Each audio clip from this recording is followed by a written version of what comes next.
quick, and you're right, it is like quite dewy this morning and quite cool, but the ball's in a different position in comparison to where we started on day one, obviously when it was brand new ball and it was a little bit in the pitch, but who knows, you never know in this part of the world, although yesterday and the day before have been pretty warm and you can see the cracks sort of slightly opening on the pitch, but we'll come in strong today and work hard and see what we can do.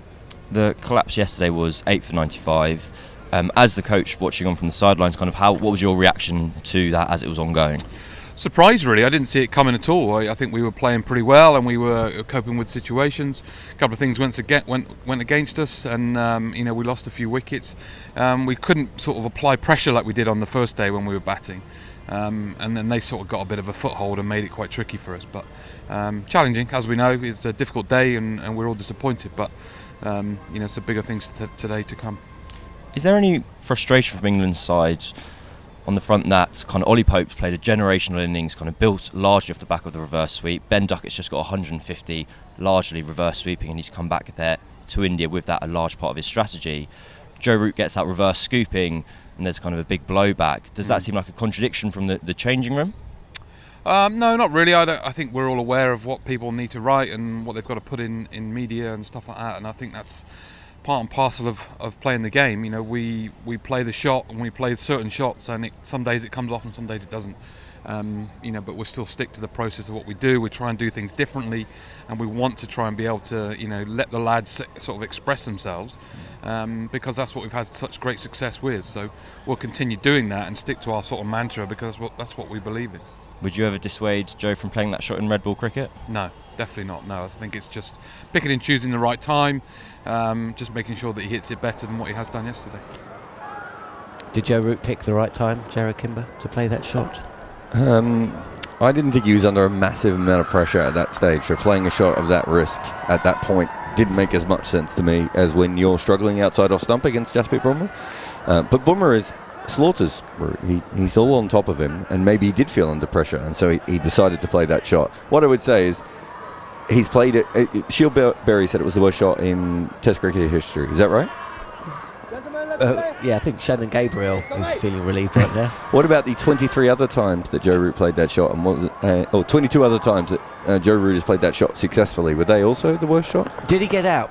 Tom Hartley bowling for England at the start of day 4. There's a shot at the stumps at the non-striker's end, with Shubman Gill playing this ball straight to Ben Stokes at mid-off, and we'll have to have a look. Stokes pulled off an absolute worldie run out to dismiss Ravindra Jadeja in the first test at Hyderabad. It's a full delivery. Gill called it through straight away now, and he would have been home. Yeah, called it was a little bit slower there, but I think Gill didn't have any issues. He judged that pretty well for himself. So that's the first thing I would say. The second thing I would say is you can be a great cover driver of the ball, John, right? I am. And still pick the wrong ball to cover drive. You can, yes. I think, isn't it as simple as this? If you play a good shot, you get praise, and if you play a bad shot, you get criticised. Which is probably why they were a little bit frustrated. Hartley again on the sweep is Kuldeep Yadav, who's the Night Hawk. He doesn't look like he's going to be hanging around if that shot is anything to go by. Welcome to listeners to talkSPORT, by the way, who will be joining us as they always do for the first session of every day's play throughout this series. But I'll finish with this. Joe Root averages more in Bazball than he did before Bazball. Maybe he knows more. Well, without a doubt, Joe Root knows more.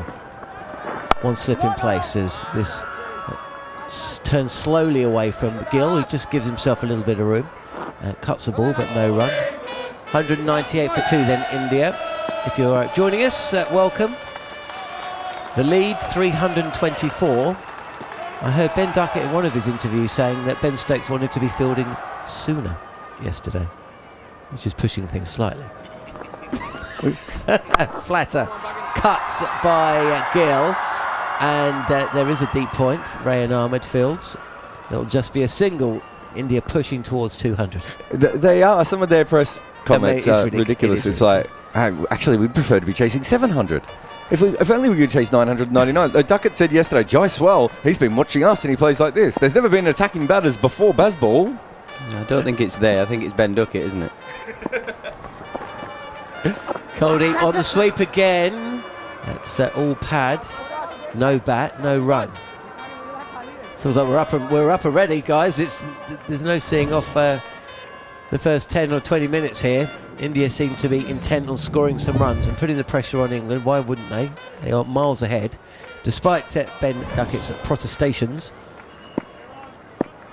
And I just think they've got a little mind on the fourth test as well. Kuldeep Yadav, by the way, hardly in again, flatter. Defended this time by Kuldeep Yadav. Speaking to the host broadcaster before play, suggesting Ravichandran Ashwin may be on the way back for this test match. We talked about this yesterday morning. When India didn't ask for a replacement, I assumed he would come back, or at least be available to come back. He might not need to come back, and everything else. Who knows if the BCCI have a private jet?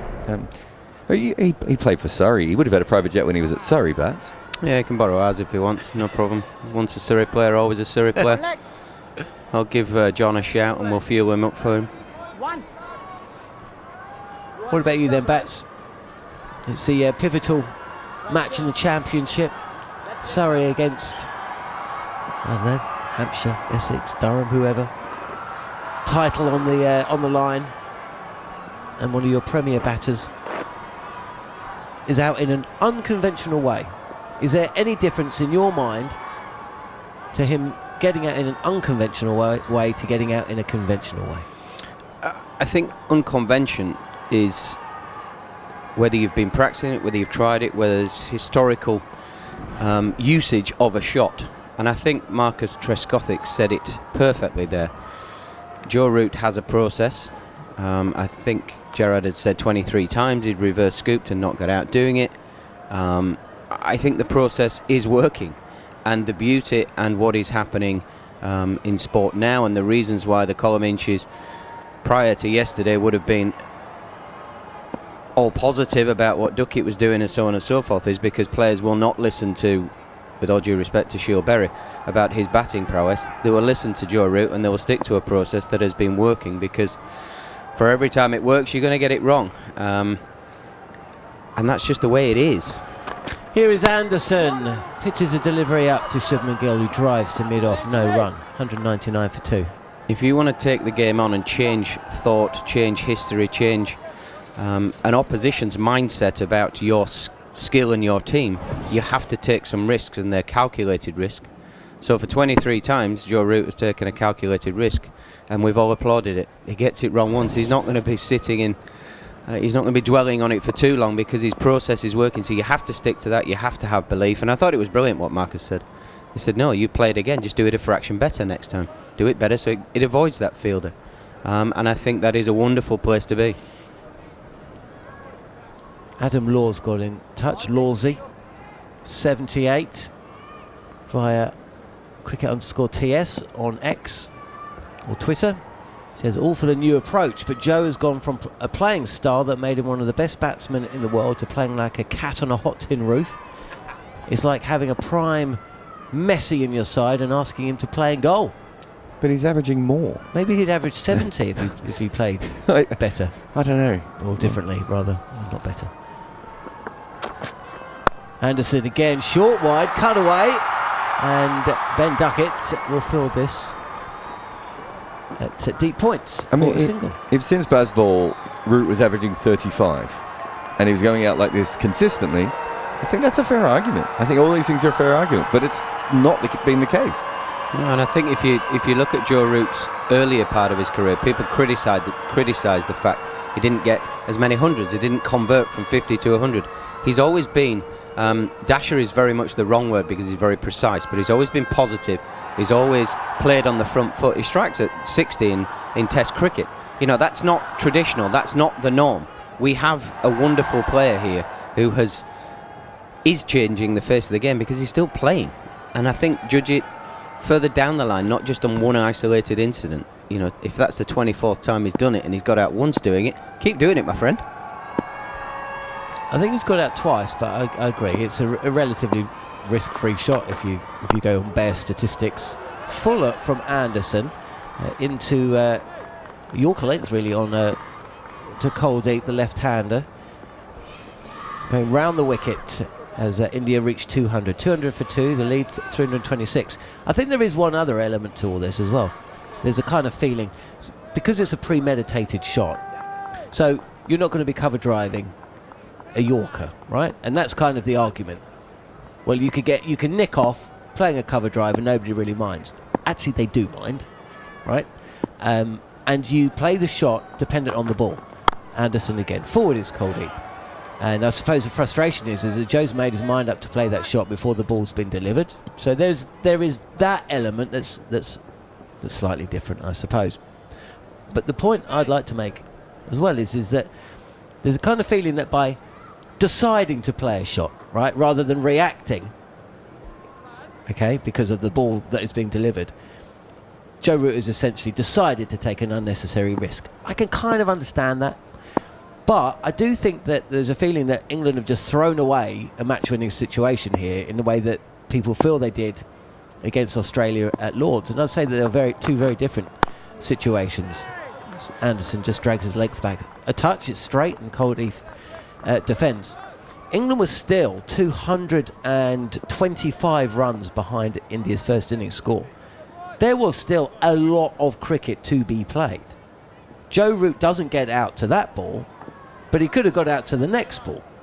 And it's not his fault that Johnny Bairstow was playing back when he should have been playing forward 3 balls later or 4 balls later. So there's a kind of feeling that Joe's decided to bring this undue risk on himself. His wicket has then led to another wicket as Kuldeep defends again. And then England collapse in a heap. But essentially, they were still behind the game. They were still going to have to score another 300 runs just to put pressure back on India. So I think it's a little bit unfair to just dump the way that the day continued after Root's dismissal, and the fact that England are now way behind India in the game, just on Joe Root playing that shot. I think there's a different element to look at, which is kind of connected with what you were saying, John. We're talking about the number 1 bowler in the world. His pitch map will be incredible in the areas that he bowls. It will not vary too much. Hartley is going to bowl his second over of the day, and it's a fuller length delivery, which sees Gould coming forward and defending. He's 68, Kuldeep is 4, the lead 326 early on day 4 in the 3rd test match between India and England. So the nature of knowing where the ball is going to be for great bowlers Defends again, Gill, no run. Means Joe has taken a percentage risk because he knows where the ball is going to be, because the stats will tell us that, the numbers will tell us that he will not miss his area 93% of the time that he bowls. So there is less risk. So it's actually well thought out in so many ways. Touch flatter on middle stump and clipped to shortish mid-wicket where it's fielded.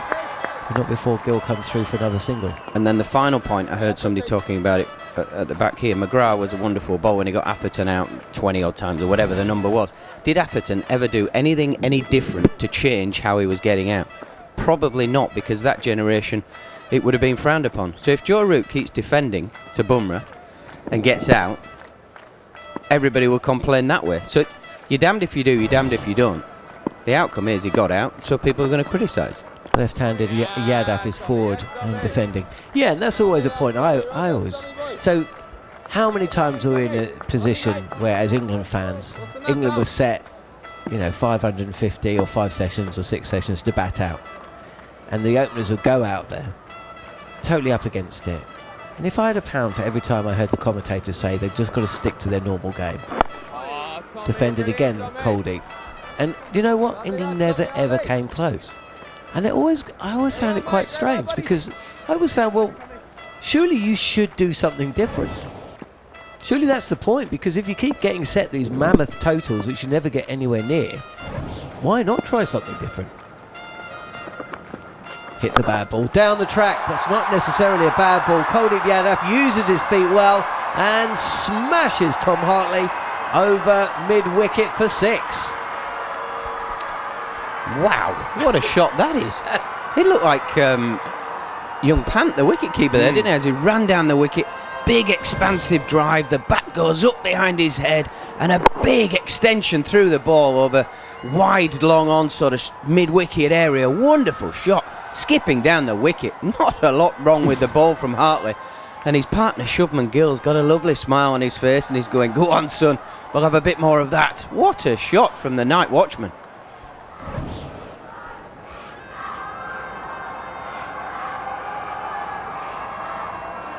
Shall we put the Joe Root conversation to bed?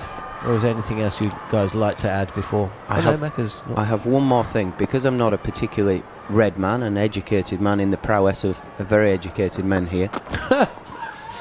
Length delivery left alone by I didn't finish high school. If you have a look in the English dictionary, what is the definition of insanity?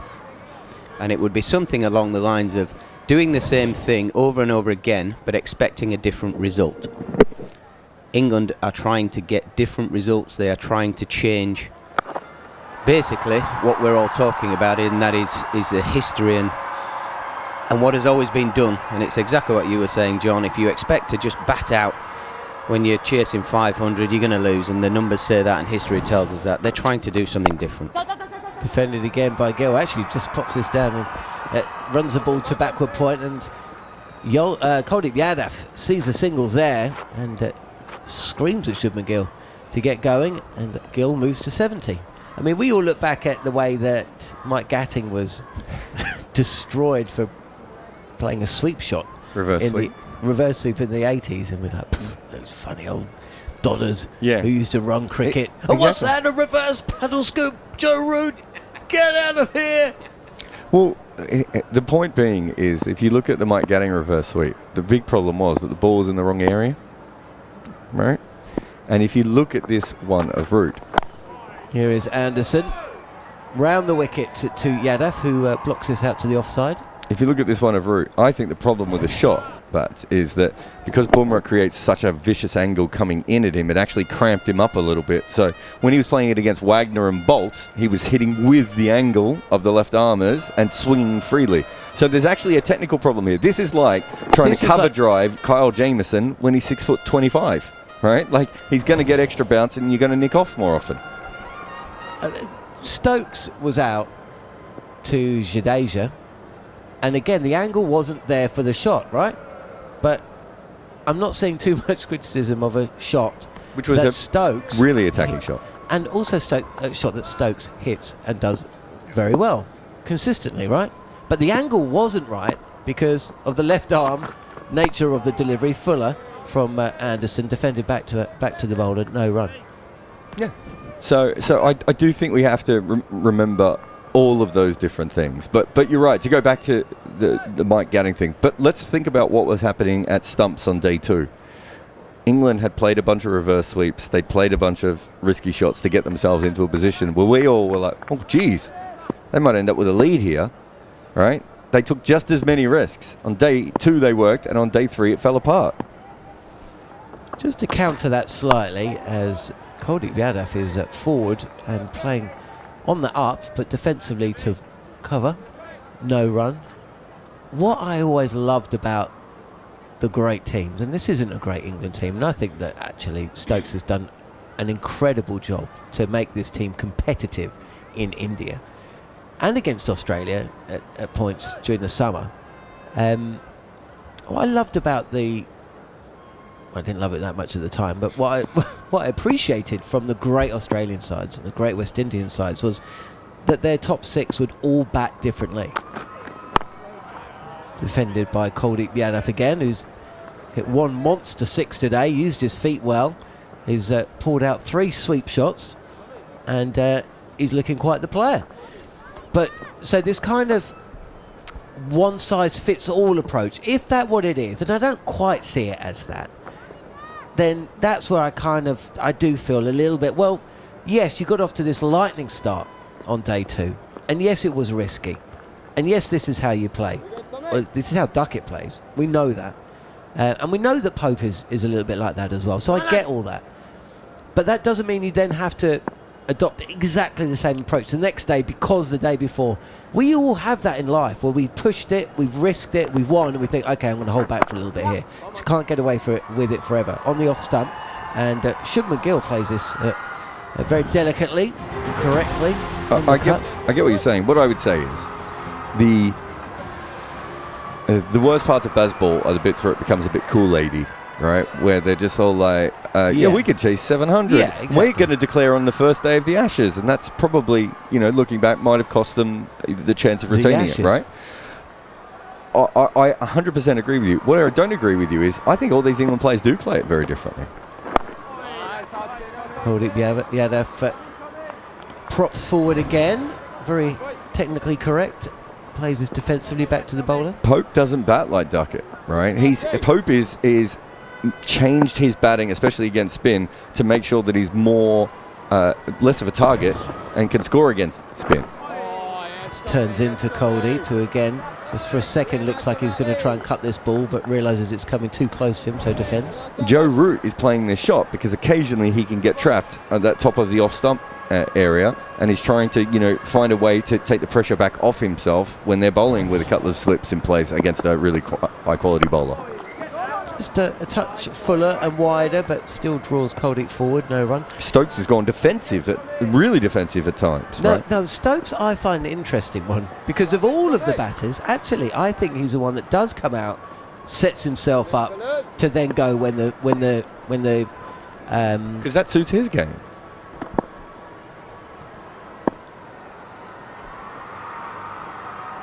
Right, and that I do think they do that, but I also think that they do get sucked into the moral arguments too much. I think that's for the dressing room as much as anything. Defended again, just having a little quiet spell at the start of day 4. There's a couple of boundaries. Kuldeep Yadav 10 not out, Shubman Gill 71. Worth pointing out that Jaiswal's padded up as well, so we expect to see him come in next.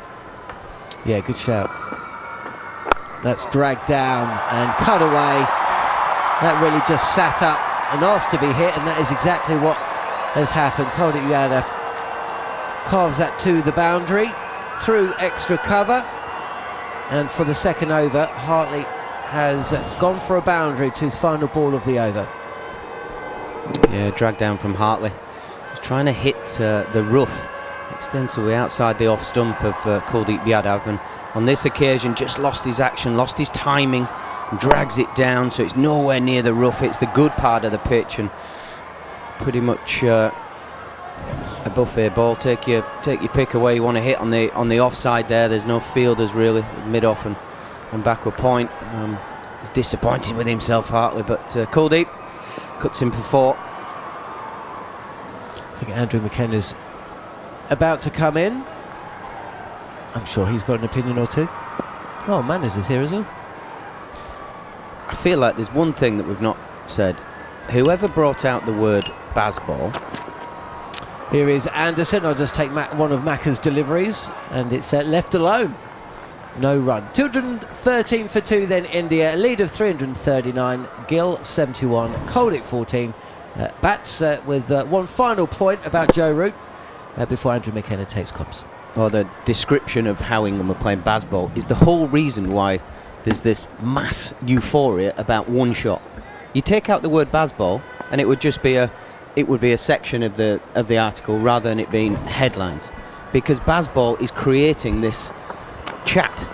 Anderson goes in, Shubman Gill solidly forward, plays out on the offside, and there's no run. John said it was the last word. It's not the last word. Carry on your sentence.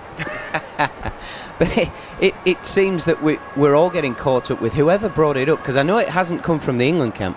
I know the England team have They actually hate the word baseball. This is why I'm talking about it, because I know people within that, and they don't like it because of what it's brought, the good and the bad. But it's more the bad, which could get away from what they're trying to achieve.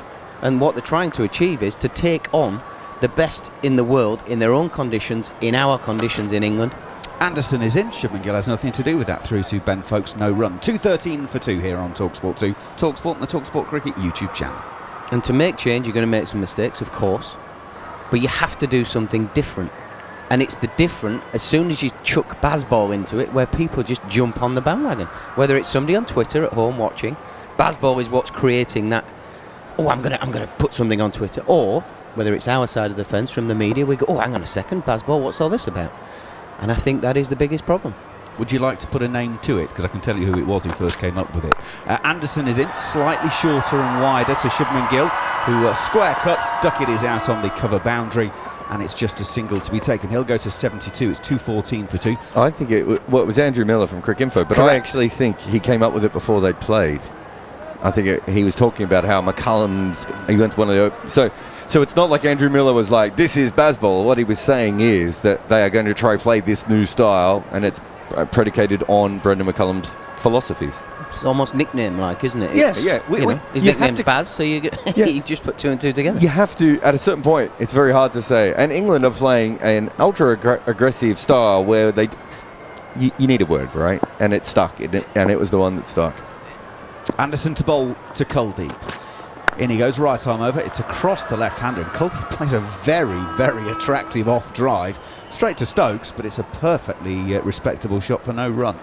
I think the bigger picture of what's happening out there really at the minute, though, is we thought there was a bit of moisture around from what we heard in an interview from Marcus Trescothick this morning. We were hoping we would see more English conditions just for 20 minutes, half an hour, to bring Jimmy Anderson into the game. We've seen no lateral movement whatsoever, and the pitch looks pretty good on the main parts. Speaking of interviews this morning, Kuldeep did the interview for the Indian side and was asked a couple of things. Jarrod's already picked up one, was asked about Jaiswal, and he said, yeah, he'll be fine. Kuldeep will face Anderson now around the wicket, playing defensively. One slip in place. Pushes out on the offside. That's the end of the over, the 57th. 2:14 for 2, therefore India lead by 340. The other thing that he was asked was, is there any news on Ashwin? And he said, I think he's on the way back. So, just to keep you in the picture here, the TV production is done by the BCCI themselves. So if that question was asked, you have to assume it had been pre-approved, and therefore... You say that. I spend a lot of time working with the BCCI. It's not always quite that organised. I think from the outside people see, the BCCI. It's an organisation with lots of people in it. Okay, but anyway, Hartley to start a new over, and Shubman Gill comes forward. So the word seems to be that he is on the way back. There are some suggestions he may even make it back to the ground by lunch today. So there's another reason that India weren't going to go crash this morning and declare, because they want their number one spinner, if he is coming back, to be at the ground when they actually want to take the ball in hand. Hartley, that's a little bit short. Shubman Gill pulls it through mid-wicket for 4. We've said throughout this series, if Hartley gets it wrong, he pulls it down short, and that one just sat there and Shubman Gill took full advantage for 4. Yeah, just a bit of a drag down again. It's his asset that is direct, but in this instance it's just maybe a metre, 2 metres, just too much direct, so it's too short. It's too easy for the batters to pick the length and pulled away. Gill goes to 76. He's playing this one off the back foot. Again, Kuldeep is calling him through, saying, yeah, we'll take that single, we'll keep that scoreboard ticking over. And they tick it over to 219 for 2. The lead, therefore, 3-4-5.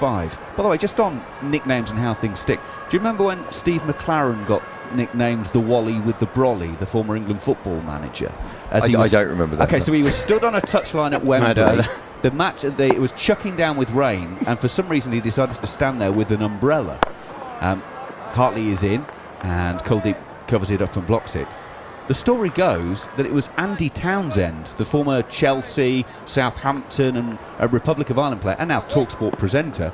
His wife was sitting watching the game with him and went, he looks a right Wally with that brolly. Andy had in the newspaper column for the next morning, mentioned it in his copy, and that's where Wally with the brolly came from. Hartley is in, Kuldeep covers up, and there's no run. Do you remember that period, Bats, when Jonathan Trott was making hundreds for the ODI team, but England would still lose every game? Yes. And he was being blamed, despite the fact no one else was making any runs. And I think we can argue that he was still batting a little bit slower than what the team, certainly what they became. But he was the one making runs. No one else was making that many runs, and he kept getting the blame.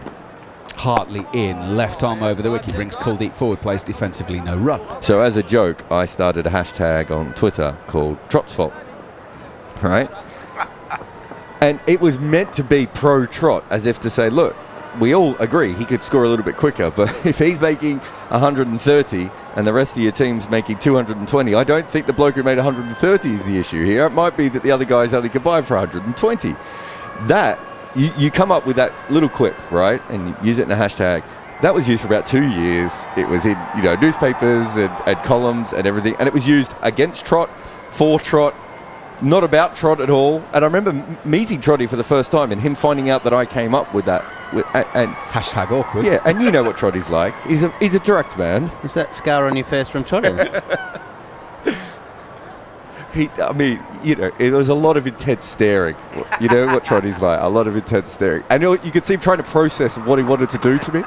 Anderson to start a new over to Shubman Gill, who plays it through points. Singles coming pretty easily at the moment. He goes to 78, 220 for 2 here on talkSPORT, talkSPORT 2, and the talkSPORT Cricket YouTube channel as India take the lead to 3-4-6. But I came up with that as a shorthand to explain what was happening, within Jonathan Trott and everything else. But then that one phrase then gets attached and moved. And look at a phrase like woke, which was black people talking about how white people saw racial injustice. And think about what the word woke means now, right? It doesn't always stay where something goes. And, that's how language works. And it also, as broadcasters, and the fans are exactly the same, really. But as broadcasters, it's like sometimes it's easier to say baseball than the 25 other things. And baseball can be positive, it can be negative, it can be a noun, it can be an adjective, it can be a swear word. Right? It's used in so many different ways. It is almost becoming a swear word. You're absolutely right. Well, I think McCullum, talking about swear words, but I think McCullum thought it was a swear word for a long time. I think he's got used to it a little bit.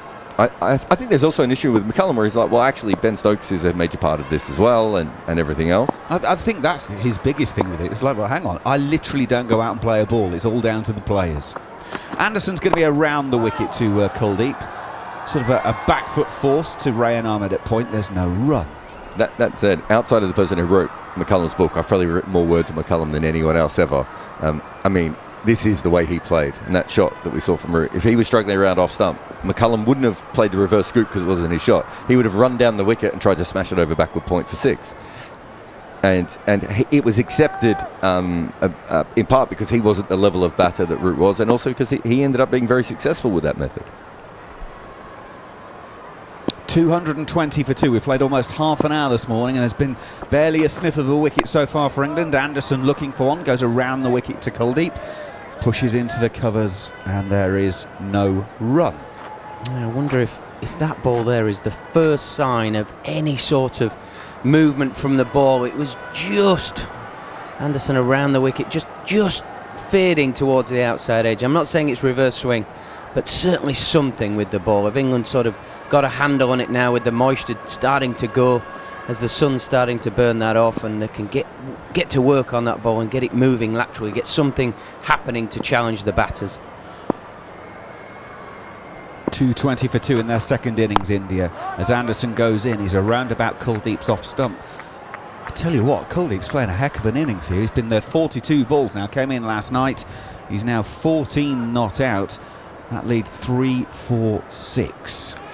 Yeah, I've seen Kuldeep bat quite a bit, and I remember when he was young thinking there's some sort of batting talent that he had, but he's never really made any runs back up. And I've got a feeling he might have done a very good innings against Australia, I think, once in a Test series I might have covered. His high score is 40 in a Test match. He has a first-class 100, man. He can bat. Yeah, it just looks like there's something there, doesn't there? Anderson goes in, short ball. Kuldeep flicks it off of his nose, doesn't get a huge piece on it, but gets it down to Hartley at fine leg, and will get a single to take the score up to 221. Kuldeep goes to 15. 3-4-7 is now the lead by India, and we're doing some statistics and whatever, so 3-4-7 currently. The highest target set in India and successfully chased was by England, 2008-2009, when they chased 387. That is the only score above 300. The next highest on that list was 276 that the West Indies chased in 87-88. The highest that England have chased in India and won is 207. Yeah, and that was in 72-73. I think the first one was it was India chasing against England, wasn't it? Yeah. Anderson is in, goes full. Beautiful shot from Shubman Gill. 2 full, almost half volley length, and Gill pings it through the covers for 4. The Indian lead goes past 350. It's 2:25 for 2 at the end of the over here on talkSPORT 2. Shubman Gill goes into the 80s with a quite sumptuous drive. Beautiful. He's so good on the eye. Just makes the game look so easy. Almost stops the game in slow motion and gets into a beautiful position. Traditional left elbow up, foot to the pitch of the ball, and smashed into the boundary boards. What a shot. Just while we round up those numbers, so we're talking about 387 being the highest chase in India. At Rajkot, in a first-class game, at 4th innings totals to win, the highest so far, 251. 251 for 4 was Mumbai against Tamil Nadu in 2017. So England are look, they push boundaries all the time, but they're going to be up against it a bit here. Tom Hartley to start the new over. Kuldeep gets the inside half of the bat, beats short leg, and he'll get a run to backward square leg where Rayan Ahmed fields. Gareth and Jarrod have moved out. Abhishek, Jhnujhnuwala and Bumble Lloyd have moved in. Good morning, Abby. Good morning, Macca, and good morning to everyone who's listening. Again, a very good start for India, and that shot from Shubman Gill in the previous over of Jimmy Anderson, an absolute treat for the eyes. Early morning. Maybe not English eyes, but yes, I know exactly what you're saying. Shubman Gill 82 not out. Hartley around the wicket, big stride forward from Shubman Gill once again, no run. Good morning, Bumble. Well, good morning. It's very, very early morning, and I've just come out of the hotel, which is right outside here. Throngs of people. Hundreds of people. I'm glad you mentioned that. Hartley around the wicket. Shubman Gill turns to mid-wicket and will get a long single. I don't think they're going to push hard for a second. I'm slightly further away, so a 15-minute cab journey. And this is the 4th morning, and this was the morning I have seen the most traffic, which at 10 past 3 in the morning blew my mind. And then I realised, of course, the traffic was all going in the opposite direction, which was people going home. It's a Saturday night. And that's what did me. It's like, hang on, they're on the way home and I'm going to work. Hartley over the wicket to Kuldeep. Kuldeep positively defending that ball to mid-on. Well, every other morning it's been so quiet, but this morning there's hundreds and hundreds of people congregating on the pavement. I think there's a pizza place just near the hotel. I think that's possibly what it is. Late night snackage. Hartley in. Kuldeep punch drive to mid-off to Bairstow, takes a single. One more to the total. India's lead goes to 354, 2:28 for 2. Late night snack. It's early morning. Need something to soak it up on the way home. Yeah. Kuldeep Yadav, he's been very, very impressive with the bat, Macca. We were discussing it earlier, that how good he has looked in this inning so far. He's at the non-strikers end as Shubman Gill comes forward, pushes out on the offside, no run. It was quite interesting actually, because Kuldeep got not a bit of stick, but there was a lot of discussion about the way he'd approached the night watching duties in the previous test, and people pointed out, well, Rayan Ahmed got sort of like 25 from 30 balls doing it, whereas Kuldeep got 1 from 30 balls doing it. So you wonder if just the noise had sort of said to them, well, look, when you come out in the morning, let's not waste any time, play some shots, and he's played some absolute beauties. I think earlier the night watchman job was making sure that you don't lose a wicket the previous night, but even that has changed now. You talk about night watchmen getting runs and getting them quickly as well. So how far we have come, Bumble. 10 o'clock at night. There's no need to be out after 10 o'clock. It's the Bumble curfew. Right, Mark Wood into the attack. So we've had 35 minutes this morning, and Mark Wood's going to get his first go. It's been Anderson and Hartley for England so far, and there's been no wickets taken, and if we're entirely honest, not really a sniff of a wicket either. No, it was the same last evening. I thought England got really flat, and that's not gone unnoticed. and the media and social media. They've got to come up with something. He's doing fine, Kuldeep. And they always fancy it. These lower order players come in and give me a chance, and they frustrate the opposition. And they're building a lovely partnership here. Yeah, I think they were just discussing it's going to be short stuff again. Mark Wood goes in. It's Kuldeep with so much time. And that first ball from Mark Wood is only 133 kilometres an hour, and he guides it to backward point, and they take a single. I mentioned this earlier, that Kuldeep in his interview before play had said he thought that Ashwin was on the way back. We've just had it confirmed officially. Ashwin and the team management are pleased to confirm he will be back in action on day 4 and will contribute towards the team's cause in the ongoing test match. So he is either made the journey back from Chennai or is in the process of making that journey. So our Ashwin will be rejoining this test match. So where did it come from that he would take no further part in the game? Well, that was their original statement. Whose? So from the BCCI. And they've changed? They have now changed. I'm assuming that the situation was, shall we say, one that they didn't really know, and therefore it has proved to be fluid. Yeah, seems like it. Mark Wood in, right arm over the wicket. Kuldeep turns it around the corner. Ben Duckett will field at deep square leg, and they will take a single. So one taken, 230 for 2. So the initial statement said it was for personal reasons, and then he wouldn't take any further part. And then a BCCI vice president went on social media and posted, I wish Ashwin good luck as he goes to visit his mother in Chennai. So we know that it was a family issue. We don't know what that family issue has turned out to be. Do they have a media officer? Yes, in fact they have 2. And what did they say? That I can't tell you. Nothing. I'll be honest, I didn't speak with either of them.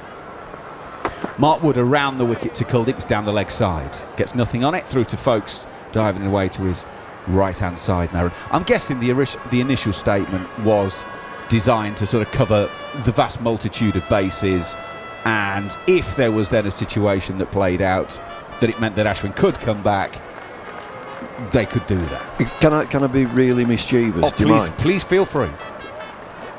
Would he be allowed to bowl? Well, I would presume so. On what basis? Well, just purely, I'm basing that on human nature and compassion. I don't know. Mark Wood goes in around the wicket to Kuldeep, and he plays it defensively on the onside. Can I be more mischievous? Feel free. Because it was said all along there's nothing about, we talked about a substitute player to take active part in the game, and we're told, well, there's nothing really that covers that, therefore, no. You can only come back and bowl immediately if you've had an external blow. That's in the laws. So there's nothing that covers that either. Good luck, Jeff Crow, there. But it's something to do with the time, isn't it? How much time he was out of the ground while fielding.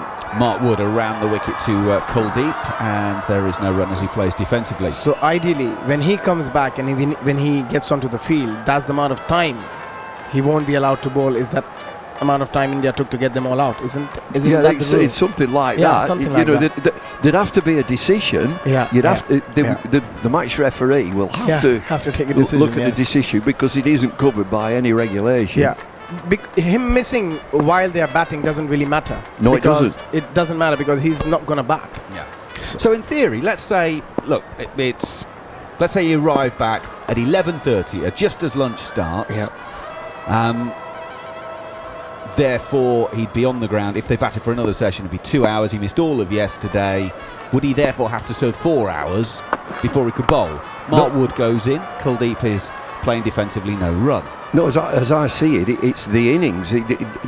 Like Abby says, that whilst they're batting now, it doesn't matter. Yeah. Doesn't matter where he is. Yeah, exactly. So the bowling is an entirely separate thing. It's only the innings. He comes back when England are batting.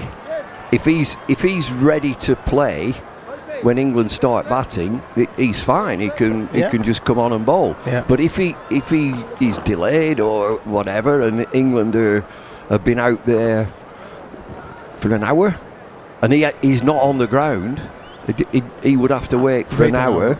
So there basically is another reason why India were never going to have a quick thrash this morning and then declare, because if the number one spinner was still at 35,000 feet when they did so, they create a problem they didn't need. Or he can come in like David Warner, the way David Warner arrived Come at in the on a big bash. helicopter. Yeah, absolutely. Why not? It is talkSPORT 2. It is our exclusive commentary of India against England, this third test match. 1-1 in the series.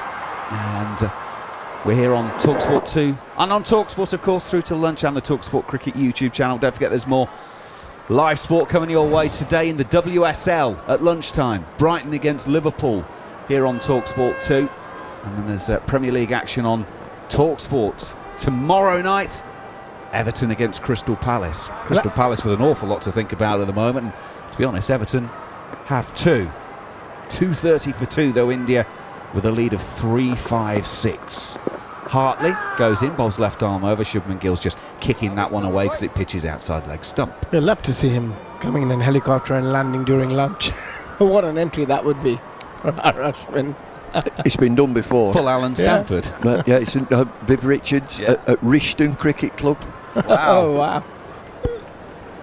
Absolutely. Hartley outside of leg stump. This time Gill is playing it. Ollie Pope half stops at square leg. Can't keep the ball near him, so they're able to take a single. Gill goes to 85, 231 for two.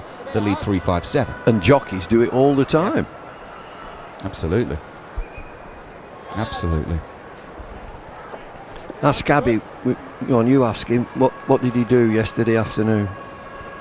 Yeah, so I gather you decided after 7 hours of doing this, you didn't have enough cricket in your life, and you decided to go and have a bit more, am I right? As Hartley goes in, Kuldeep defends into the offside, no run. Go on, tell her what you did yesterday afternoon. I tried to have a hit, and it was outdoors. It was not a lot of fun. An outdoor net? Outdoor net, which was wet. With two You new don't balls. say! With two new balls, yeah, it wasn't fun, I can tell you that. Or did you go the sort of the full England in Abu Dhabi mentality of, well, if I can play it in these conditions, I'm never going to bat in this again? Oh, Kuldeep down the pitch to Hartley, smashes him back over his head for four. Well, Kuldeep sounded the bugle there. He's played a couple of absolutely banging shots this morning. He's gone to 22 from 53 balls. India's lead now 3-6-1. He's no mug. It's a lovely shot, is this. Mid on and mid off are up saving one. And he's on the charge, gets down the pitch. The ball pitches and takes a little bit out of the pitch itself. No matter, it's it dead straight. There is a slip, there is a short leg. Hartley goes in. Kuldeep's on the reverse! He takes him on the pad, he doesn't get anything on it, but the fact is, he's playing the reverse. This is unbelievable to watch. Kuldeep Yadav trying to play a reverse sweep. Massive smile on his face as well. Probably this is the first time he has done so in international cricket. It's day 3 of a test match, and the night watcher is playing reverses. Welcome to cricket in 2024, folks. Hartley in, left arm over the wicket. Kuldeep pushes to mid-wicket where Ben Duckett is stationed. End of the over, 62 gone, 2:35 for two. India's lead 3-6-1. Some more thoughts from Bumble and Abby, because Neil Manthorp's coming in to take over the ball by ball. Well, he's doing a grand job as night watchman, and it's a real frustration for the fielding side England. You always think, well, we'll nip him out, let's get a new batter in. You know, it's a good partnership, is this. We've had 11 overs in this session and 39 runs, and it's been very pleasant for India. Yeah, it's been brilliant, and they're still 18 overs away from the new ball as well, Bumble, so it's not going to be any time soon that they're going to get the new ball. But the pitch hasn't really deteriorated that much. The ball's still coming onto the bat quite nicely. We haven't really seen great deal of turn either on the surface, but you can't take anything away from the Indian batters. They've really batted well in the second innings. When you see the aerial view of the pitch, and it does look, there's many rough areas, but sometimes that can deceive, can't it? It's not doing that much, it's doing enough.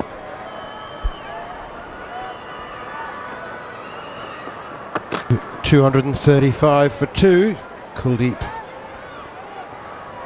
going well on 22. I mean, it's a lovely situation. I mean, this is what they sometimes refer to as tax-free batting, isn't it? I mean, there's there's nothing to worry about.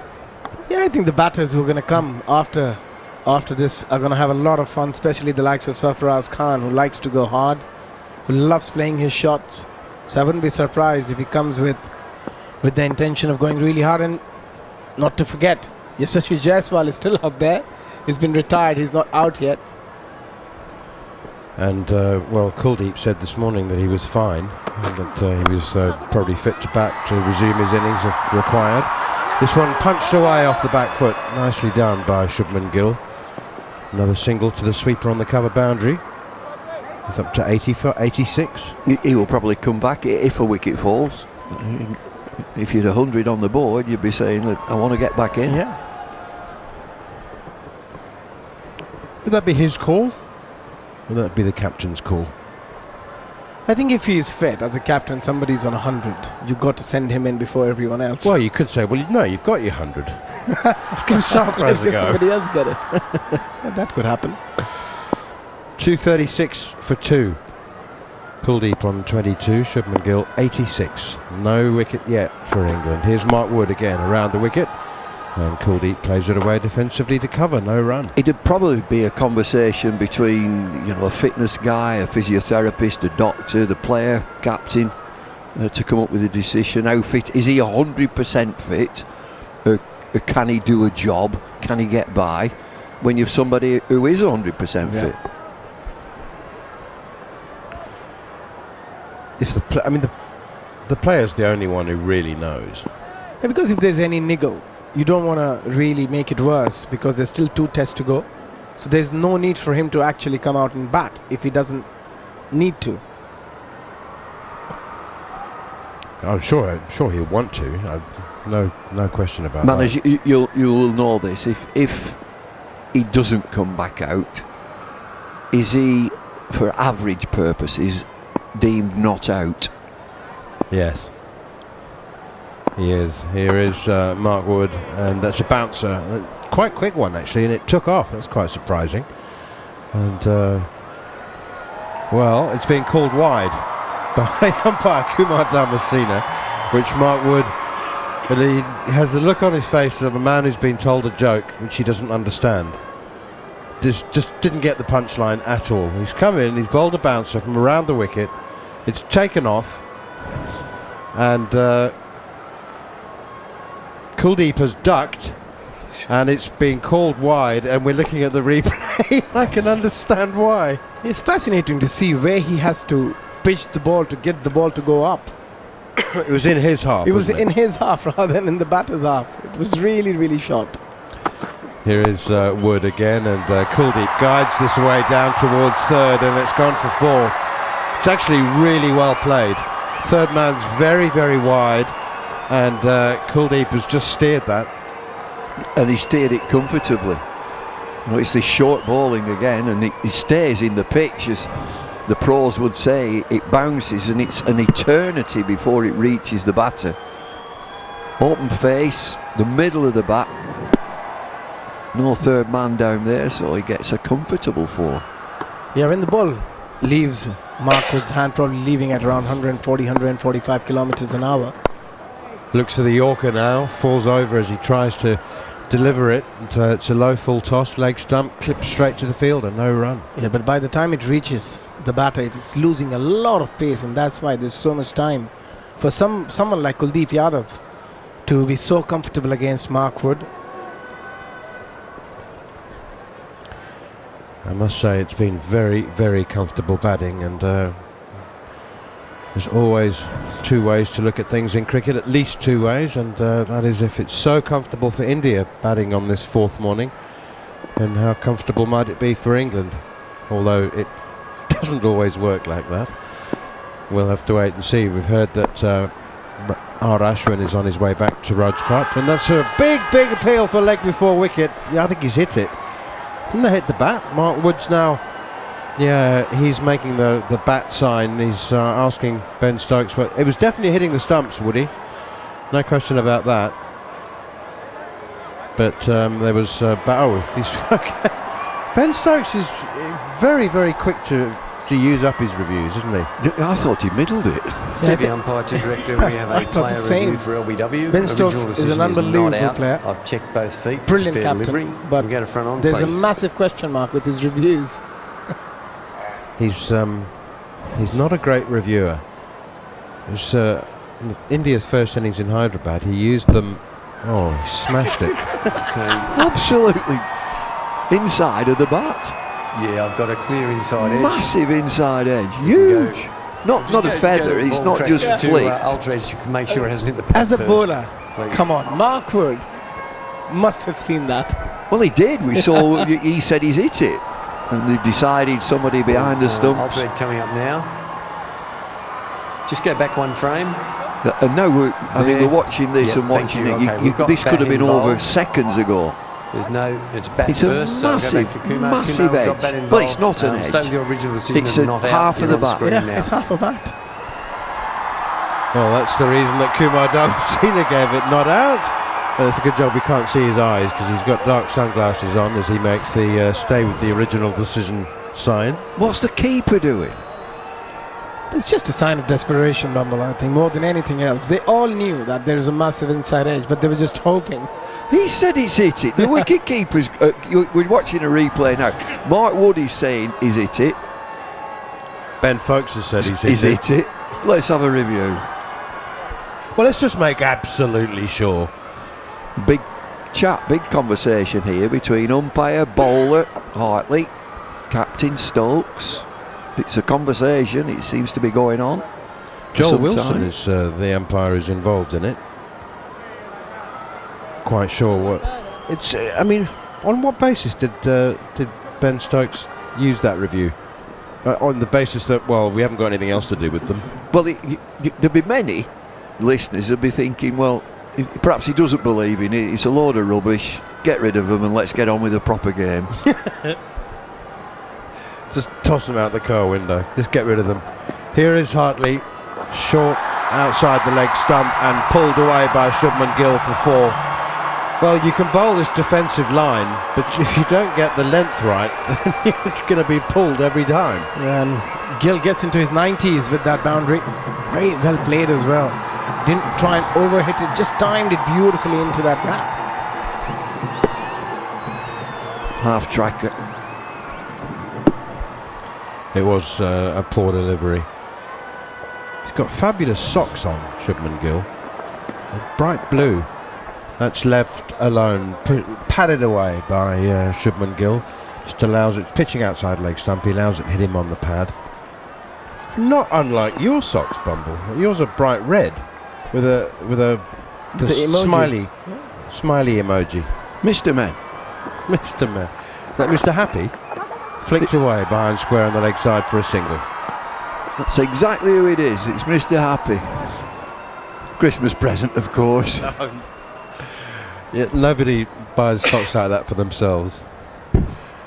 Well, Shubman Gill's batted beautifully, I have to say. It's been a classic innings in many traditional senses of the cricketing word. And when I was involved with England in a coaching capacity, one of the players bought me a book of calm because I could fire off a little bit. They still talk about you with enormous fondness in Harare, Bumble.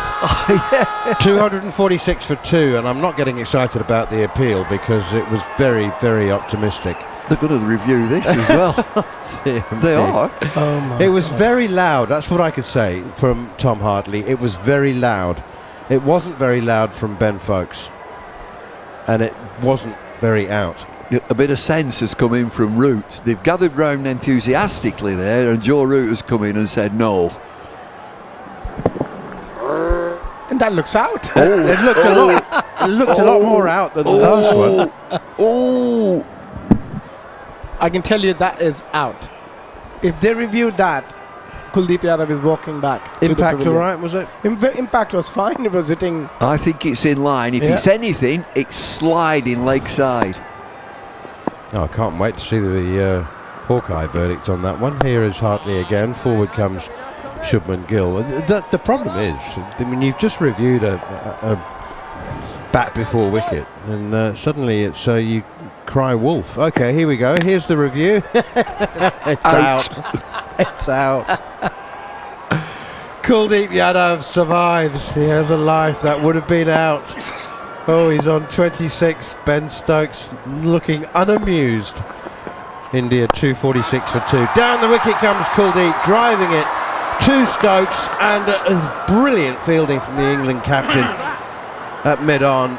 He's gathered that very quickly on the bounce, thrown it to Hartley, who takes the bails off, and Shubman Gill has had to dive at the non-striker's end to regain his ground. It's brilliant fielding from Stokes. Quick release, powerful release, right over the stumps. He dives in. I think he's got in. Well, he had to dive, though. Yeah, it was a good dive, but unbelievable. I think it's very close. Oh, I think he might be short. I think he's gone. Oh, he's gone. Okay. Yeah. Just go. The just bat, go back I think, there, is over the please. line, but it's in the air. It's not being grounded. The bat has bounced up, but that these days is in. Okay, I think I'm going to better off the other side. Yeah, thank you. Oh, he's Batty in short, trouble. Batty He's in short. trouble. Bale is He's lit in up. trouble. He's Thank you, out. I'm ready to make my decision. Shubman Gill's out. Run out at the non-striker's end in the 90s. Oh dear me. Shubman Gill's going to be gone. Run out for 91. Brilliant Ben Stokes at mid-on has gathered, thrown in on the bounce. Tom Hartley's done fabulously to gather that and take the bails off, and Shubman Gill suffers the horror of being run out at the non-striker's end in the 90s. It's outstanding fielding. Naked eye, I thought he's got in there. Yeah. And slow motion, he's fractionally out. It's a desperate dive. And he's so upset. But it's fabulous fielding. Yeah, it's amazing. Given the way the game was going, the game was progressing, England looked a bit dejected, but still when the moment came, they were up for it. Ben Stokes, that's why he's such a special cricketer. Unbelievable. What I asked you yesterday, Bumble, I said, which captains have you played with, against or under, and I included yourself in this, who are best at manufacturing a wicket, somehow just conjuring one up from somewhere? But you always need that little bit of magic, and that magic usually comes in the field. A stunning catch, a wonderful piece of wicket keeping, a run out, and we've just seen it there. Everything there was perfect from Stokes. The gather, the speed, the accuracy, the power, and then again you've got to come to Hartley. I mean, he's thrown that like an exocet. He's got to gather it. It bounces absolutely on top of the stumps. And so he does his job as well. So England have got a wicket at long last. Who's going to come in? It's Jaiswal. I think it's Yashasvi Jaiswal who's come in. Who was not out last night on 104 of 133. He played a brilliant knock. But India, I still feel, has a bit of work to do. Yes, they've got a massive lead. And Shubman Gill looked very, very frustrated there. Well, goodness me. So Jaiswal it is. Yashasvi Jaiswal comes back out to the crease on 104.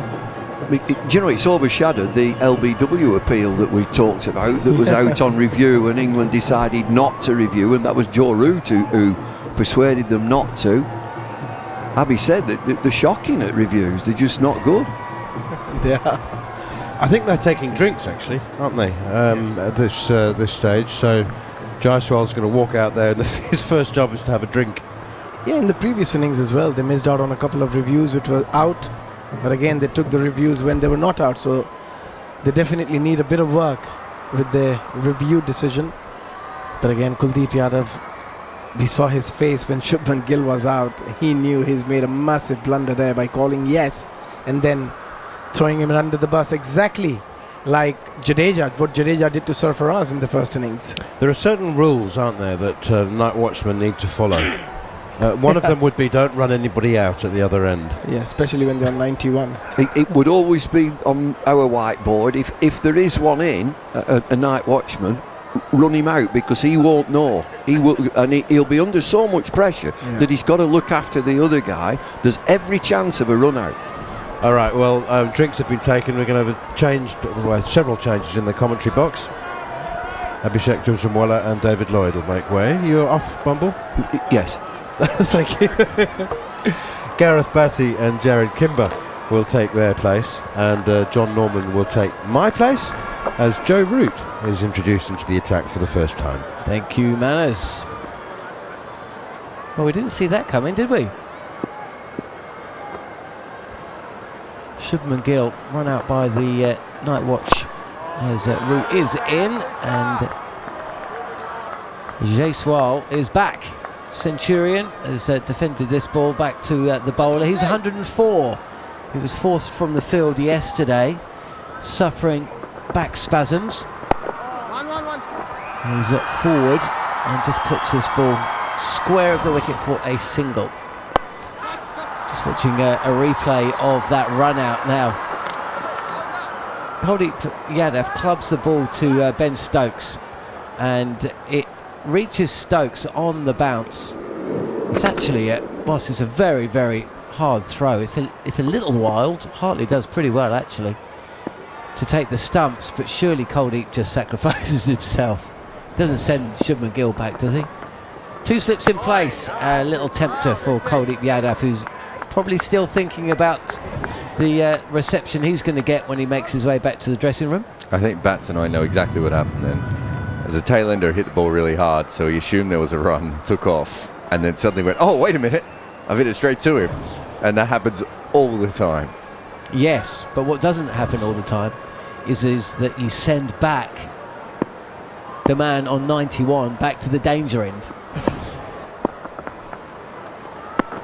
Beats Kuldeep Yadav this time. Past the outside edge, no run. Yadav would just have to get his own 100. I remember I nearly ran Matt Pryor out doing exactly that, playing against the Barmy Army. I just forgot to call for the run. Matt only realised hit a good shot. It was a good shot, but also could have run him out. This is punched to cover from Kuldeep Yadav. Matt Pryor's a reasonable man. He would have let you go. He wouldn't have remembered that forever. You remember when KP ran Aaron Finch out playing for Surrey, and Finch went and sat on the dressing room on the steps waiting. I mean, not waiting for him in a kind of, we're going to have a fight when you make it back, but he was not happy. Yeah, I think there was a bit more to that incident, if I'm brutally honest, John. Well, we've got time. Defending Yadav, no run. No, I think he would have smacked him at that moment. He wasn't particularly happy. I think that was the part of the reason why he was sat on the steps, because he was trying to manage his emotions before he got in the changing room. But it still blew up a little bit. I remember the camera kept panning to him, and he was just sitting on those stairs. And then KP was out quite soon after, wasn't he? And KP walked up the stairs. There wasn't much said as he walked past him. I guess there was a little said once they got into the safety of the dressing room. I think the basic problem was that Kev had said he was fit, having had a calf issue, and he more than likely wasn't particularly fit. And Finchy built his game around being quick between the wickets and scampering, and he was quite big on that.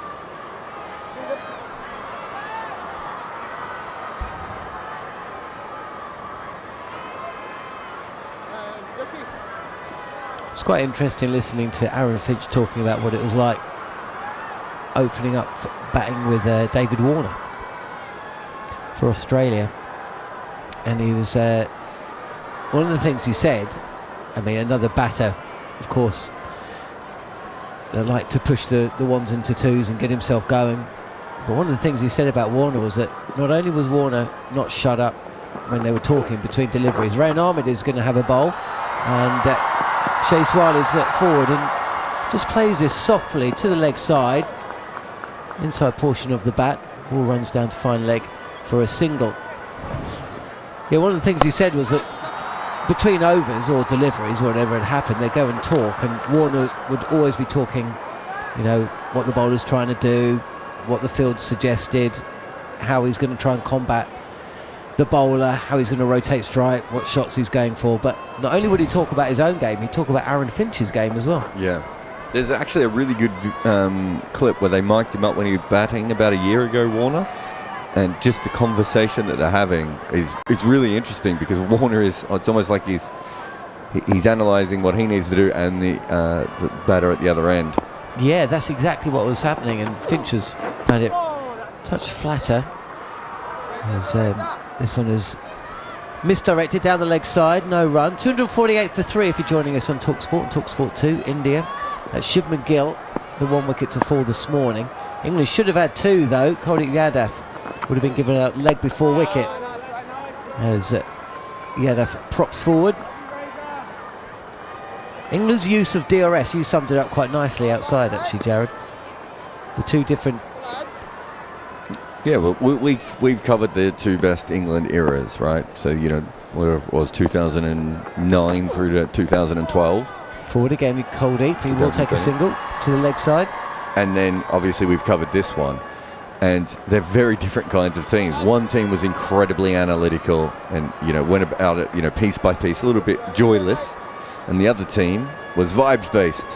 And if you look at their DRS, that's exactly how the 2 teams did it. The analytical team was very good when it came to making DRS predictions. Jaiswal is forward, no run. And this team is a little bit more, I don't know, let's just put 100 to 1 on the outsider. Yeah, $100 on the 100 to 1 shot, I should say. You know, like it's maybe it'll work. And if it doesn't work, well, we gave it a go. So it's interesting watching those styles. And again, forward, Jaiswal. Tidy start to Rayan Ahmed's spell. India 249 for 3 at the end of the 66th over. So second new ball is due in 14. The lead 375. If we suggest that India aren't going to get bowled out, when do you think that the declaration will come back? I think it will be based on the runs to an extent. I think they will just want to absolutely shut out any chance of England feeling deep down realism that they can get the runs. So I think they're wanting 450 plus, if I'm honest. You would hope that it would then give them at least 4 sessions, if not 4.5 sessions, maybe to bowl England out. Whatever happens, don't go anywhere, because England will be going for it. Coming forward, Kuldeep Yadav involved in that run out with Shubman Gill. What about you, Bats? Do you ever run out somebody that you shouldn't have during your career? I probably did. Nothing really springs to mind, but I was pretty good at running myself out from time to time. Yeah, Rooty, lovely Rooty. Folks like that one, but again, it's just played quite comfortably by the tail ender, Kuldeep Yadav, who's 27 from 71 deliveries. Will suggest that, you know, this is still a decent track.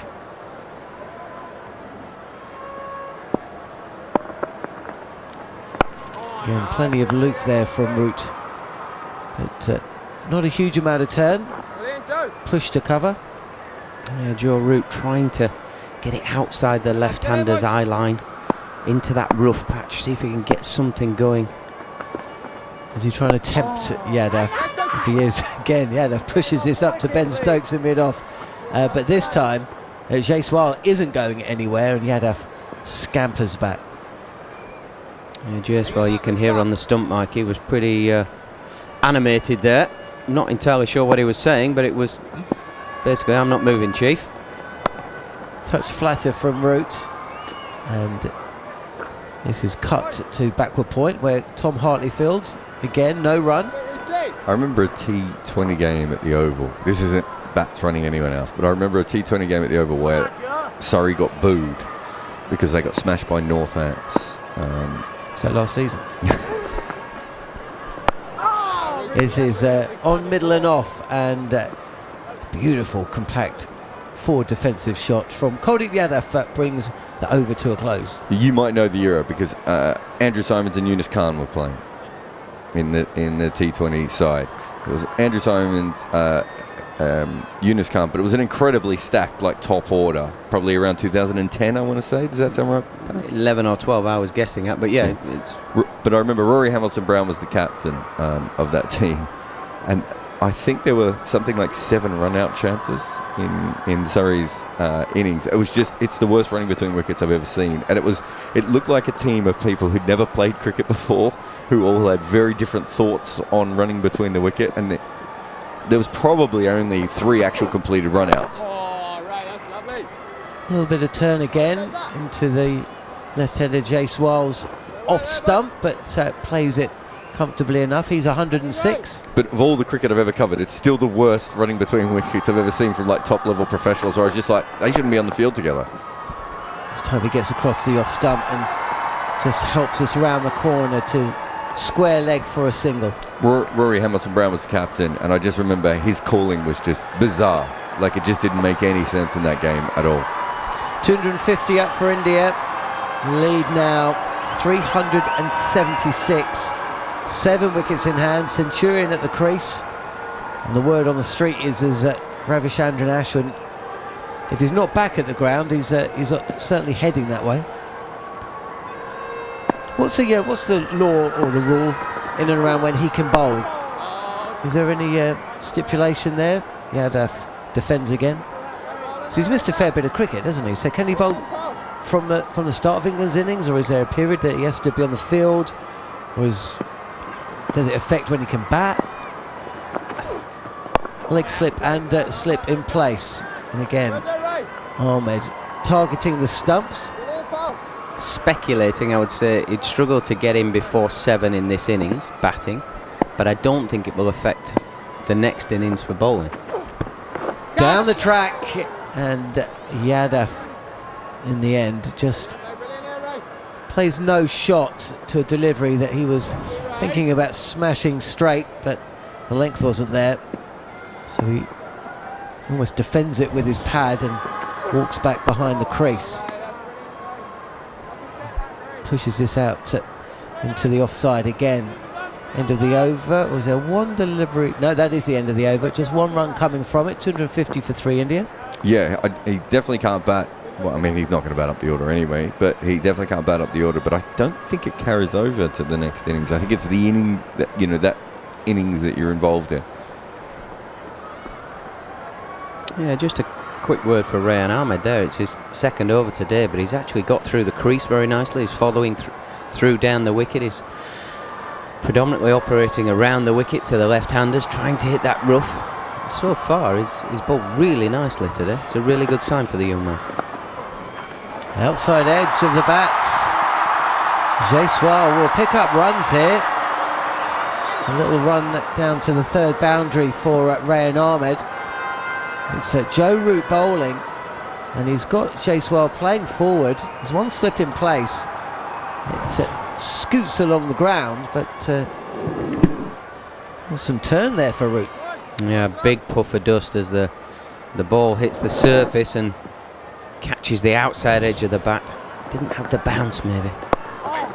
Touch straighter this time, and fraction fuller as well, so easier to navigate from Jaiswal. No run, 109 to the opener. So 2 centuries in the series so far. A double, of course, in the second Test match. 100 here. Shubman Gill was hoping to go back-to-back. Beats Jaiswal on that occasion, and that turns from the straight bats. Yeah, Joe Root, he dropped his arm a little bit as well. So it wasn't at 12 o'clock on a watch face. He dropped it to like 2 o'clock, so it's a bit more round arm to drive it in towards the stumps, and big puff of dust and spin. Suddenly slipped, and keeper are interested. Gets Jaiswal propping forward there. No run.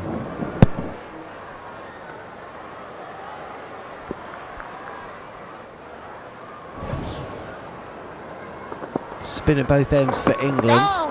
Inside edge onto the pads. As Jaiswal tries to clip this ball into the leg side. And he'll be thankfully got a little bit of bat on that, otherwise he would have been trapped in front. Yeah, seeing a replay of a delivery from Ahmed in his first over, I think. I'm not sure if they're suggesting that there was a little bit of bat on that. It's taken by folks, and this will be cut away from Jaiswal. Past at Rayan Ahmed. Deep point can't cut the ball off, running round. And that's 4 more to the score. Yeah, Joe Root, 4 balls in a row, just dropped his arm. First couple in the over sort of spun, but this one fraction shorter. It's minimal. It's still the top of the stumps. It's just a tiny bit wider on line. And Jaiswal, with that little bit of a front foot press, gets himself in a great position and pounces. All the great players of spin are adept at going back quickly and making the bowlers have less margin for length, and he does it quite brilliantly there with a cut shot through backward point. How quickly did he pick up on the length there? Yeah, I mean, we see it with all the very fine players, but certainly Indian players are so adept at playing spin. It's their meat and drink. There's a short leg in place, and Ollie Pope it is. He's almost brought into play from this first delivery from Rayan Ahmed, which Kuldeep Yadav actually plays quite comfortably into the ground, just in front and to the left of Rayan Ahmed. There's a big turn here, which elicits a little yelp from behind the stumps. The ball turning from off to leg, and that's where Folkes fields, no run. And again, Kuldeep Yadav getting the bat down on the ball, playing deep in his crease. Yeah, Ollie Pope at short leg is a strange position. He's almost behind square at short leg. He's not sort of that forward short leg in front for a bat pad. He's just behind. He's almost like he's trying to bowl back of the length and get it straight off the face of the bat. Touch flatter, left alone, and watched through by Kuldeep Yadav. He might have just added the 1 run since that mix-up, which saw the end of Shubman Gill. I think I'd quite like to see slip go to leg slip as well with this tactic. Yeah, I see that. This is delivery from Rayan Ahmed, which sees Kuldeep Yadav playing forward for the first time in a couple of deliveries. If they do that, they have to take the fielder over the boundary in front of square, don't they? Wouldn't be the worst thing maybe to Kuldeep as he comes forward and plays his ball to backward point. Tidy over from Rayan Ahmed again, and a quick one as well. He's zipping through them. Yeah, he's as I said, he's getting through the crease better. His momentum is going down the wicket. At times he can stop a little bit short, or his body weight can go either towards leg slip or come out of his action quickly and go when he's following through towards sort of cover in his follow through. But everything's going straight lines, which is why he's been so accurate, and the ball has been in a very challenging area with that rough, and it's starting to open up the cracks. The rough is becoming more unpredictable. Some are spinning, some aren't. Some are bouncing, some aren't. And this is a nice thing on a personal level for Rayan Ahmed, with a back-to-back test matches and one just around the corner. I'm not suggesting he's going to have a massive influence on the destiny of this game particularly, but it's a good thing for a young man to get into good habits now. Well, you imagine he's going to play a fair amount of cricket this year, with 3 tests to Pakistan to come in October. We've still got another 2 tests on this tour. And its route will continue. And again, Jaiswal just plays forward. How impressed with him have you been, Bats? Jaiswal, that is. This is a little leggy from Root, and punched away to mid-wicket for another single. He moves to 114. Considering the amount of pressure on these India players, you do see it. You see them buckle a little bit when they make their way into the international scene. I think Jaiswal made a century on debut, and then he of course hit that double ton in this series. He's backed it up with another one here.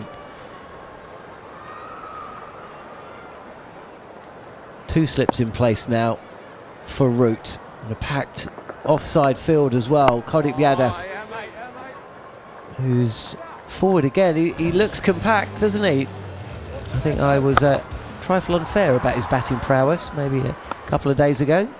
He's shown a few shots today, but ever since Shubman Gill was dismissed, there's a resoluteness about his batting. This is wide of off stump and left alone by Kuldeep Yadav. No run. Yeah, Jaiswal has made a huge impact on the game for such a young man in the infancy of his career, but he looks so assured at the crease. Tossed up and left alone, and that's not a million miles away from knocking back off stump. I think the most impressive thing about Jaiswal is his ability to go up and down the gears, to change momentum, to put bowlers under pressure, but then absorb some pressure. Left alone and no shot played. thuds into the pad of Kuldeep Yadav, well outside the line. That doesn't matter, of course, but I'm not sure that ball is going to be spinning back to hit the stumps. A little chat between the bowler, Joe Root. Stokes doesn't look interested. England have only got the one review left. They burnt one on a clear inside edge. They wasted one by not taking it, which would have seen off Kuldeep Yadav, and Stokes is keeping that in his back pocket. From Jarrod and Bats can continue this conversation, and then it'll be Andrew McKenna to pick up comms. So in the first innings of the first test, Joe Root, 29 overs, 5 maidens, 4 for 79. In the 68 overs since, as Rayan comes in and gets an outside edge of Jaiswal's bat, it goes to slip, but all along the floor, no run.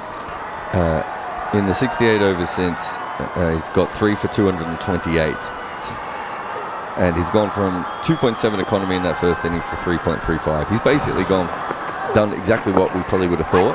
Rayan Ahmed goes in, it's short. Jaiswal helps it around the corner with no real timing, so it's just going to trickle down to fine leg, and one more to the total. When Root's best balls, and on pitches that help him, he is a frontline bowler. And when he doesn't have those conditions and he's over bowled, he gets a little bit tired, people can milk him a little bit more. He'll still bowl a ball that is worthy of getting a wicket. He'll still get wickets for the rest of this series. He also had the finger injury, which didn't particularly help him. Rayan Ahmed goes in. Kuldeep comes down the pitch, but then plays a defensive shot out on the offside, no run. 384 the lead for India, 258 for 3 in their second innings. But I think quite often with Root, we focus on the one good innings where he bowls well. We kind of forget all the other innings where he doesn't, and that's what we've seen more of. Rayan Ahmed goes in. Is that a catch to Joe Root at slip? Joe Root has immediately turned round and started waving to the dressing room. Kuldeep got a full ball that seemed to be squeezed. Umpire Wilson and Dharmasena will get together. Now, was that squeezed into the ground and then to Joe Root at slip? It's going to go upstairs to Rod Tucker, the third umpire. No, this is out. It's just a full ball that his bats hit the floor at the same time, but he's nicked it straight to Joe Root. That's out. I think Root made it look weirder because I think Root might have done a fingernail there. But I think you're right. I think it's a caught behind. But Kuldeep staying there because he hit the ground at the same time, so he's unsure. Yeah, right. Okay, so it's a full ball from round. We've got the replay. Oh, he's definitely not squeezed it. The bat hits the ground. It's out. There's nothing to even look at. It's out. Confirm that, please, with the ball on the ground. It's an incredible stand. He's nicked it to slip and stood. That would be my best angle. Morning, Stuart Broad. Ball's bounced. Yeah, edges the ball, then hits the ground. Deviated a metre to slip. Oh, yeah, no. What are we looking at here? Look, the world has gone mad. He's just nicked it to slip and stood. But some of the reason that this happened is because Root doesn't celebrate. It's because Root goes off that actually made it look even less like it was a catch, even though it was quite clearly a catch to slip. Can I just say as well, though, there was no pace on it whatsoever. Joe Root takes it comfortably, but then flicks it away straight away. Almost like, you know when you get a ball on a part of your finger that's already badly bruised? I don't necessarily think it's the act of taking that catch. It has now been given. England have finally got shot of Kuldeep, the night watcher, for 27 from 91 balls. 258 for 4 as Kuldeep walks off. But I wonder if Joe Root, because he obviously spent some time off the pitch in Vizag, I wonder if he just got one on that existing bruise already that has just meant that was a bit painful. Right, well, England have got their second wicket of the morning. The first came through a run out, and now they've got shot of the night watcher. And we're 35 minutes away from lunch. India's lead 384, and Sarfraz is wandering to the crease. So Jaiswal has resumed his innings. He's now 115 not out. And Sarfraz, a man who got 62 before being absolutely barbecued by Jadeja in the first innings, comes back out. So it's not going to get much easier for England. No, and he was positive, wasn't he, Sarfraz, in that first innings. It was pretty much a runner ball 60. Played some lovely shots. He was of the modern take on batting. He certainly wasn't just going to defend his way to a score. He was proactive. So I think with what we've seen, there's enough in the surface without it really sort of changing drastically at the moment. But it's going to be an interesting period of play. How's the young man going to play? It will give a decent indication of what the future looks like for the rest of this session and next session, as to how positive he's going to be, what the plan is from an Indian point of view. Do you think Kuldeep had maybe gone slightly into his shell because Jaiswal had come back out? We all saw what Jaiswal did yesterday evening, and he kind of thought, well, actually, I don't need to. I'll let you carry on, because Kuldeep had played some magnificent shots earlier on. I think England have bowled well at him. I think Ryan's bowled well. He's in his third over. He's controlled the scoreboard, but bowled good balls in there, and he's got the reward of a wicket. He has indeed. So 4 down are India, and it is Rayan who's in to the right-handed Sarfraz. Pitches it just outside of off stump and spins further away. Good first one to the right-hander Sarfraz. Rayan's in his 12th over. He's got 1 ball left of this 12th over. He's now got 1 for 35. So England have got a slip in for him. No other close catcher. Rayan Ahmed goes in, gets a leading edge. Sarfraz is looking to play to square leg. It ends up at short third. End of the over here on talkSPORT, talkSPORT 2 and the talkSPORT Cricket YouTube channel. India 258 for 4. The lead 384. Jarrod Kimber. One thing I really want to look for with Sarfraz is the way he uses his wrist to get singles. So he has the ability, even when the ball's spinning away from him off a length, outside off stump, to turn it to backward square leg and get a single. He plays it right under his eyes and turns his hands. He did it brilliantly in the first innings. Really fascinated to see how that goes, especially as the wicket, spins a little bit more and the ball holds up and everything else. But I thought he was really interesting batter in that innings. Yeah, I think the thought of how you play spin, the old traditional way of play with the spin, if you're a right-handed batter, hit it into the leg side and left arm spin, or leg spin going away, go with the spin. I think with modern days showing that that's a bit nonsense and you can hit into the spin. Right, well, Joe Root will start his next over to the left-handed Jaiswal. 1 for 56 for Root so far. I think Joe Root might have a callus problem. Gareth, a Jack Callis problem. He's back out on the field with no obvious plaster on the fingers, and then he comes right arm around. It's leg side-ish. Jaiswal has got down on one knee and played the fine sweep, and Mark Wood can't get around to cut it off. It's 4 runs. 266 for 4. No, 262 for 4. It's already gone onto the scoreboard, and so India continue on their way. The same problem we saw with Moeen Ali in the Ashes, where he's now bowling so many deliveries. He'd be bowling a lot in the nets as well, and I think he's just opened up something on his finger a little bit, which might have been what the ball hit in that last catch as well. And we just saw him get some dust and everything. There's a big difference between bowling a little bit in the nets and bowling like this. Joe Root goes in. That's a very slow, loopy one. Outside of off stump, Jaiswal is down on one knee, sweeping it around to Mark Wood at deep backward square. I think Wood has just stolen that out of the hands of Ollie Pope, who was also coming around.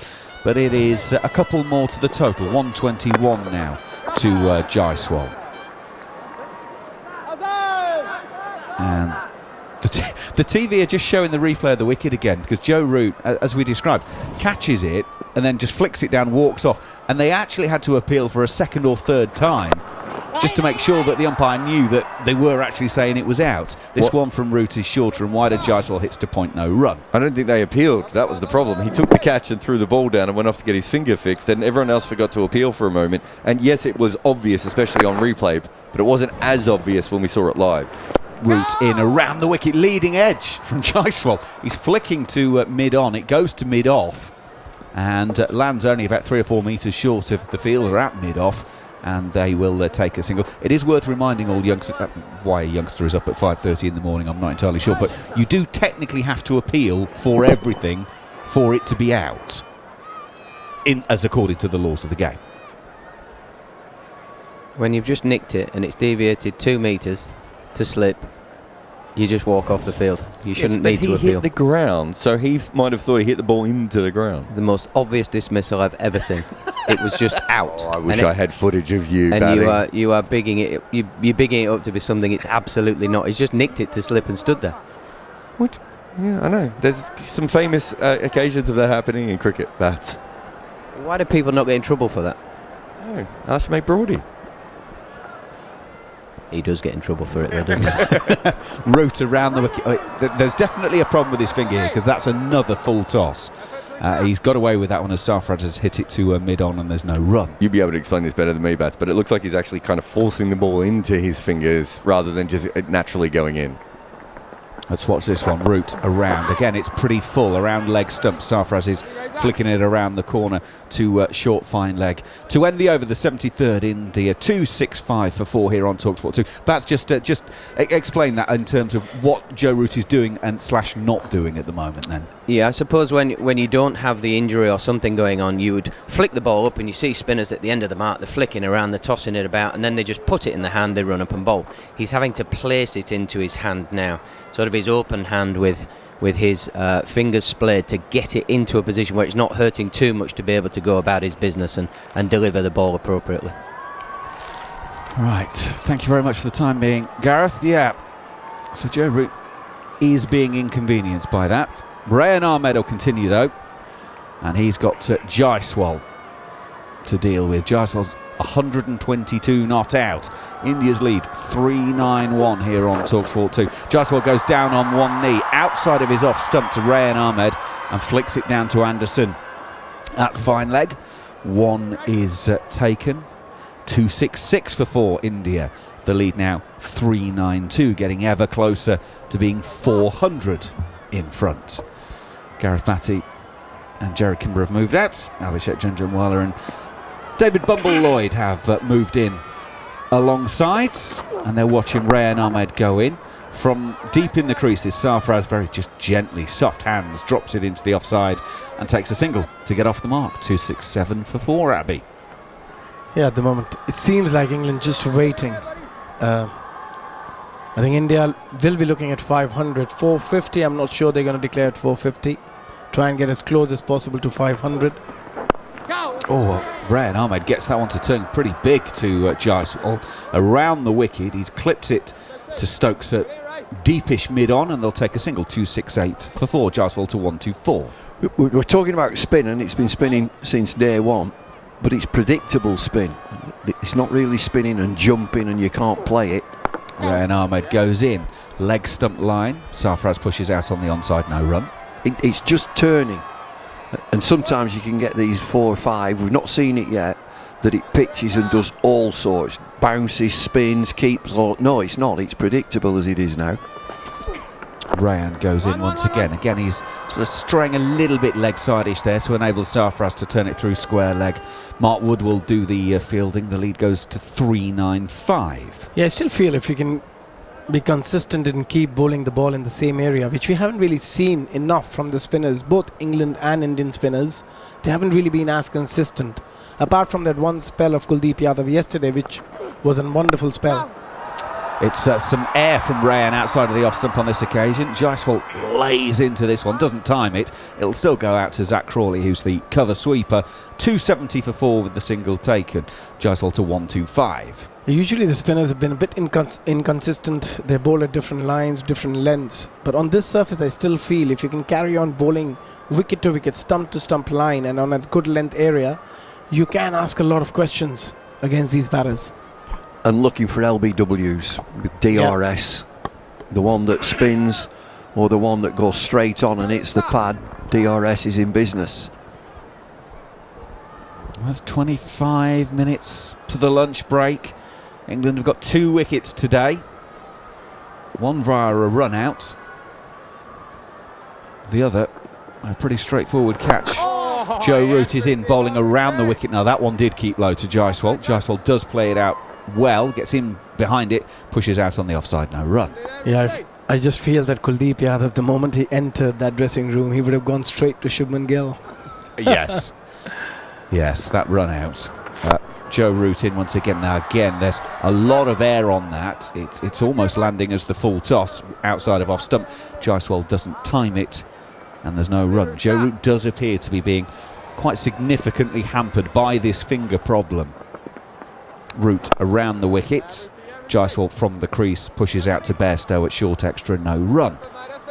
He took that catch to dismiss Kuldeep and just went straight off for a bit of treatment.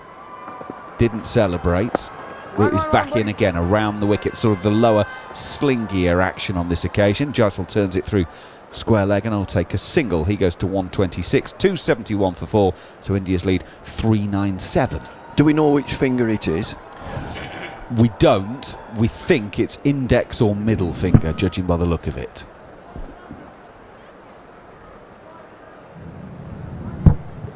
Yeah, that was just a slightly rounded arm from Joe Root, getting an inside edge.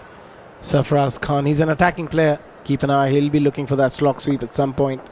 Root goes in around the wicket. Sarfaraz plays it back down the pitch. Root in his follow through. Fields, no run. So just the single from the over so far. Hasn't he had this problem with his finger throughout this tour? Been mentioned in the media from time to time. Yeah, I mean, he spent some time off the field having got a couple of blows in previous games. Root is in. That one doesn't seem to bounce that much. Sarfaraz plays to points, and there is no run. Ends the over, 75 gone here on talkSPORT 2. 271 for 4, India's lead 397. Do you know, off that over, I don't think Joe Root is trying to spin it. I think he's just bowling slow. Yeah, also, the way the wrist is positioned, he's undercutting the ball, so the ball is going straight rather than trying to turn the ball, and that could happen a lot of times when you're struggling to hold the ball properly. Well, Jarrod said he thought, just by the way he was holding it, he wondered if it's more of a callus problem rather than a bruise or a crack kind of problem. Can I just come back to yesterday and time wasting? Yes. Now, the batter has to be ready when the bowler is at the end of his run. There are 2 substitutes have just been on. Change your gloves, have a rub down, have a drink. Just bowl. Sarfaraz has been out there 9 balls. I'm sure he doesn't particularly need a drink or whatever. And in fact, Jaiswal's not been out there that long. Yeah, he was on 104 yesterday. He's just walked out, so he hasn't faced that many balls. Rayan Ahmed to start the new over. Outside of the left-handed Jaiswal's off stump, spinning back into him, pushed out on the offside, no run. So just getting back to it, I'm being pedantic, it just should not be allowed. And it's covered with the laws. If the bowler is ready, just bowl. Rayan Ahmed does exactly that. He gets a little bit too much spin, if you like, because it ends up on the leg stump of Jaiswal, who helps it around to deep square leg for a single. Anyway, enough of that. Back to Abhishek's activity yesterday. Yes. So he went for a net yesterday, not just a net, an outdoor net. What did he wear? He said it was lovely. I just had a T-shirt on. Ask him how many people were there. Go on then. There were 5 nets in the club. Rayan Ahmed goes in. Sarfaraz across his stumps, turns to fine leg for a single. The lead now up to 399. 5 nets. Yeah, all full. I had to wait 10 minutes to get a net. This 3rd week of February, yeah. You've got to wait to get a net. Yeah. Outdoors. Yeah, you can see how keen kids are, how keen parents are. Rayan Ahmed in outside of off stump. Jaiswal aims a big extra cover drive. There is a deep man, Zach Crawley, who will cut it off, and they will take only 1. The lead now 400 for India as they get to 274 for 4. So don't think we're in Mumbai or Chennai. Whereabouts are we in London? What district? This is Hampton Court, near Hampton Court. You see, Henry VIII got his own microclimate installed around Hampton Court, so that's what it'll be. But to be honest, it was quite pleasant yesterday. It wasn't too bad. So, following on from that conversation, I want to know from listeners, did you have a net outdoor yesterday in the UK? How many outdoor nets were employed in the UK? Come on, at talkSPORT2, at cricket_TS. If you're on the YouTube channel and you're a subscriber, you can send us a message through that. Did you have an outdoor net yesterday? Come on, Abby can't have been the only one. Well, we know he wasn't the only one. He had to wait to have one. Let's put a geographical map together, everybody. Rayan Ahmed is in. Inside half of Sarfaraz's bat. Pushing out on the onside. We'll take it to single. 275 for 4. Well, I live way up north Yorkshire, North Yorkshire. And I could tell you that York City is completely flooded and all the grounds around are. Rayan Ahmed in. Jaiswal across his stumps. Flicks to the leg side. Take a single. 276 for 4. So forget cricket. There's a football pitch close to where I live.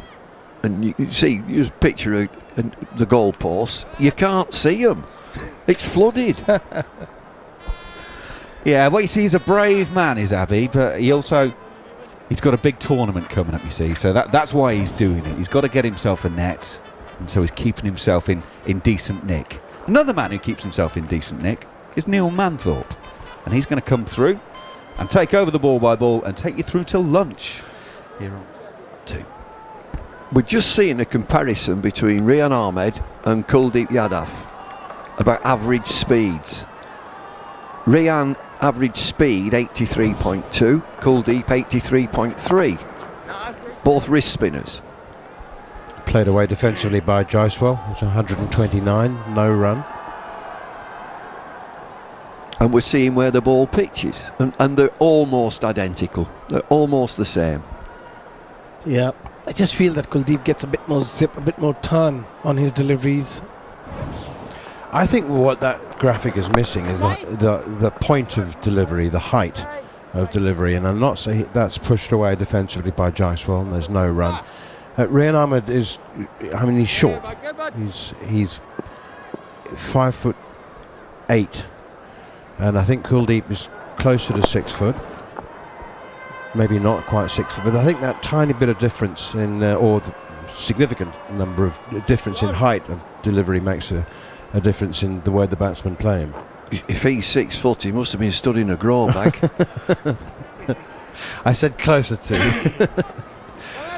Yeah, well, Rian Ahmed just seems, maybe it's his build, he just seems considerably shorter. Root in again, turned away on the onside by Sarfraz Khan, no run. The other thing that's missing is revolutions on the ball. How many revolutions? Well, the television production company are doing a major analysis on the differences and the similarities and differences between Kuldeep and Rian Ahmed, but it's Joe Root at the moment. India's lead is 403, by the way. That's in at the pads of Sarfraz Khan and nudged out towards square leg, no run. Yeah, revolution makes a massive difference. Also, Kuldeep Yadav sometimes gets a bit of an in-drift, which makes it harder for the batter. And Rian still very young in his career, still learning the trade. Well, that in-drift would tell you that there's the amount of revs on the ball. Absolutely. Sarfraz 4 from 14, 77 overs gone, new ball due in 3 overs. It should be it'll be available, I suspect, 1 over or maybe 2 overs before the lunch break. 277 for 4, Sarfraz Khan 4, Jaiswal 130, and England have had a couple of moments of fortune today. Kuldeep Yadav caught it slip by Joe Root off Rian Ahmed for 27, and the unfortunate Shubman Gill run out by the brilliant Ben Stokes. At the non-striker's end for 91, Tom Hartley played his part, gathering Stokes' throw and whipping the bails off. Actually, he didn't whip them off. He looked like he was going through the motions. He thought, oh, he must be back. This is never going to be out. But it was. And Shubman Gill's gone for 91. We've just seen a long shot of Anil Kumble on the screen.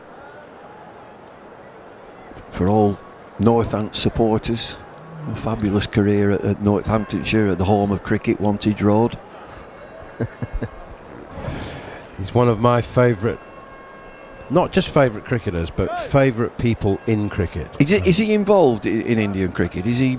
I don't think no. Since he's left that coaching role, I don't think he's involved with the BCCI, but he does a bit of work with. He's still involved at Karnataka, isn't he? Yeah, he's still involved with Karnataka, but not with the not directly with the BCCI, but through Karnataka he must be involved. But yeah, it's good to see him in the broadcasting box. This one is nudged away out on the onside, and there's no run. Jaiswal remains on 130. From what I can gather, you need to be on side with the BCCI. Yes. You need to be on friendly terms. Punched away for a single by Jaiswal into the covers on the offside. And is it? Am I right here? You'll know this, Abhishek. Is the BCCI? Are there many politicians in that? There are people from politics in it. It's more politicians than cricketers, I can tell you that. Crikey, good gracious, if that happened in the UK, Oh my goodness me. Yeah. There's a lot of politicians involved, and also it depends a lot who's the ruling party in India. And then you get a lot of people from their side. Rian Ahmed in again. Sarfaraz Khan pushes it out towards Duckett at cover. Again, no run. Yeah, as Amit Shah, who's our home minister in India, he's the president in Gujarat cricket. His son, obviously, the secretary in BCCI. Oh, that's lifted high down towards long on, out towards deep mid wicket rather. It's gone a bit squarer. Johnny Bairstow's in pursuit, can't get there. Well, he can get there, and he has got there, only to pick the ball up on the rebound from the boundary triangles, boundary foam Toblerones, and Sarfaraz has a boundary. Good shot. Yeah, that's a nice pickup shot. He's slightly full onto the pads, but he picked the gap perfectly. There was nobody in the boundary. It's a risk-free shot. And another leg break, and it's chopped away past Jimmy Anderson at backward point. Anderson thought he had it covered. He's down on one knee, held out his left hand, and somehow the ball spun past it. And there's 2 more runs to Sarfaraz when Rian Ahmed thought it should have been a dot ball. 284 for 4. India lead by 410. So frustrating morning for England. As I said, those 2 moments of success. 1 a run out. Here's Rian Ahmed, busy, bustling. He does get through his action very quickly, and there's a certain element of explosiveness about his delivery action. That ball was quicker than any other that he had bowled, actually. It was almost 88 kilometres an hour. Well, it's good pace, and it is spinning. But you should be able to negotiate, and you can see that the batters are 284 for 4. They're negotiating spin. And day 4, it's not impossible to play. It's not bouncing. It's not keeping low. I think it's spinning, which you'd expect anyway. I think the Indian batters have batted really well, and as I said, if they could be a bit more consistent with their line and length, things could change. Jarrod in, another round arm slinging delivery, and it's driven up to Stokes at deepish mid-off. No run there. Do you know, I'm not sure he's trying to spin these. It's just slow bowling. Well, he bowls a nice seam-up delivery, but I don't think he's doing that either. Bowling quite round. Oh, that's a full toss. No, that's Gift. Smashed. Got exactly what it deserved. That's gone for 6 over long on. That was a shin-high full toss. This is as friendly a delivery as you'll get any level of cricket. Yeah, you can see he's struggling a little bit. Straight away looking at his finger, Jarrod just can't spin the ball enough. As you see, again the way he released that ball, again undercutting the ball, not going over the seam, he's just undercutting it. Lovely shot, nevertheless, Jaiswal. Free hit, absolutely. And this one is pushed out to Stokes at mid-off, who's cross with himself for not gathering that cleanly. He's affected 1 run out already today, and thought he might have a chance again with that one, but in the end it's just a single to Yashasvi Jaiswal. I'd guess it's his second finger, and it's the skin that's off his second finger from what we've just seen. Not uncommon for an off-spinner. Oh, Sarfaraz Khan has gone deep and also long over wide long on for 6 more. I said earlier it won't be long until he plays a slog sweep. He loves playing that shot. It's all about picking the right length, and both these players have been exceptional in doing so. I must say that there's a slog sweep on the one hand can look like the simplest shot in the game, and yet there's a lot that goes into it technically. Forward comes Sarfaraz Khan here, now just nudges it behind square on the leg side. They take a single. Sarfaraz is up to 17 in no time at all. India 298 for 4. The latest 6 there, it's such a natural shot from around the wicket with the spin, a big stride, and just get all your weight, and there's plenty of it from Sarfaraz to get into the ball. Goes way over deep mid wicket. Yeah, he doesn't even get his knee all the way onto the ground. He just hits it kind of standing. Here's Joe Root in once again and does land this one in a good area, but it's again a single as Jaiswal just nudges it out towards mid-wicket. Bob Woolmer became a dear friend of mine, sadly passed now, but he, as you know, Bumble was one of the original great scientists of coaching and the game, and he would apply a theory and some science to everything. And I remember him describing the slog sweep. I mean, most batsmen before Bob came along just thought, well, you just whack it over mid-wicket. That's how much thinking can you go into a slog sweep? But Bob did. He applied a great deal of science and theory to the shot. It's still a slog sweep. Yes, but you've got to get your pad here and you've got to get this out there and the weight's got to be on It's natural. It's just such a natural shot. And the other thing, there's lots said about Bob Woolmer. Having played against him, he was a crack short leg. He was a brilliant short leg, Bob Woolmer. And he wasn't a small guy. He was quite tall. We were getting into height again. He was a 6-footer, but he was good there, short leg, for Kent when he played at Kent. Oh, he's a handy batsman and a useful medium pacer as well. Yeah, just about useful. In the right conditions. He modelled himself on Colin Cowdrey, the way that he played, the sort of languid way that Cowdrey played, and Woolmer as well, a stylist. Next one played away defensively. India's lead 425. Rian Ahmed in again to Yashasvi Jaiswal, who of course retired hurt yesterday on 104, but has re-emerged at the fall of the first wicket today and has taken that 104 on to 139. Sarfraz Khan has 17. India are 299 for 4. As Rian Ahmed is in once again. That's slightly short and allows Jaiswal to flick it away out to the deep square leg boundary of Tom Hartley Fields, and that brings up the 300 for India and the lead of 426. Getting back to Bob Woolmer and his time with South Africa, you remember the 1998 series, 97, 98? We got hold of this thing called StatsMaster, which is analysis. Another slog sweep from Sarfraz Khan. He's picked it on length and has dispatched it out towards the deep mid-wicket region, which is unmanned by a fielder, and it bounces three times before hitting the boundary rope for 4. Just a spurt of runs from both these batters, Sarfraz and Jaiswal, looking for the boundaries and finding the boundaries. They're not an easy shot to play. Against the spin, it's all about picking the right length. Beautiful batting. He's very positive. He's been very positive in the first innings. Doesn't look like a player who's just made his debut, playing his first test. Go on, Bumble. You just got StatsMaster. Yeah, stats. And it was adapted from New Zealand and I think rugby. And Bob had seen what we were doing, and he came, what have you got there? And as you would do it at that time, well, do you have a go? You have a go with it. And so, we interchanged, and you have a look at it and see how you adapt it for your team.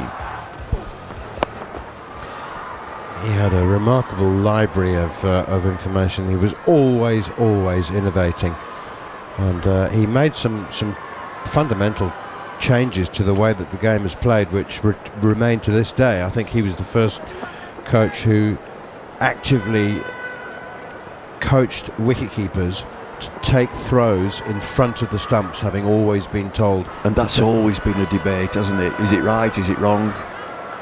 Fractionally better.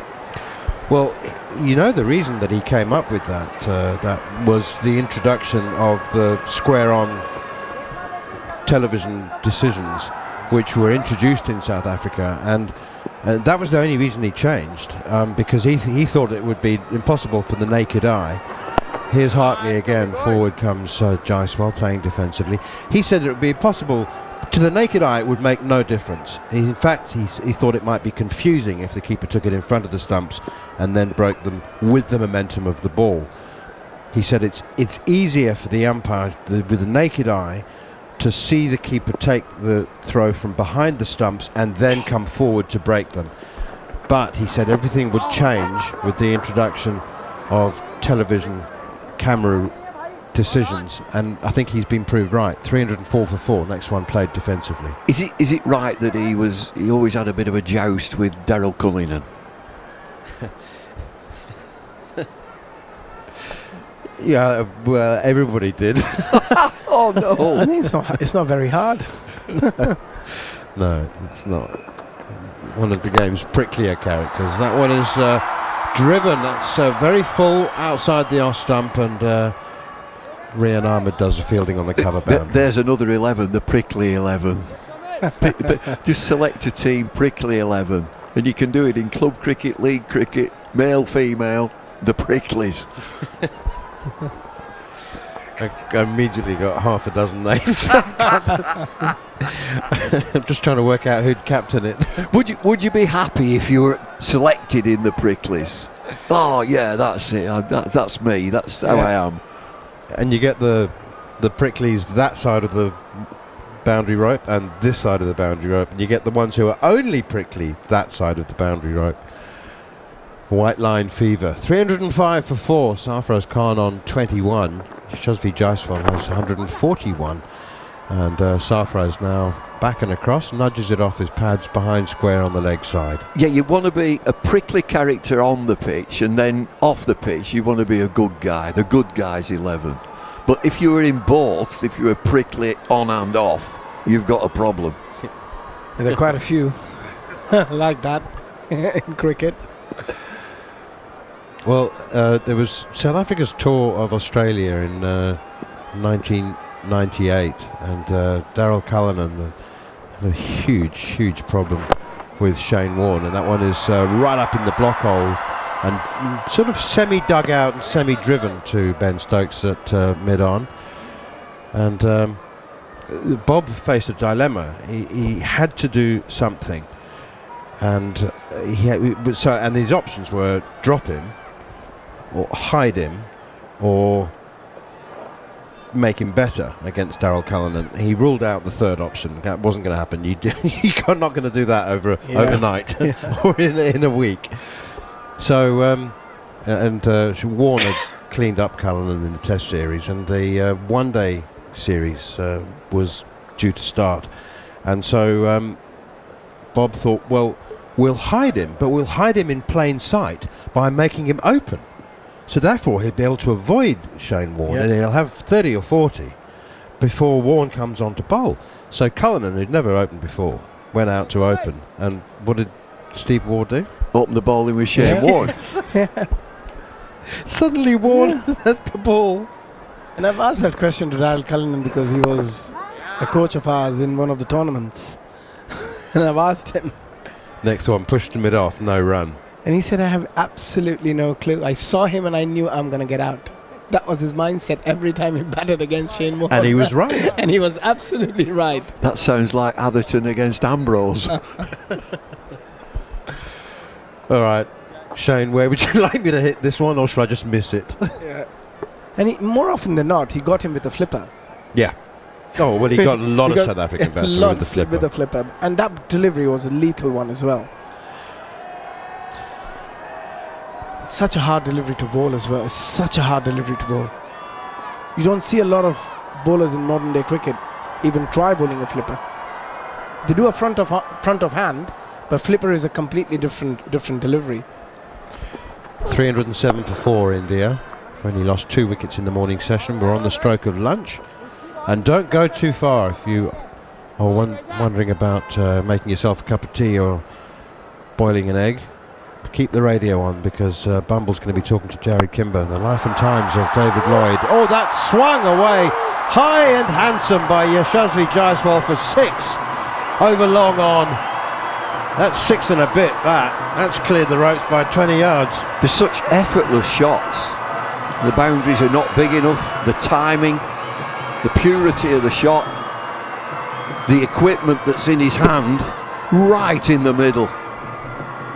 He was right in the slot, but he's not a big guy, Yashasvi Jaiswal, but hits a lot of sixes, even in Test cricket, every innings. He gets 100, he has 6 or 7 sixes in every innings. It shows He can really hit the ball far, but yeah, he's just picking the right length and such a clean swing of the bat as well. It's a real talent, this guy Yashasvi Jaiswal, and Manners is en route for another double 100 if he keeps batting like this. He's 148 already. Yeah, well, I mean, if you'd said that half an hour ago, I'd have thought that'd be fanciful, but it's realistic now. No, the umpires are out there with the fourth umpire, and it looks like they're changing the ball. Have they lost the ball? Is it going to be a new ball? I don't think England have taken the new ball. I think they've lost the one. Or Jaiswal has lost it. Where's it gone? It's disappeared down a tunnel. It's gone into the grounds. Oh, it's stayed up in the rafters. It's up in the rafters. They can't get it down. That's right. It's gone into the groundsman's tunnel and then bounced up into the roof. Yeah. Oh, goodness me. So, replacement ball it is. I wonder if they have one that's 81 overs old. This is a good, very good leg spinner from Rian Ahmed. Pitches in the footholds outside the left-hander's off stump and then bounces steeply. And this is modern day cricket. This is the last over before lunch as well. Rian Ahmed in again. He's trying to make life difficult by exploiting those footmarks outside the off stump. Do you know that last delivery, just the one that we've just had, is fabulous batting because he pitches, he does everything right, and he rides the ball. He just pushes it with a spin, and again. Pushed away defensively out to the offside. And softly, really, really softly, as he gently comes forward into the footholds, and he just knocks it into the leg side. No danger at all. Oh, that's short to drag down from Rian Ahmed, and it's flicked away out towards Tom Hartley at deep square leg for a single. That was the last ball of the over. I think it was the last ball of the session as well. The batsmen are just having a look at the umpires to see whether lunch will be called, and I think it has. 314 for 4. India's massive lead is up to 440. They are 440 ahead. We haven't seen any sign at the ground yet of Ravichandran Ashwin, but word did reach us that he was due to arrive, expected to arrive, or hoping to arrive at around lunchtime, and I suspect that India will want to have him on the field.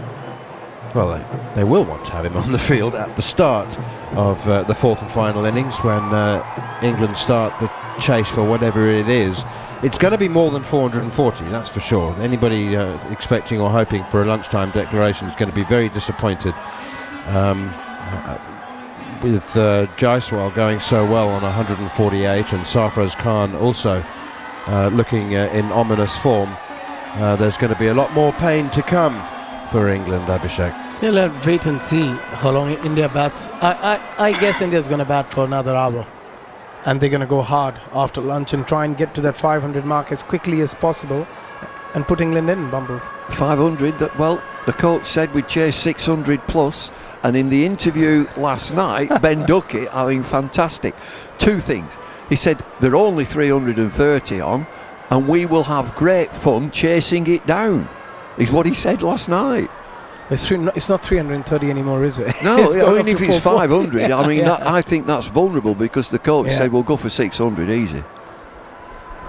If it's that easy, then I don't have a lot to say, but it's not going to be that easy on this pitch chasing 600. You might as well just gather up all of the world's wisdom almanacs and burn them if England chase down 550 in the fourth innings, because records will mean nothing anymore. 314 for 4. Thank you very much indeed for your time. Bumble, you've only just got time for a cup of tea because you're going to be providing the entertainment during the lunch break alongside Jarrod Kimber. We'll be talking about the life and times of David Lloyd, player, coach, umpire and commentator, and those are just 4 of the ones you know. He's had a long and fascinating and varied life. Just a quick look at the bowling figures. Joe Root 1 for 80, Tom Hartley 1 for 78 and Rian Ahmed 1 for 64, the wicket takers. Mark Wood 10 overs, no maidens, none for 46, and Jimmy Anderson also wicketless. It's been a real hard session for England, and one in which India have reasserted their authority in the Test match. The 4th day of the 3rd Test match. It's 1-1 in the series, remember. And at this stage, you'd be a very brave punter to bet against India from taking a 2-1 series lead. We'll take a short break, and when you come back, as promised, we'll be with Jarrod, Kimber and the life and times of David Bumble Lloyd. Exclusive ball-by-ball commentary of the 3rd Test match, live from Rajkot. Past the umpire now, he's straight. See you later. Only on talkSPORT 2. talkSPORT 2 is your dynamic destination for all the latest sporting action, featuring live commentary of all the biggest events, including football, PGA golf, horse racing, Premiership rugby, cricket, boxing, and all the big-hitting drama of the NFL. Plus, talkSPORT 2's official betting partner, William Hill, is always on hand with the insight and in-depth analysis you need. talkSPORT 2 with official betting partner, William Hill. Get epic value all season with William Hill. 18+, begambleaware.org. And you join us now with this penalty shootout locked at an unbelievable 19-all. Yeah, I hope these fans haven't got a train to catch. 2019 now! Oh, this is gonna be a long night. You're telling me. Last train home won't wait for penalties. Better get a travel lodge. Find king-size comfort up and down the country at travellodge.co.uk. Did you know that when selling your car, part exchange isn't the only option? You could get a bigger discount on your next car if you sold to We Buy Any Car. This calls for a party. Hit it! Just sold my car to We Buy Any Car. Just sold my car to We Buy Any Car. To find out how much your car's worth in 30 seconds, enter your reg number now at WeBuyAnyCar.com. Admin fee may apply. For more information, visit WeBuyAnyCar.com/info. Oh, February. What a tough month. It's probably time to cut back, right? Wrong! It's time to go bigger. It's time for Subway. Grab life with both hands like a mouth-watering, freshly made footlong. Take a big bite and lunch like you mean it. And now you can get a footlong for even less. Download the Subway app and get any footlong you like for only $4.99. Subway. Eat fresh. Valid until February 20th, 2024. In-store only. Participation may vary. Extras cost more. Full T's and C's apply. Don't know where to start your next paint project? At Wix. Find all the inspiration and help you'll need. Plus, Dulux Standard 2.5 litre coloured emulsion was £21, now $15. Terms apply. Worn out. Busy day. Don't let tiredness get in the way when you just can't get going. Barocca can help you face the lag. Formulated with 11 vitamins and minerals, including vitamins B6 and 12 to help support energy release and reduce tiredness and fatigue. Barocca, face the lag. Barocca contains vitamin C, B vitamins 1, 2, 3, 5, 6, 7, 9, 12, and magnesium and zinc. Game night. The goals are calling. Tomorrow. Exclusive kick-by-kick commentary of Everton versus Crystal Palace. Coverage from 7, kick-off 8 p.m. on talkSPORT. On DAB+, online, via the talkSPORT app, and on your smart speaker. Exclusive ball-by-ball commentary of the 3rd Test match, live from Rajkot. Fielding, oh, there's going to be a run-out! Only on talkSPORT 2.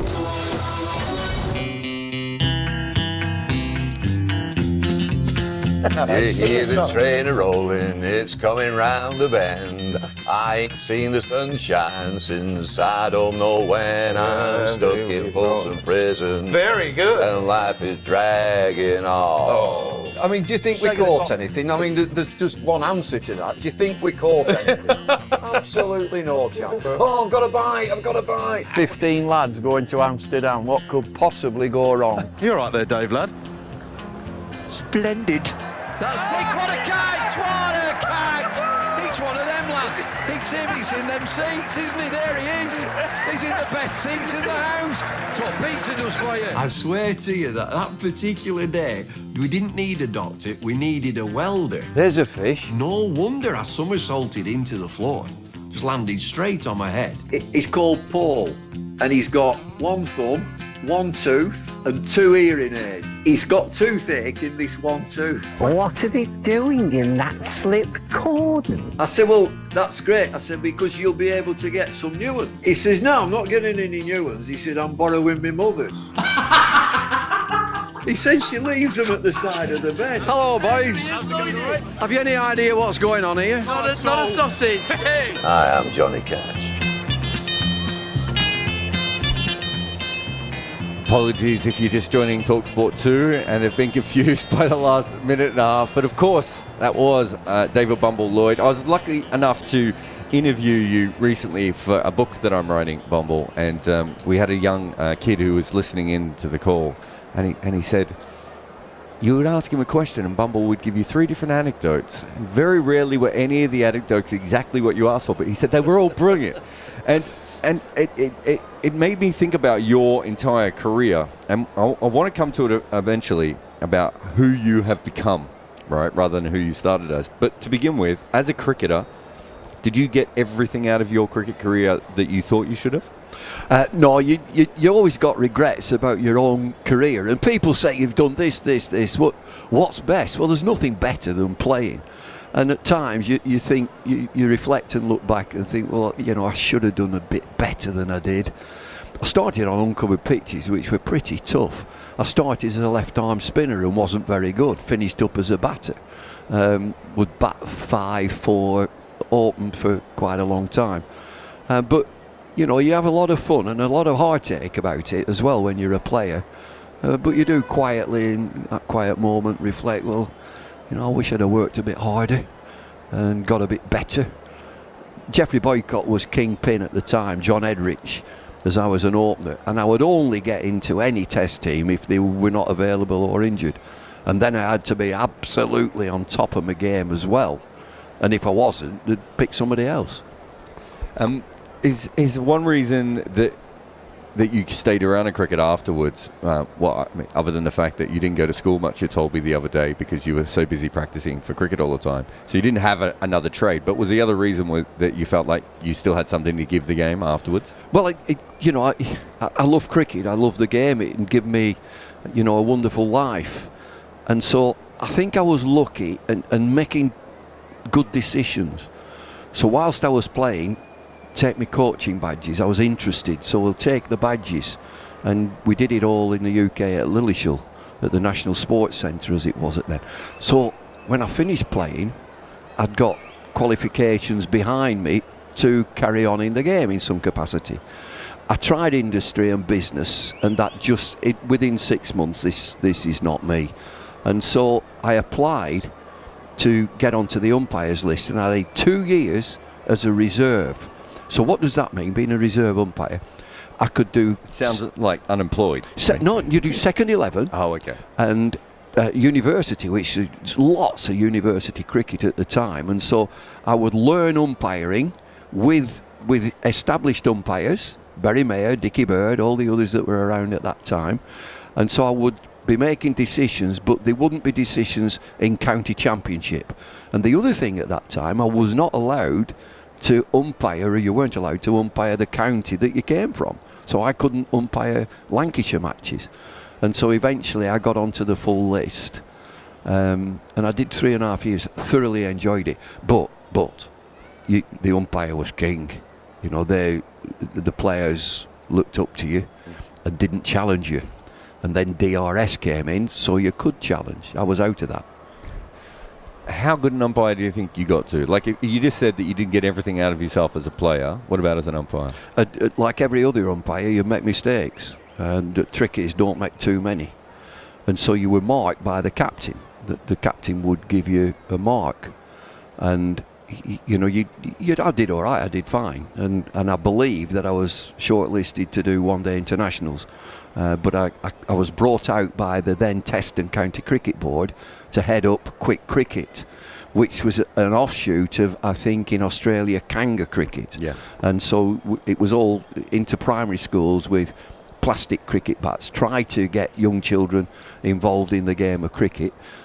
Because at that stage in primary schools, I don't know whether it's any different, they would be playing rounders. So if you're playing rounders, why not have a go at playing cricket with cricket equipment which wouldn't hurt them? Cricket's a hard ball, so we had a a much softer ball, which was good for the children. So I was brought out of umpiring to head that up, and moved on through coaching at the same time. Mickey Stewart was England coach at the time, and I was helping him out from time to time in various guises. You go from that to leading the team. It feels like the umpiring thing happens and you make a conscious decision. You spend 2 years getting good at it, then you end up at the professional level, doing it at the top level. As you said, towards the international level. Coaching, you start helping out, and then when do you start to take that seriously as a career?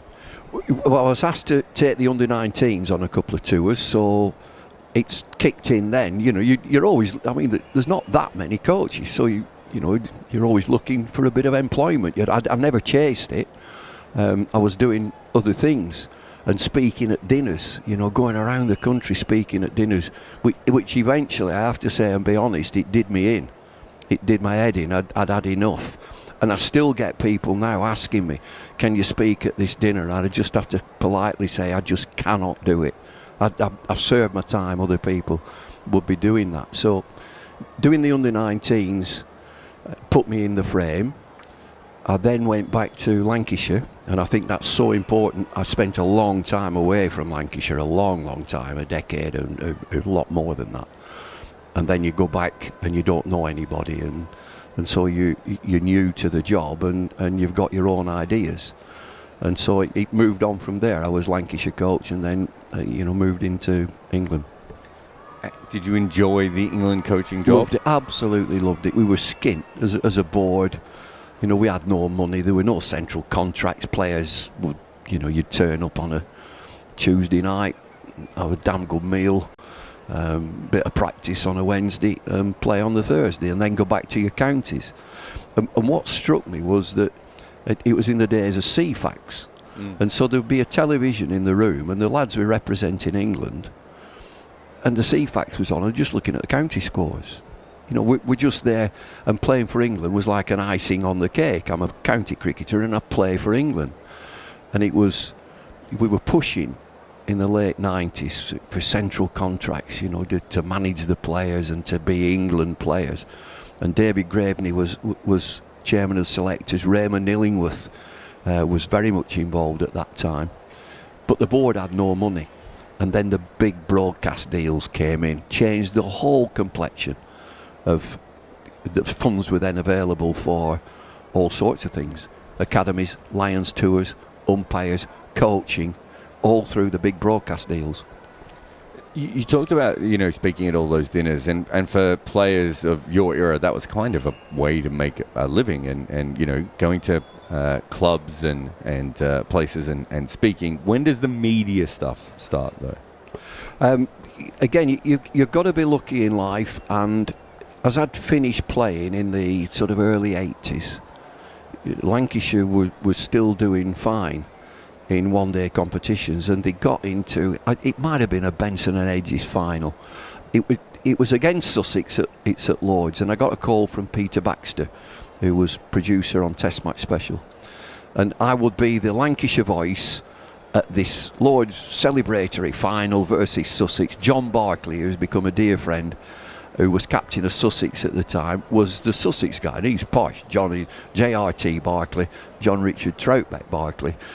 He's posh, and he's cravat. No, he didn't have a cravat. Okay, he wouldn't have it. He quite the other way. He'd have a nice trilby on, and so you've John from Sussex and this Lancashire lad, and it turned out just by being lucky and doing that, the voice was attractive to radio, is what Peter Baxter told me.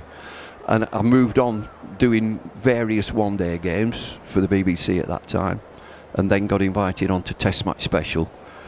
Now, I still pinch myself that I worked on that programme for a long time. You would have grown up listening to it. I've grown up listening to it and working with Brian Johnson, Henry Blofeld, Christopher Martin Jenkins, Bill Frindle, Trevor Bailey, Fred Truman, who's one of my all-time heroes, Fred Truman, Jonathan Agnew as a young lad.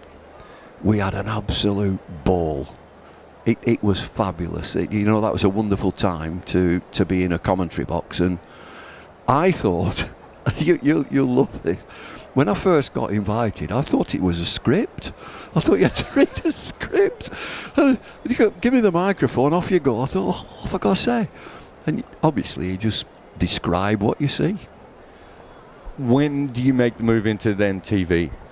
When satellite television came in, I believe in 1991, and there was Sky Television and BSB. It was called British Satellite Broadcasting, and that got swallowed up by Sky. I was with BSB, and when it got swallowed up, I moved into Sky. I moved across to Sky, and then I had the break and moved into England coaching, and then as I left in 1999, I got a call from the head of cricket at Sky as I'm leaving. He's been said he's leaving, and there's going to be a media that he's leaving. And John Gaylord, who was the head of an Australian guy, red-headed, bearded, raw-boned Australian fella, he rang, "You're leaving, join us." And so I'm a bit down at the time, and I think, well, you know, I need a bit of time. He said, "You've got 10 minutes to tell me." He said, "Ring me back." He said, "Because we're going to jump on the back of this media from the ECB, Test and County Cricket Board," as it probably was it? No, it might have been ECB. He said, "We're going to jump on the back of that and announce that you're working for us," and that's exactly what happened. So he's leaving, cameras rolling, press conference, media questions, finish that, and he's joining us. So then they gave me the microphone with the Sky logo on it and that. And so I've now moved straight into Sky. I'm still a bit down. I wanted to carry on with England. It wasn't going to be. And I said to John, I'd like a bit of time off. He's Australian, red-headed, bearded, raw-boned. You start next week. You're in next week. And so it was whirlwind. And I had a fabulous time at Sky. I had an absolutely fabulous time. But it gave me an opportunity, and you'll like to go and work on Channel 9. I mean, that's the holy grail. To be involved in Channel 9, fantastic. To do TMS and Channel 9, that's kind of the two most important, broadcast pillars that cricket was built on, right? Yeah, and to work in that Channel 9 box with Tony Gregg, Richie Beno, Bill Lorry, Ian Chappell, it was bang on, absolutely bang on. Knowing the business, and outrageous at times, great fun. I mean, that's important. Great fun. When do you sort of become the face of T20 cricket, early T20 cricket, and become the start the car? I think I've got a T-shirt at home. It actually just says start the car on it. I can't believe that. I was embarrassed with that. But they produced some T-shirts, some fans, some supporters. Yeah, it's just a fan group. Someone gave it to me. Yeah, I've got to tell you, I go to bed in it now. It's my T-shirt, but I go to bed in. I start the car on my face. On the front of it. 2003 that first started. I got it straight away. And, being in England, I go back to Gillette Cup. Oh, this will never catch on.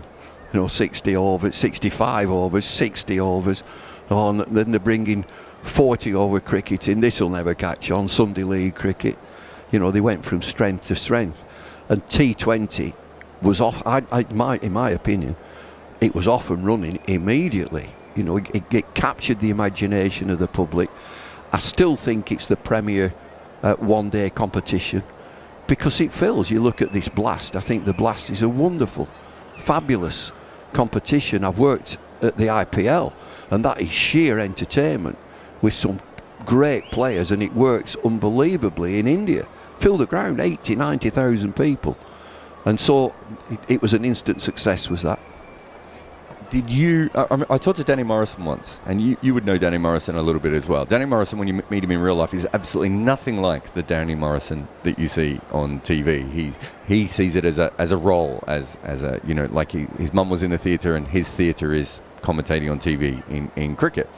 And you are much more naturally like that. And I wondered if all those years of being an umpire and a player and having to be serious and going on TMS and everything else, finally when T20 comes along, it's almost like cricket becomes a little bit more Bumble, and you're like, well, I can expand who I am and have a freedom to perform the way I like to a little bit more. I also think you need good producers and good people around you, and from that Sky environment at that time, I'll stress that, take it to the edge. Just be yourself, take it to the edge, be outrageous, we will back you. And it just gives you free license. But if T20 wasn't around, you might not have had that freedom? No, I'd have enough sense to back off, and I'd still, we're working here at talkSPORT, and I love it to bits, to sort of go full circle from starting in the radio, branching out into TV, to come back to radio. Radio is the nuts and bolts of cricket. It is very much so. Because you're talking all the time. You have to talk all the time. In TV, you've got to let it wash. Just shut up. Just let it go. And we were told constantly by one of the producers who became head of Sky, Barney Francis, less is more. And he'd tell us time and time again, less is more. And working with Warney, Warney was absolute motor mouth. He'd go, bub, bub, bub, bub, bub, and he would understand it. Yeah, less is more. Somebody tell me to shut up. And so, the enthusiasm comes through. But I like the element of, if you're broadcasting on a cricket match for 7 hours, you've got to lighten it up a bit. You can't be dead serious for 7 hours. You have a bit of fun. There's difference between lightening up a little bit. So when you started on TMS, you probably weren't expecting to end up singing Elvis songs on TV, right? Like, there's a big difference between you being Bumble and you're on there because you've got the great voice and you know a lot about cricket and you're fun. That's not quite in singing in front of a crowd at finals day, is it? Like, no, it moves on, and there's always that frustrated karaoke. And Andrew Flintoff was another. We were seriously vying against each other. He's doing Elvis, and I'm doing Neil Diamond, sorry, Sweet you Caroline. did do, you're right. I should have remembered it was Freddie in the Elvis suit, wasn't it? Yeah, and he's dead serious. He said, I'm doing it, I want a proper suit. I want to be dressed up as Elvis. And then he trips up over the speaker. He forgets the words, and he wins the competition. I was most upset, because I kicked off with Johnny Cash. I like a bit of Johnny Cash, Folsom Prison, and then went into Sweet Caroline. And you'd think that standing there in front of 25,000, you need a stiff drink before you do that, because you're not very good. But the enthusiasm is there. You've got to have a go. But I'll come back to TMS. If it was around at that time, I'll guarantee that Brian Johnson would have had a go. He would have had a sing. I want to talk about. You would have grown up in an area where some of your friends, would have had pretty much one career all the way through their life, right? I look at my father, who's a similar age to you. He basically did the same job, just for different companies overall, and lots of people of that era did that. It's a bit different now. People do all different jobs, but look at your life. You're a professional cricketer. You're an umpire. You're a coach. You're radio. You're TV. You're doing public speaking. You're doing all these different things. It's almost like you are just going from whatever interests you at the time and latching onto it, rather than looking for a career. Well, I came from a very modest background. My mother was one of 13. My dad was one of 5. Can you name all your aunties and uncles? No, I did. A lot of them had died before I appeared. I was even, Yeah, so I had a tough upbringing. I've never forgotten where I come from. I come from a town called Accrington, a terraced house and an outside toilet, and we were talking earlier about no double glazing and no central heating, nothing like it. Was tough. There was a song around by the Animals, Eric Burden, "We got to get out of this place," and that it really drove me on. So football is my sport. I love football to bits, but cricket was the business, and it was going to get me out and get me better, give me a better life. And so, that's what took over. But the background, I have never lost that Accrington background. And I might be an amiable sort of bloke. Don't cross me. Don't mess with me. Because that is from when I was 4. Don't mess with me. So, the opportunities that cricket gave you then really that's how you moved your life on, right? Yeah, and to join Lancashire County Cricket Club was the dream. And all the talk now about county cricket as to it's pushed into winter and it's pushed into autumn. Every cricketer that I know has started in the UK in county cricket. That's where you start. It is vital, absolutely vital, to develop your game. That's where you develop your game. And it's a process where you join as a youngster into a team of experienced senior professionals, and they show you the ropes. They guide you through. And I can't see it any different now, because when we commentate, we talk about the leaders. The big word, buzzword, is leadership. The leadership group. Senior pros. That's what that is. Your senior pro guiding the young player through. And I'll just mention one who became a great player, Michael Clarke. Comes into the Australia team as a little shaver. Shove him in at 6. In a great side. Pup, 6. And works his way through to become a fantastic player, learning the ropes from senior players, and that's how it's been all the way through. And so you marvel at the game that we're watching now, that India producing so many young players who step right into the team. You've got to learn your trade, and we talk about the Ranji Trophy. That's where they're learning the trade, definite. But you talk about learning the trade, so you had to learn cricket, then umpiring, then coaching, now broadcasting. How much of that is natural, and how much have you had to work on all those things? Well, my dad had a job, but he was also a lay preacher, and he was my mother was volatile, really, really volatile. I get a clip round the ear regular. My dad was very quiet and demure, and if he spoke, he's one of them, and if you just listen, he didn't say much. Be yourself. Just be, and that stood by me. Just be yourself. I'm quite a private bloke. I come alive. Give me a microphone and a cricket match, I'd just move. I'd just get into a sort of overdrive. You don't see me out too much. I had my mates when I was at Sky. I would knock about with Ian Ward, Michael Atherton, Nasser Hussain, a couple of the producer young lads. That would be us. We were pretty regular. No clubbing, whatever young people do these days. No, just pretty regular. My own group of friends right now are nothing to do with cricket. Tractor drivers, farmers, engineers, retired engineers. I've got a very interesting pal who's a crime scene investigator, and he's got me into allotments, and he's got his own allotment. And he's got me into it. And I said, how did you get into this, Howard?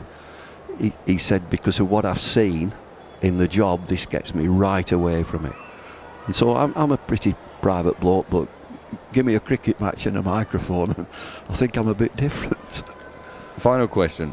Playing cricket, umpiring, coaching, talking about it, all the things that you've done. I'm not going to ask you which one you think you're best at, but I'm more interested in which one you are most proud of, right? We all want to... All of us who get the opportunity to work in cricket, we want to leave the sport in a better place than when we started it. Which is the one that you think you've achieved that the most? Commentating.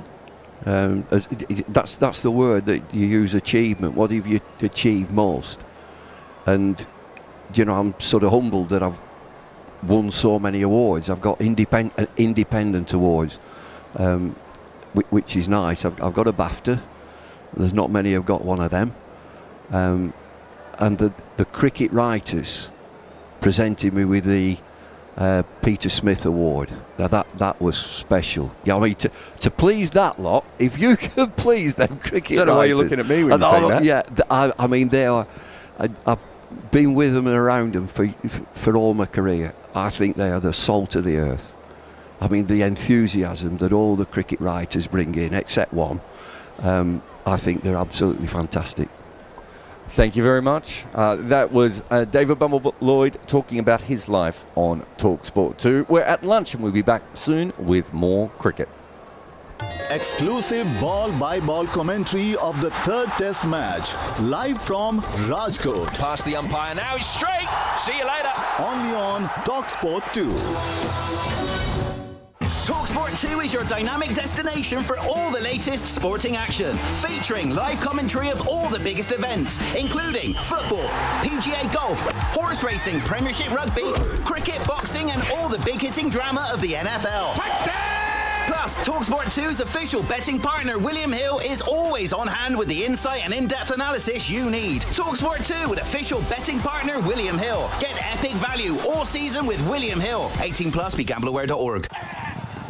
And they're coming down the final furlong now. And Long Drive Home is being chased down by I'm Tired. I wish I didn't have to drive home is losing ground as Better Get a Travelodge is coming up fast. Long Drive Home is fading as Better Get a Travelodge comes tearing up on the inside and Better Get a Travelodge takes it!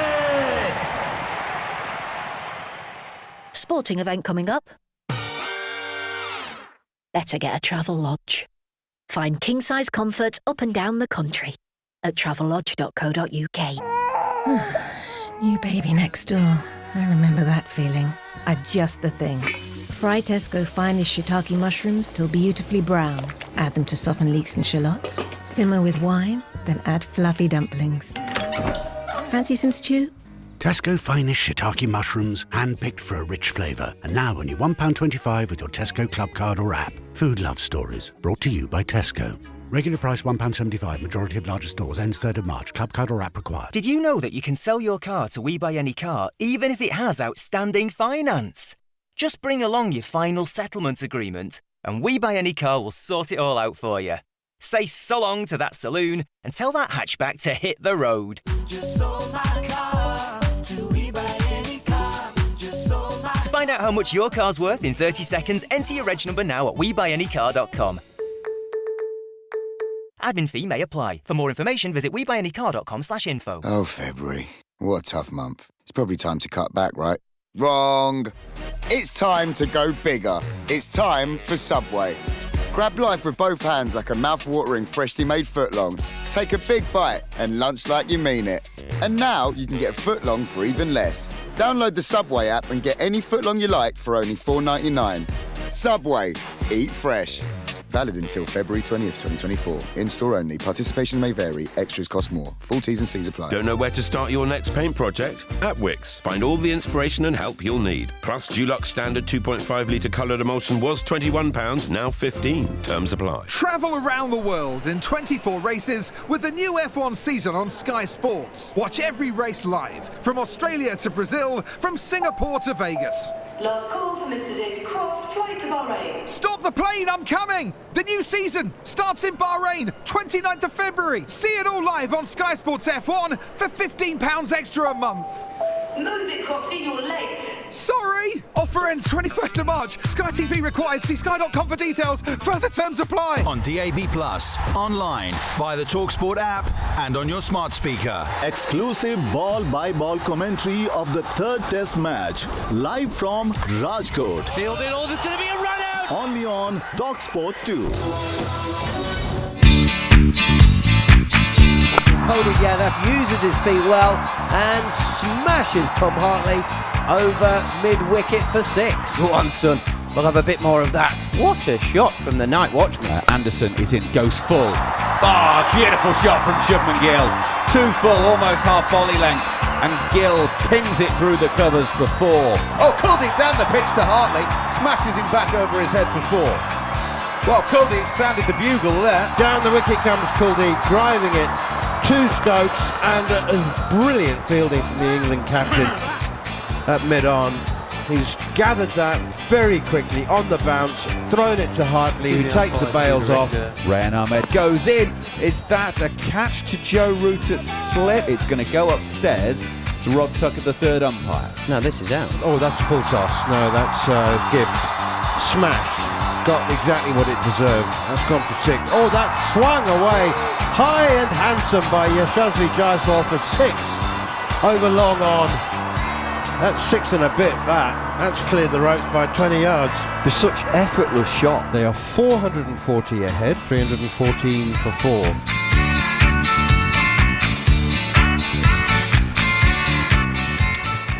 You're listening to talkSPORT 2 and also watching us via the talkSPORT Cricket YouTube channel. Welcome and thanks for being with us. Early doors, still dark out there in the UK, and it's looking a little bit bleak for England as well. Well, they wouldn't admit as much. Ben Duckett, I'm sure, hopes that India bat for another, 3 hours and really set England a challenging total if his comments last night are to be believed. And why wouldn't they? He hit 153 in the first innings. He's bound to be feeling confident. This is an England team that want to break records and change the perception. Well, if they overhaul this India lead, they'll do exactly that, because India's lead has stretched up throughout the morning. Started the day leading by 322 runs, which would have been an ask, and now they lead by 440. 2 successes for England in that session. Shubman Gill was run out for 91. I'm not sure he's calmed down yet. And Kuldeep Yadav was caught at first slip by Joe Root from the bowling of Rayan Ahmed for 27. Root picked up an injury fielding and taking that catch, which seems to be hampering his bowling. He's not gone off the field, I don't think. He certainly bowled a few overs. In fact, he's bowled 100 overs in this series. That's the first time that's ever happened. Comfortably more than the 68 that he bowled against Pakistan in a 3-test series last year. And of course, as Gareth Batty mentioned, there's still 2 tests to go. So plenty on his shoulders at the moment. England have been interesting with their use of DRS. They went for an inside edge LBW shout, which was of course turned down, and then didn't go for a LBW shout against Yadav, which would have seen him gone 2 balls before he ran out Shubman Gill. So their use of DRS still has a little bit of improvement there. But essentially, Gareth Batty and Abhishek Jhnujhnuwala, who are alongside myself, John Norman, in the commentary box for the next 20 minutes or so. The question is, when are India going to declare? Bats, over to you. My take would be, just for the headline of the number, I think they want 500. From a game situation point of view, I think they possibly want to be looking at 2 bites of the cherry, so have 8 to 10 overs maybe at England pre the tea session, and then go again and make the batters start twice with the natural break in between. Well, they've been going at 5.6 for the last 10 overs. So if they go at 5.6 for the next 10 overs, that will get them up to 500. Abhishek, do you think that this India side will put England in 10 overs time if they reach 500? Yeah, I think they'll bat for an hour. They will bat 1 hour after lunch. That they should. And if they're not confident in restricting England at 500, then they're not confident in restricting England for 700 either. So it doesn't matter how many runs you get after 500. I think India should look to declare at 500. The moment they reach 500, they should declare. They shouldn't go for personal goals. I know he can get another double 100 here, Yashasvi Jaiswal, but they shouldn't be worried about those things. Well, Jaiswal is still some way off that, as Anderson is in, and down the track comes the opener. He's back in the side, by the way. He did pull up injured yesterday with a back spasm, which meant that Patidar had to come in and bat with about 7 overs to go on day 2. Patidar didn't last long. He was out for a duck. Kuldeep Yadav seeing the innings through to its conclusion late on day 2. But Jaiswal has come out, and he's 149 not out, alongside Sarfraz Khan, who dealt a little bit of tap to Rayan Ahmed just before the lunch break. He's going at a run of ball 22. England opening up with Jimmy Anderson after the lunch break. Let's have a little look at the bowling. This will be Jimmy Anderson's 11th over. This is wide, keeps very low, and evades the inside edge of Jaiswal's bat as he attempts to cut the ball through the offside. No run. Yeah, I mean, it shows intent from England. The easy thing from an England point of view would be to rest up Jimmy Anderson, stick him at fine leg, and just say, right, we'll see how many India want to get, and we'll rest our premier fast bowler. No, none of it from an England point of view. They've come in, they've set aggressive fields again, 2 drive men, a couple of scouts out. They were looking to take wickets still. Wide again, really asking Jaiswal to come at Jimmy Anderson here. That's not the nagging length and line that we expect from Anderson. It's short and wide, and quarter wide as well. Yeah, I think that's the plan, isn't it, Batty? To try and restrict them to score runs as quickly as they can, because they want to take, I'm not sure if England wants to take time out of this game, because it doesn't really matter. They're going to still come out there and play positive cricket and try and produce a result. Jaiswal, a little movement to the offside and dabs this past the fielder that's just inside the, well, if you imagine a circle in Test cricket, fielded at backward deep point, and Jaiswal raises his hand again, or his arm again, and bat aloft. He takes the applause, and this is a sight that England players and England spectators are starting to get used to. 150 for the young man. He's only played a year's worth of cricket, 13 tests, and he averages 66. It's not bad. Yeah, near perfect innings, I would say. He's had periods in the game where he's absorbed some pressure when England have been on top. Then he's had other periods of the game where he's gone right into fifth gear and smashed the ball to all parts. He's shown an array of skill, an array of talent. More importantly, a very good cricketing brain to get India to a point of where they're in total dominance in this game. Anderson is in again with a leg slip in place, and also a very straight, quite short mid-on to Sarfraz Khan. I think we know how Sarfraz is going to go about things. Abhishek, this is defended though. Yeah, he's going to be positive. I think both these players will look to score runs as quickly as possible. But again, going back to Yashasvi Jaiswal, what Batty said, exactly that. He's got such a matured head. He's still a very, very young cricketer, just in his early 20s, only 1 year old in international cricket. There's so much promise. This is on the pads of Sarfraz. He'll take a single. Ryan Ahmed have filled fine leg. The lead moves up to 443. One thing I'll say about Jaiswal though, yesterday, I'm not sure if it was the shot selection that led to his back spasms, whether it's overhitting or, I mean, I don't know. You guys will be able to tell me whether there was anything to do with it, but the problems did seem to come quite soon after he was launching Hartley and the like towards that mid-wicket boundary. Who knows? Who knows?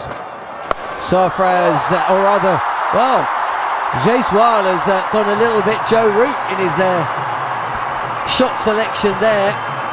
He's moved across the crease to Anderson. He knows that Anderson is going to be bowling wide, and so he's just, with a packed offside field, taken that out the equation, and he has just scooped this up over where leg slip would be positioned and away for a boundary four. Yeah, very smart. Again, it's intelligent batting. Jimmy Anderson has flagged where he's going to bowl. It's going to be 1.5 foot outside of stump. It's going to be relatively full. It's going to try and clip a little bit of the rough. So Jaiswal moves across, and he, what would you call it, like a falling over ramp, ends up on his back, but the outcome magnificent of 4. But again, it's just smart, it's intelligent. You know what the bowler's going to do, and then you've thought about your process and you've counteracted it. Yeah, it's just game awareness. We often talk about he's been very smart with his batting. As you said, he soaked up a lot of pressure when Jimmy Anderson was bowling really well yesterday. When they came out to bat, gave himself a bit of time and then went into 5th, 6th, 7th gear in that middle period, got to his 100 very quickly and carrying on from there. It's been a terrific, terrific knock from him. Did Ramps ever play the ramp shot? Ramps had the hack, didn't he? If he felt like he was getting bogged down, he'd run down and have a random slog from nowhere and then go back to batting again when he wanted to put something back on the opposition. Yeah, there is method in it, isn't there? It's definite method. It's gone on for years. I remember Alan Butcher talking to me about batting, and he was saying, look, I played a lot with Sir Vivian Richards down at Glamorgan at the end of his career, and he talked about Viv used to have a plan of he'd play more shots in his first 20 balls of his innings to try and put the bowler onto the back foot, lose all the catches, and then he'd just bat properly. And I mean, we're talking about a great of the game, an absolute great of the game in Sir Vivian Richards, and that was part of his psyche against the opposition. Yeah, it all makes sense, doesn't it? You want the fielders away from you when you're batting, and the best way of doing that is if they're in, if they're all close to the bat, just start smashing it around, and they'll soon start being posted. As Sarfraz Khan chases this wide delivery from Ryan Ahmed. It's gracefully played as well. A chase on for Anderson, and he has done brilliantly at running down to third after this little dab shot from Sarfraz Khan. And I think that he saved his team a run. Yeah, just the commitment, unbelievable. I mean, he didn't need to put that dive in, but just the commitment we often talk about Jimmy Anderson has been there for so long. And again, saving every run is going to be crucial. Some would say, Abhishek, it actually isn't that important. I'm sorry, but it's like, well, they lead by 450. Yeah. It's your premier bowler. He's 41. And we've seen Jack Leach injured twice doing such things. McCullum himself used to injure himself regularly. And it, of course, comes from him a lot. Defended by Jaiswal. 324 for 4 if you're joining us here on talkSPORT 2. India, the lead, 450. They're just within England's range now. It's the selfless nature of sport, though. The other young lads seeing Jimmy Anderson doing that at this point. Forward, clipped to Stokes. Wicket, who tosses the ball back to Ahmed, but he's square to the wicket. And he tosses the ball, realising that Sarfraz Khan isn't watching and it's heading in his direction. Dragged down, and Ahmed gets away with this, gloved to the fielder, stationed at a shortish fine leg. I think it just lifts the mood of everyone in the team when you see a commitment from the senior player like that. Tossed up, full toss, driven, and Besto is not going to come close to chasing that down. There's a gimme ball, and Jaiswal moves to 158, the lead to 454. Yeah, Rehan Ahmed trying to hit that rough area outside the off stump. Unfortunately for him, the ball has to bounce for the rough to come into play. This is a touch flatter, and Jaiswal stays deep in his crease and plays this to the leg side for a single, gets off strike. He's a slight man, isn't he? You expect the power punch from the Sarfraz, but he can hit the ball. There's no doubt about that. He's got all the shots, but he's got the muscle as well. Yeah, he's a modern day sort of player where he understands ground force, so he gets set early. You'll hear people talk about got his base. It's kind of a set position. It's getting the force from the ground, and then he swings against his body. So yes, there's incredible bat speed, but it's no good if you're not swinging against the ground force and your feet being in the ground. And I think that's possibly what you were alluding to with his back, because he does have that huge extension, Lara-like big swing, but it is that ground force that generates the power. A little bit of chirping going on between Bairstow and Sarfraz. Wide again, just inside the tram line, and a look to the umpire, nothing given. Anderson has gone wicketless in the second innings. You expect him to play though in the fourth test bats. You were saying he looks ready. He looks... Yeah, I mean, it looks fine, doesn't he? He's running in fine now. He chased that ball fine to the boundary after, literally, the ball after is over. Fitness-wise, absolutely fine. You've got a surface to look at, and I think England would look at Anderson and Robinson as the same type of skill set, and then you'd look at Wood and Atkinson as the same type of skill set. One delivering a bit more chin music than the other, and the other having more subtle skills. Here is Anderson's a full toss on the pads. Jaiswal has latched onto this on the sweep, and he has just helped this up and over deep square for a 6. Well, Anderson has got his length wrong there, and Jaiswal has punished him. 335 for 4 now, India, and the runs are really starting to come. Yeah, you know what Anderson was trying to do there. He thought that Jaiswal is again going to move outside the off stump and going for that Yorker, just missing the length ever so slightly. But Jaiswal was up for it, sweeping it. Wide again, and this is clubbed by Jaiswal. He's going to go back to back. What a shot this is. Helped up over extra cover, and it's not often you see Anderson smash for successive 6s, but that is exactly what's happened. And you know what, Abby? Maybe India will stay out there until Jaiswal gets his double ton. Probably his 9-6. How many times do we see a guy hit 9 6s in a test match? Again, brilliant. Just the footwork, the extension of the hand, the force he generates from that strong base. Brilliant. How often do you see a young man advance down the track?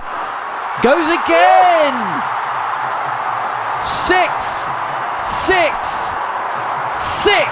from the bat of Jaiswal. Anderson, the bowler. This is incredible stroke play. Dismissive. Anderson has just been plonked straight back over his head at long on. Oh wow, this is incredible batting from the young. Look, I'm going to make no apologies for it. I'm an England fan, but more than anything, I'm a cricket fan, and this young fella is setting this stadium alight. The batting prowess, a sweep over square leg, a beautiful extra cover drive flat for 6, and then straight down the ground. I mean, this young man is somebody to behold, and he's at the start of his career. That's the exciting bit. He's on the verge of another double 100 in his 10th Test match, shall we say. It's minimum. I mean, this is just cricket point of view. This is what, one, we all want to see, and two, the game needs. This young fella is taking it by the scruff of the neck. It's amazing.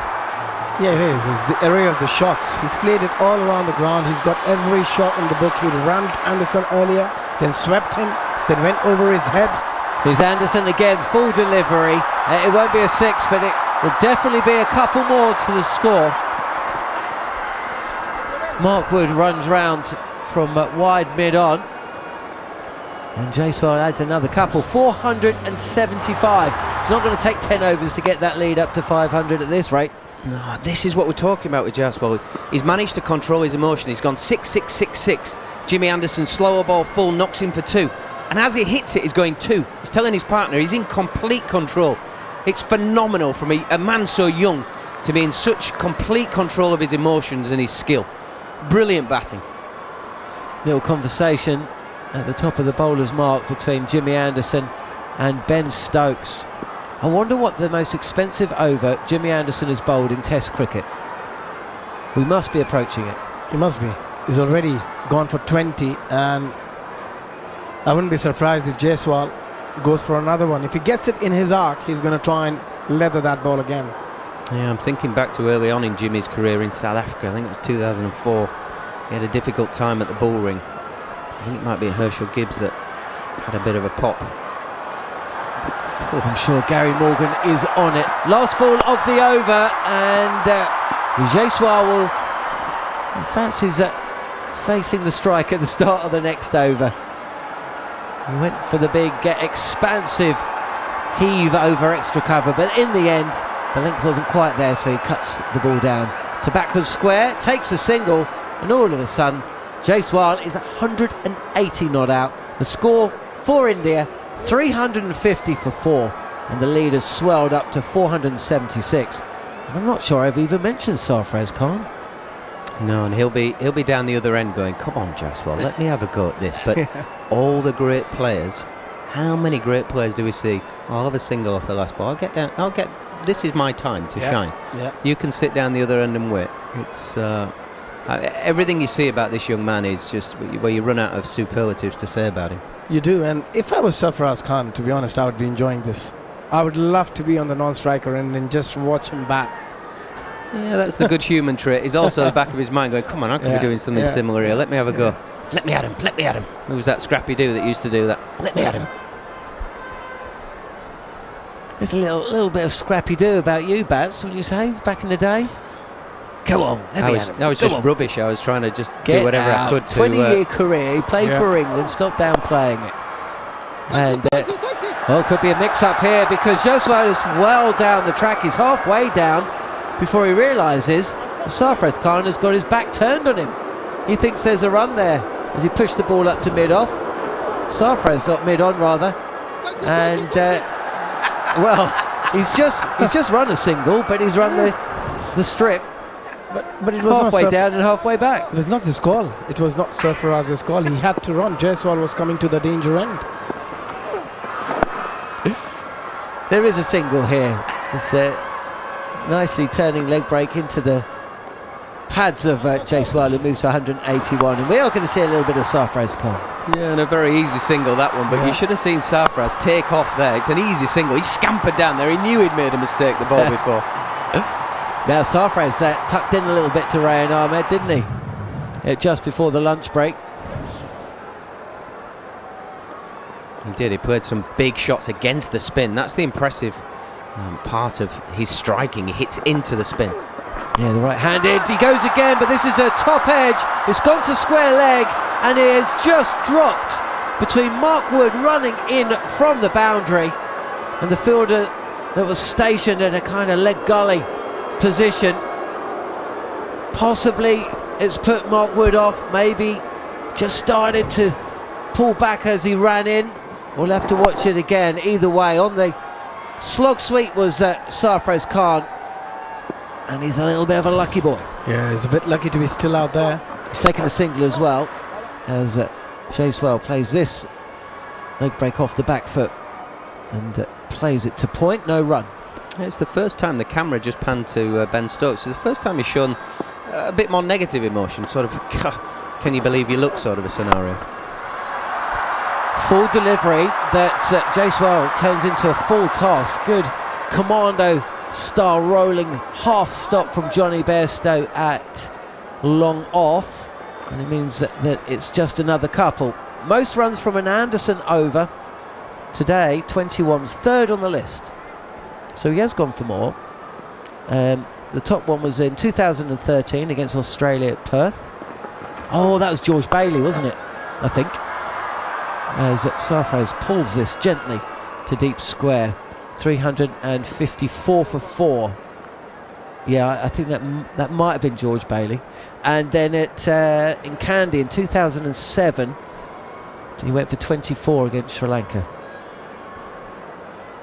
So the 21 that he gave up today, that is in the top 3 most expensive overs, bowled by Jimmy Anderson in his 21-year international career as a test bowler.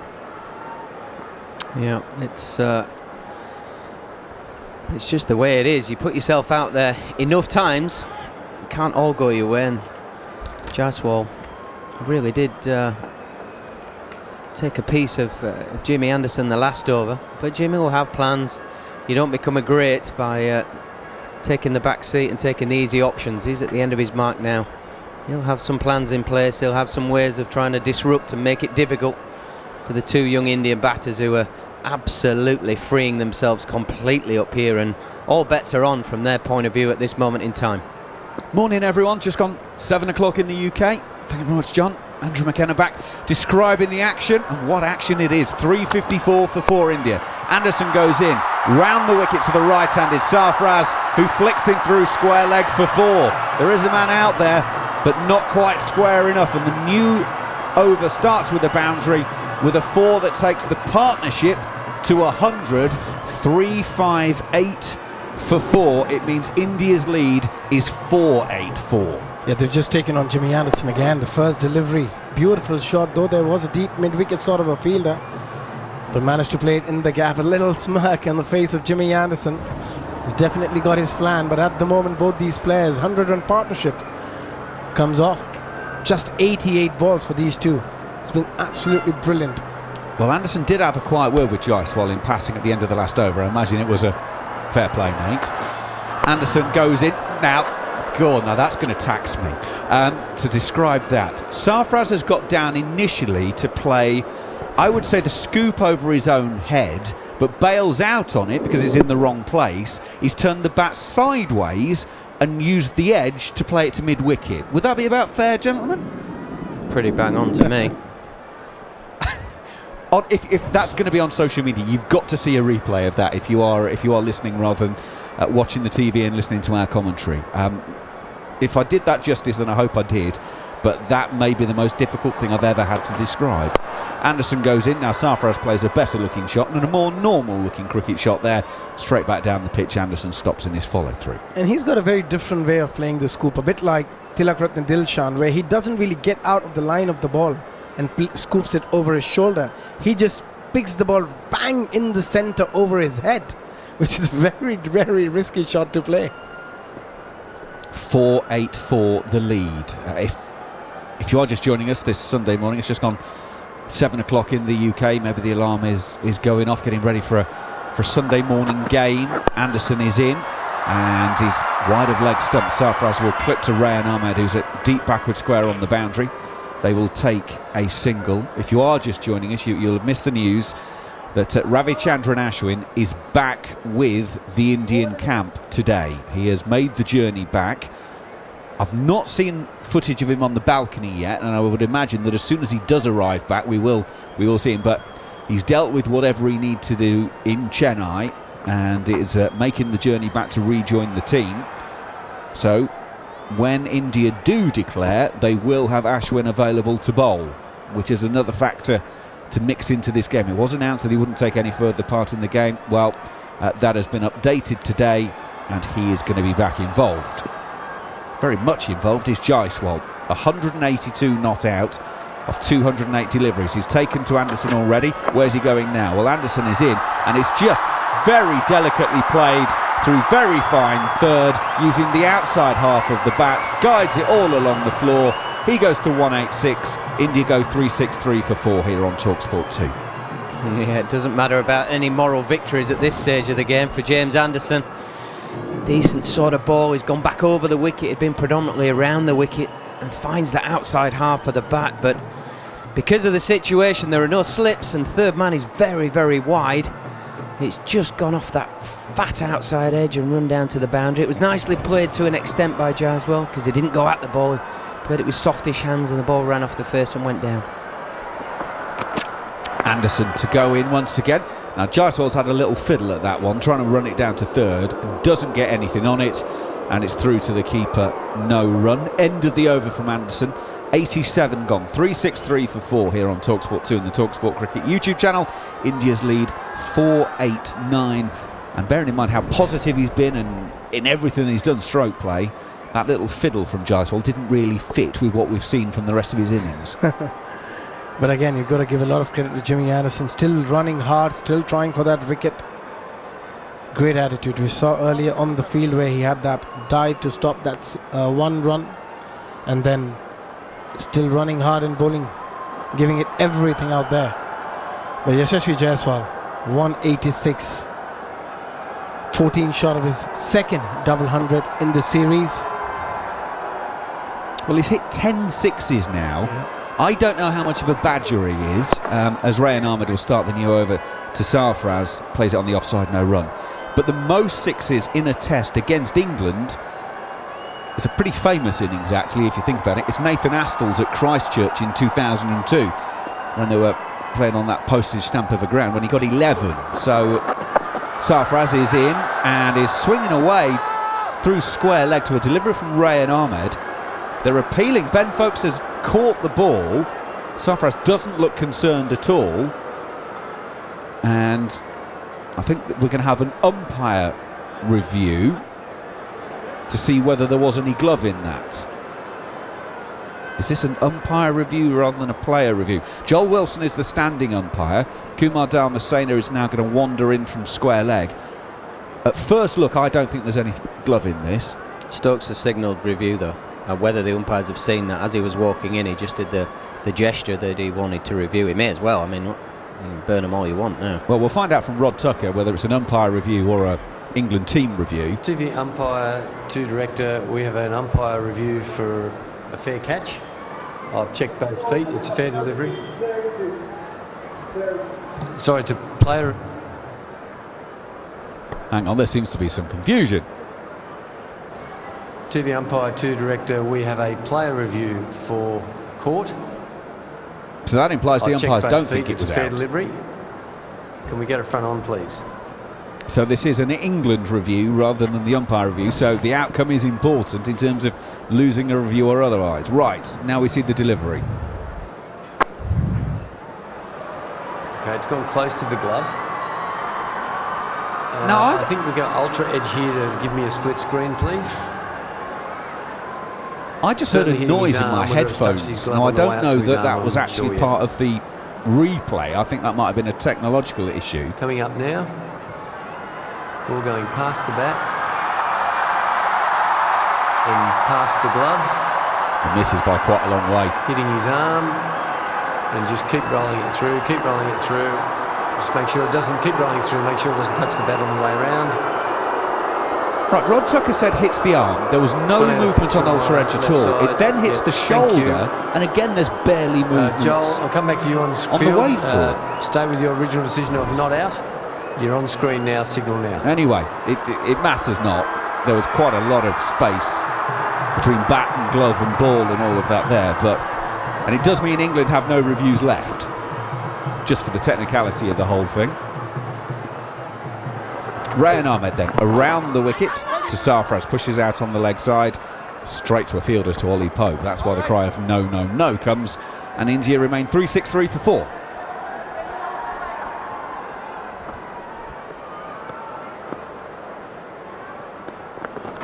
Rayan Ahmed goes full round the wicket. Is well outside of leg stump. Sarfraz plays down to Johnny Bairstow coming in off the deep mid-wicket boundary, and they'll take a single 3-6-4 for 4.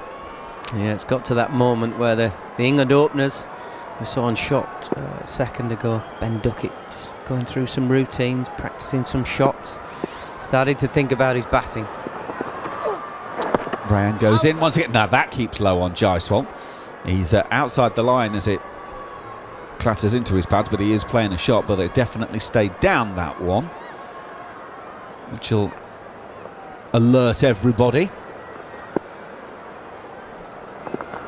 Rayan Ahmed drops a little bit shorter. Again, not a huge amount of bounce on that. It's quite low on Jaiswal's bat as he's punching to Duckett at long on, and the single is taken to end the over. It's talkSPORT 2, end of the over, 3-6-5 for 4. So India's lead is approaching 500 now. They're 491 in front. Jaiswal 187 not out. Sarfraz 34 the not out men at the crease. Abhishek Jhnujhnuwala is with us. Yeah, I think we can fairly say that the Indian team is definitely going to wait till Jaiswal gets his double 100, if he gets his double 100.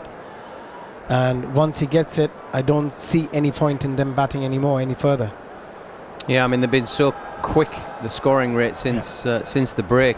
I think they've scored 51 runs in 6 overs. I mean, it's gone better than possibly they would have anticipated. So time is now on their side. You can go for that personal milestone. It's not going to affect the game as a whole. It's not going to take much time out of the game.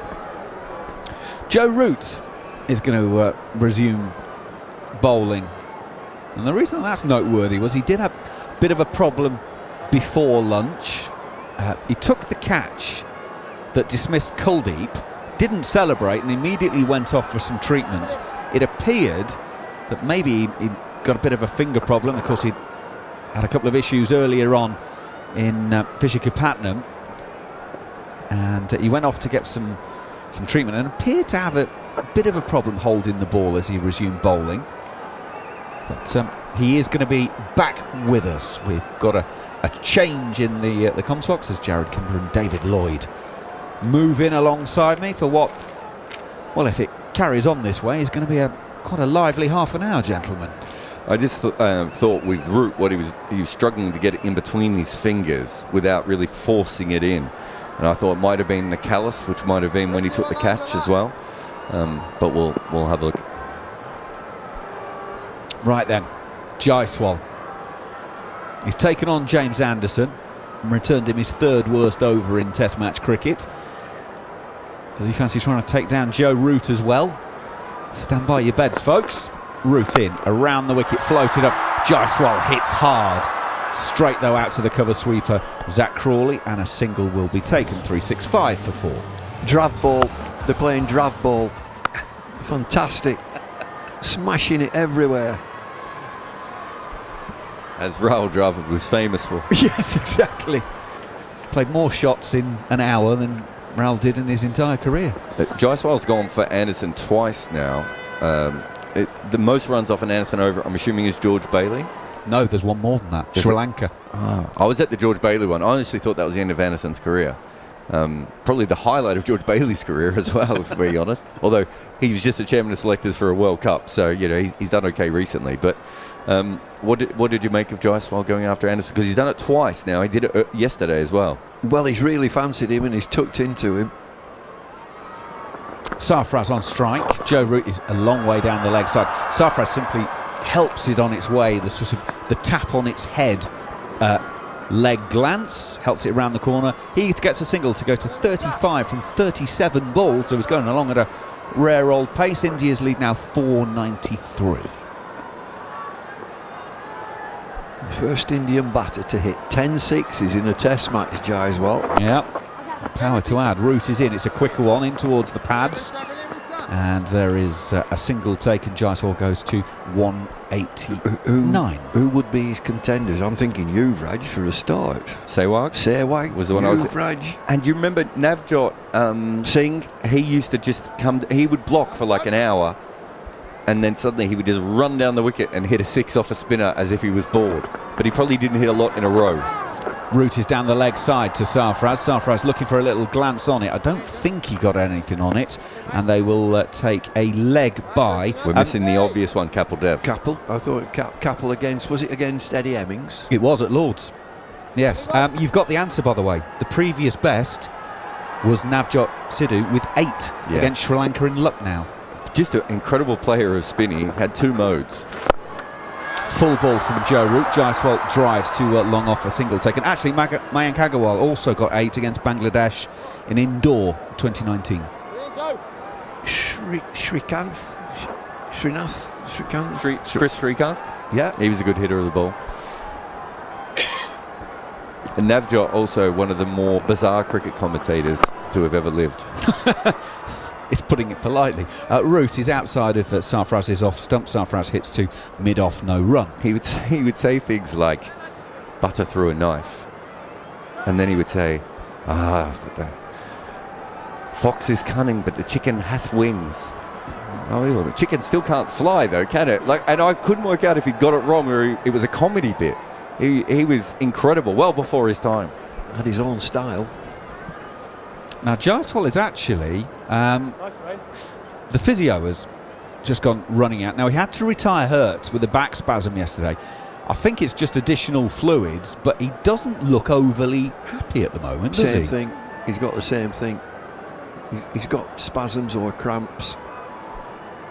Well, we just mentioned I'd like him to stay out and have a run at another record because the most 6s England have conceded in an innings is 11 by Nathan Astell at Christchurch 2002. I was there.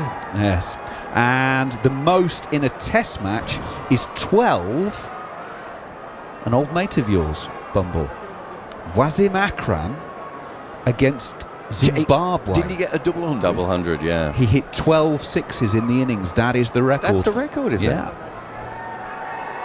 He was dangerous as well, Akram. We all talk about his devastating bowling, but he was dangerous as a hitter round about number 8. My memory of there was a lot of spinners in that game, and he just kept getting down on one knee and hit everything over deep mid wicket. Is my memory of that innings anyway. Well, we're prattling along at the moment because Jaiswal is now putting his kit back on. So if you are just joining us here on talkSPORT 2 this morning, just a reminder that India resumed today 196 for 2. They are now 4 down. The third man out was Shubman Gill, who was run out for 91, and then Kuldeep, the night watcher, was 4th man out.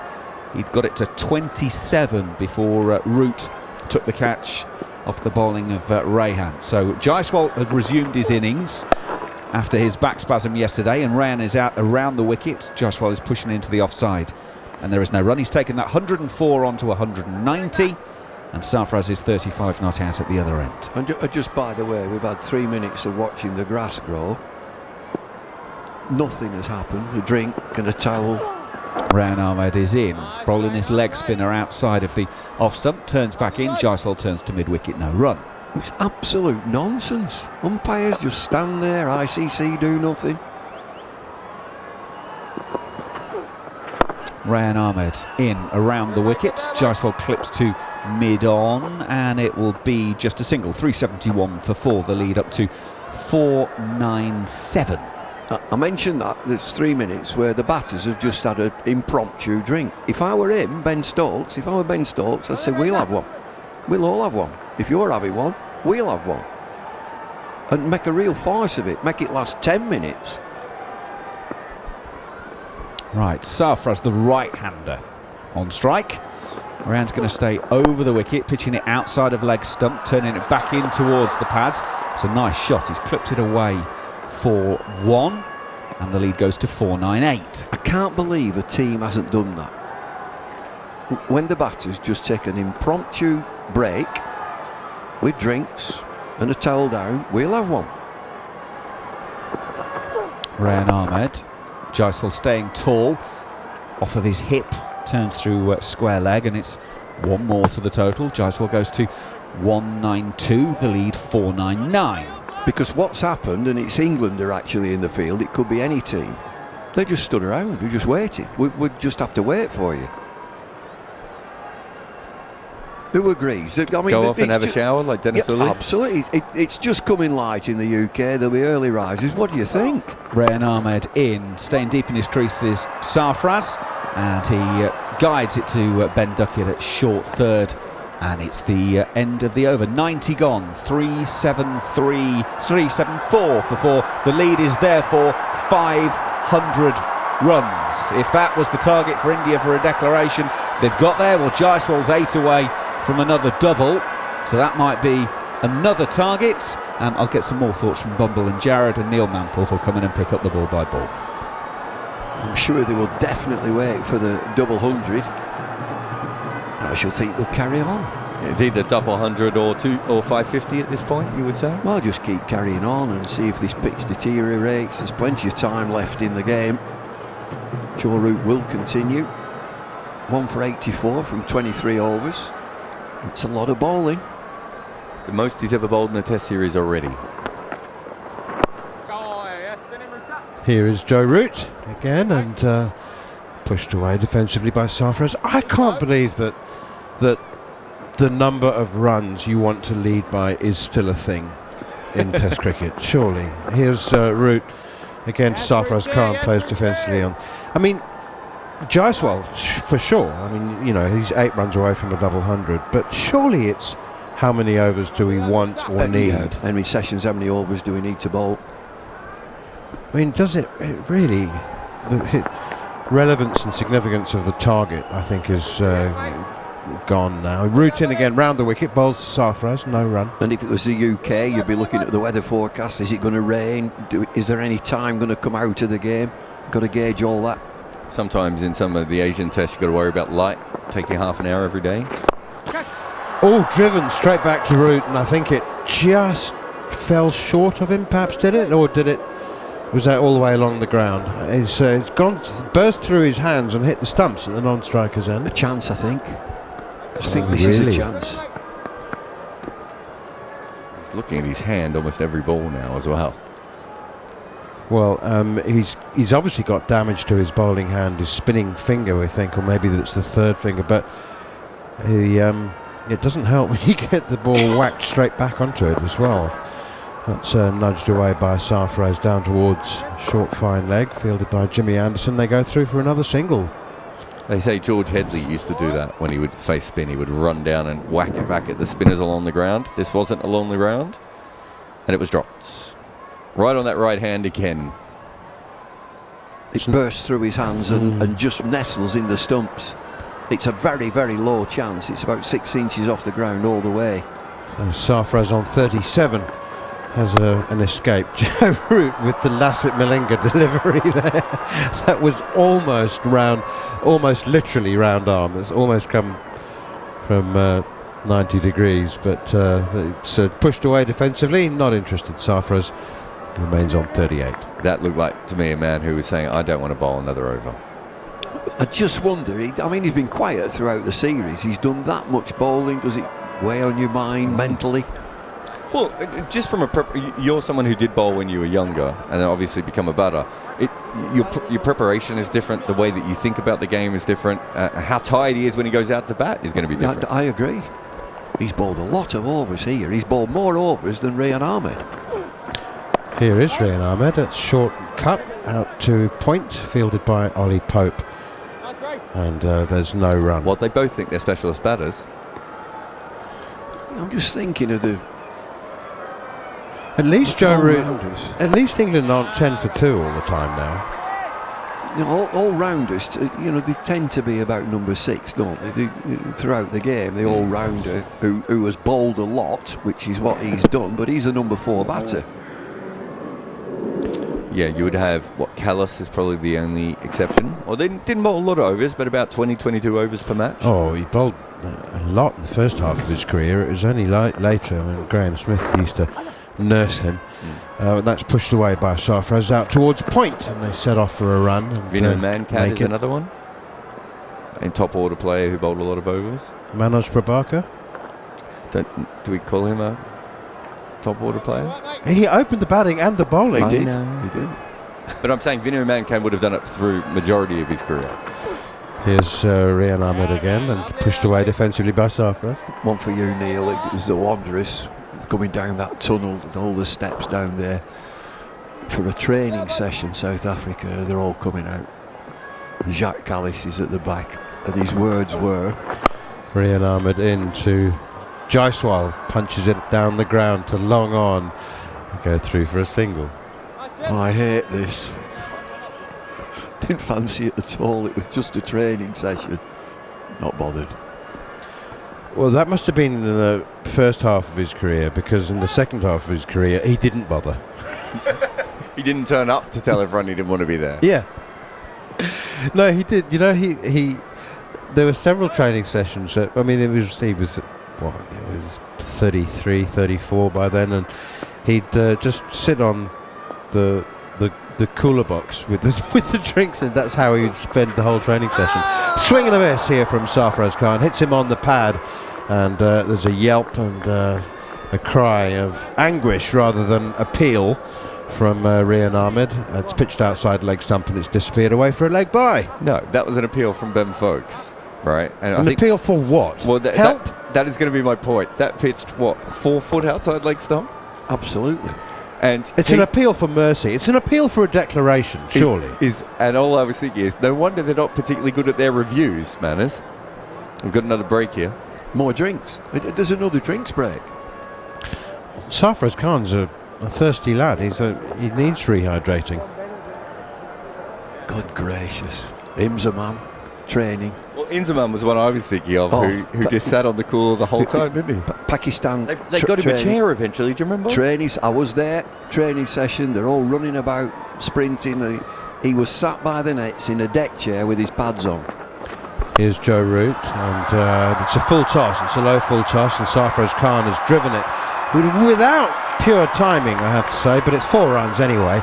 He used his feet. I think it was going to be a full toss had he not taken a step and a half down the crease, but he's moved on to 43. It was always going to be a full toss. He turned it into a juicy full toss. Him's a man at Old Trafford Test match. Joe Root in again, slog sweep from Sarfraz out towards deep mid-wicket, and he's bisected deep square leg and deep mid-wicket. It's Jimmy Anderson and Zach Crawley out there, and he's split them absolutely perfectly. This is a merry-go-round. Having great fun, these two. They're smashing it. Again, it wasn't perfectly struck by Sarfraz. He's trying to hit that for 6, isn't he? I mean, he's not trying to split the fielders on the leg side. He's trying to hit that for 6, so it's come off the toe end of the bat. Root in again, bowls. Forward comes Sarfraz, pushing it out to Ollie Pope at square leg. And there's no run. 388 for 4. The lead is 514. Why is Joe Root still bowling?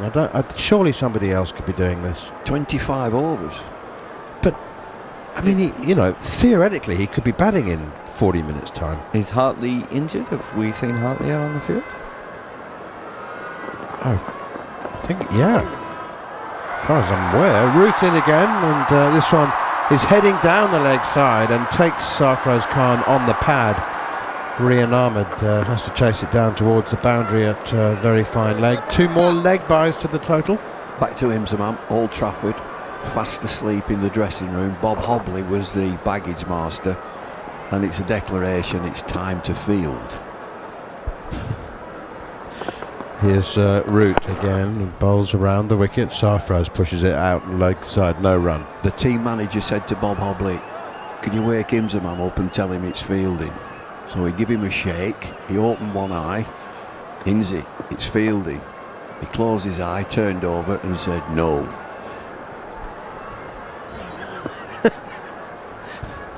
So the search was on for the 12th man. That's it. Root again around the wicket, long way down the leg side. So far down the leg side that Sarfraz Khan can't reach it. Glares accusingly at the umpire. Ben Folkes only barely reached it with his gloves.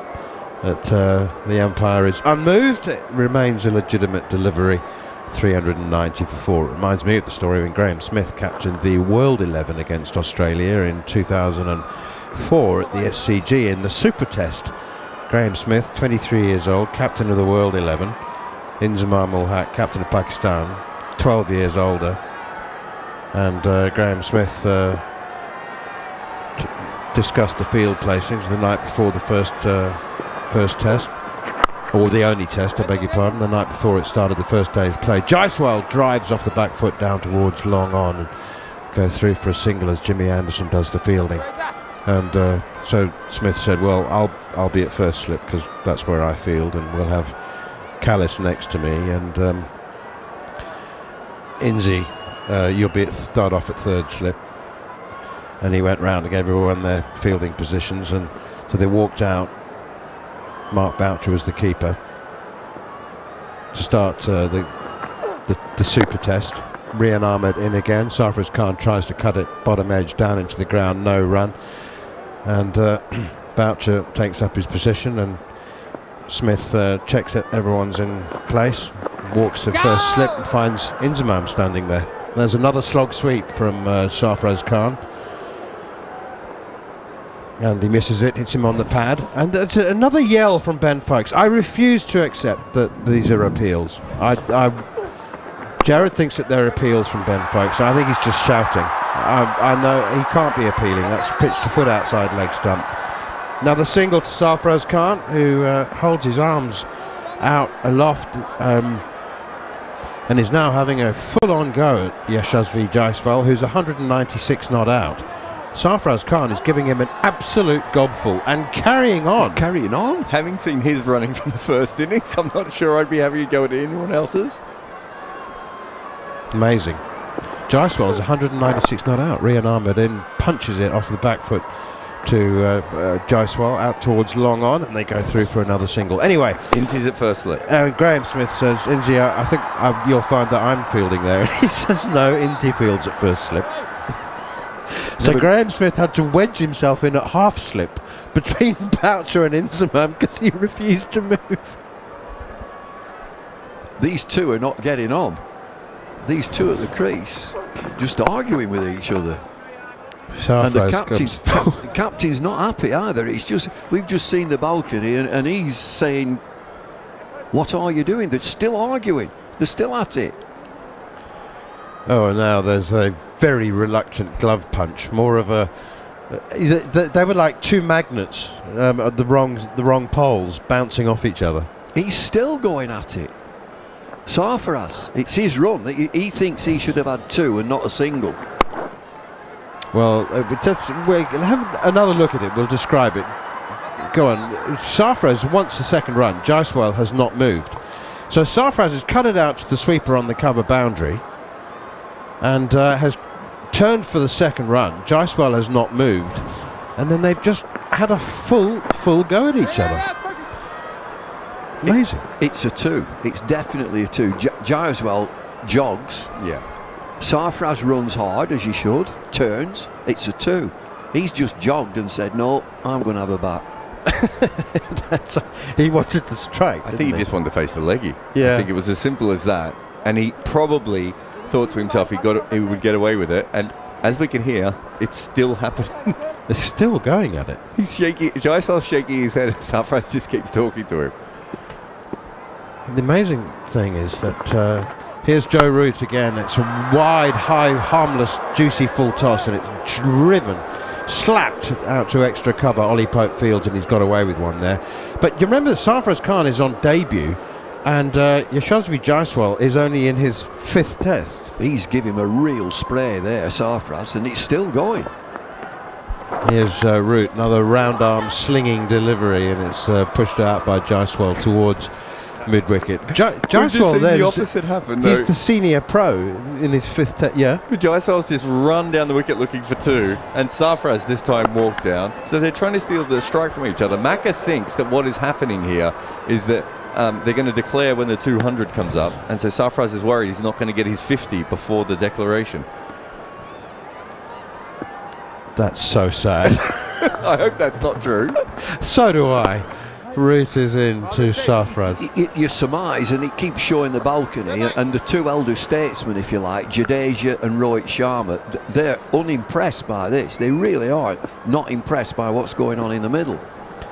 I have to say, it is unimpressive. I mean, it's sort of dark theatre, if you like, if you like that kind of thing. Vaudeville. There have been plenty cricketers who like the strike. Count to 5. I'll have a single, I'll have the strike again. 394 for 4. The lead is a massive 500 and is too much for me to add up. 530, 40, 550, 521. Like it came back on the screen, didn't it? We'll take our pick there. How many is it then? 521 ahead at the end of 95 overs. 395 for 4. Now, a captain, after what we've just seen with these two in the middle, and you talk about it, what about my 50, what about my 200, the captain might just say, OK, we'll declare now. And neither of you can have it. That's it. It's Athers is at the ground, isn't he? Yep. It's unedifying what's going on from an Indian perspective. We saw this in the World Cup with with players. Was it KRL who was upset that he hit a 4 instead of a 6 to get his 100, and there was Virat Kohli game where it was basically being played for him to get his milestone? Here's Rian Ahmed around the wicket again to Sarfraz, plays it out the rough, outside his leg stump, knocks it onto the onside. But I don't blame the cricketers. I blame cricket for caring that much more about the 2 extra runs from 98 to 100 than anything else. Well, I mean, it's sweep shot here from Rian Ahmed, from Sarfraz Khan. I just think that there have been plenty of teammates who have big egos who don't get on, but sort that stuff out in the changing I'll give you room. that. This went a little bit too long. Here's Rian Ahmed into Sarfraz, and he nudges it behind square on the onside and reaches his second 50 of the Test match on his debut appearance. And well, I won't go so far as to say he's milking the moment, but he is enjoying it. Oh, Glasnost, they've just had a hug in the middle. Yes, Yashasvi Jaiswal has walked down the wicket from the non-striker's end and given Sarfraz Khan a hug. Peace has broken out, as Bumble says, Glasnost. And now Jaiswal pushes one into the offside, and he moves on to for a single to move on to 199. A second double century of the series beckons. He is the first Indian to convert his first 3 Test centuries into 150 plus scores. Here is Rian Ahmed to Sarfraz, and pushes it defensively out on the onside to mid-wicket, and there is no run. But usually when you get your skates on at the non-striking end, 199, you've got one batsman on 199, get your skates on, he's looking for a single. Jaiswal there, never moved from the crease. It's the end of the over, he's got the strike. 209 he made in the second Test match in Visakhapatnam. And the second highest score was 34, I think. That's Extraordinary right. scorecard. Yeah, he played such a dominant role in India's series levelling victory. Sarfraz Khan is just blathering on and on and on, and seemed to be shouting at anybody at all. Here's Jaiswal on strike. He gets the single, which brings him a double century for the second consecutive Test match, and he celebrates in very similar fashion. Off comes the helmet, up goes the bat, the kiss of the badge, the acknowledgement of the standing ovation from the crowd at the Naranjan Shah Stadium in Rajkot. And Yashasvi Jaiswal, in just his 5th Test match, has a second double century to go with 100. It's been a brilliant performance. I'd say he's going to be a star in the future, but he's kind of already there, right? It's an incredible start to your career. The way he converts So many players can get in and get 50s. His ability to just keep going, and he's had to restart this innings. He had the back injury, he also had the second day's play, and everything's been going on. Sarfraz Khan celebrates with another slog sweep, his favourite shot, celebrating his mate's double 100. And Sarfraz, by the way, before that single was completed, he was celebrating like he got the double 100. So for all the arguing, these two obviously get on very well. Maybe they get on too well. Well, they're friends again. He took his helmet off and he looks a child. He looks a young boy. 23, isn't he? 23 years old. Here's Joe Root. Down the wicket comes Jaiswal, smashes an 11th six of the innings. He's one short of the all-time record. Wasim Akram of Pakistan with a dozen sixes in a single test innings. Jaiswal has just struck his 11th straight down the ground. He moves on to 206. This is a whopper. Absolutely nails this. The floor of the bat finishes up round his back. I think this is in the second tier. It's got air time, that's for sure. Goodness me. Well, in India lead by 531, so evidently the double century is not the cue for the declaration. Maybe it's tea. Here's Root again. Jaiswal goes for another one. Is this a dozen? It is!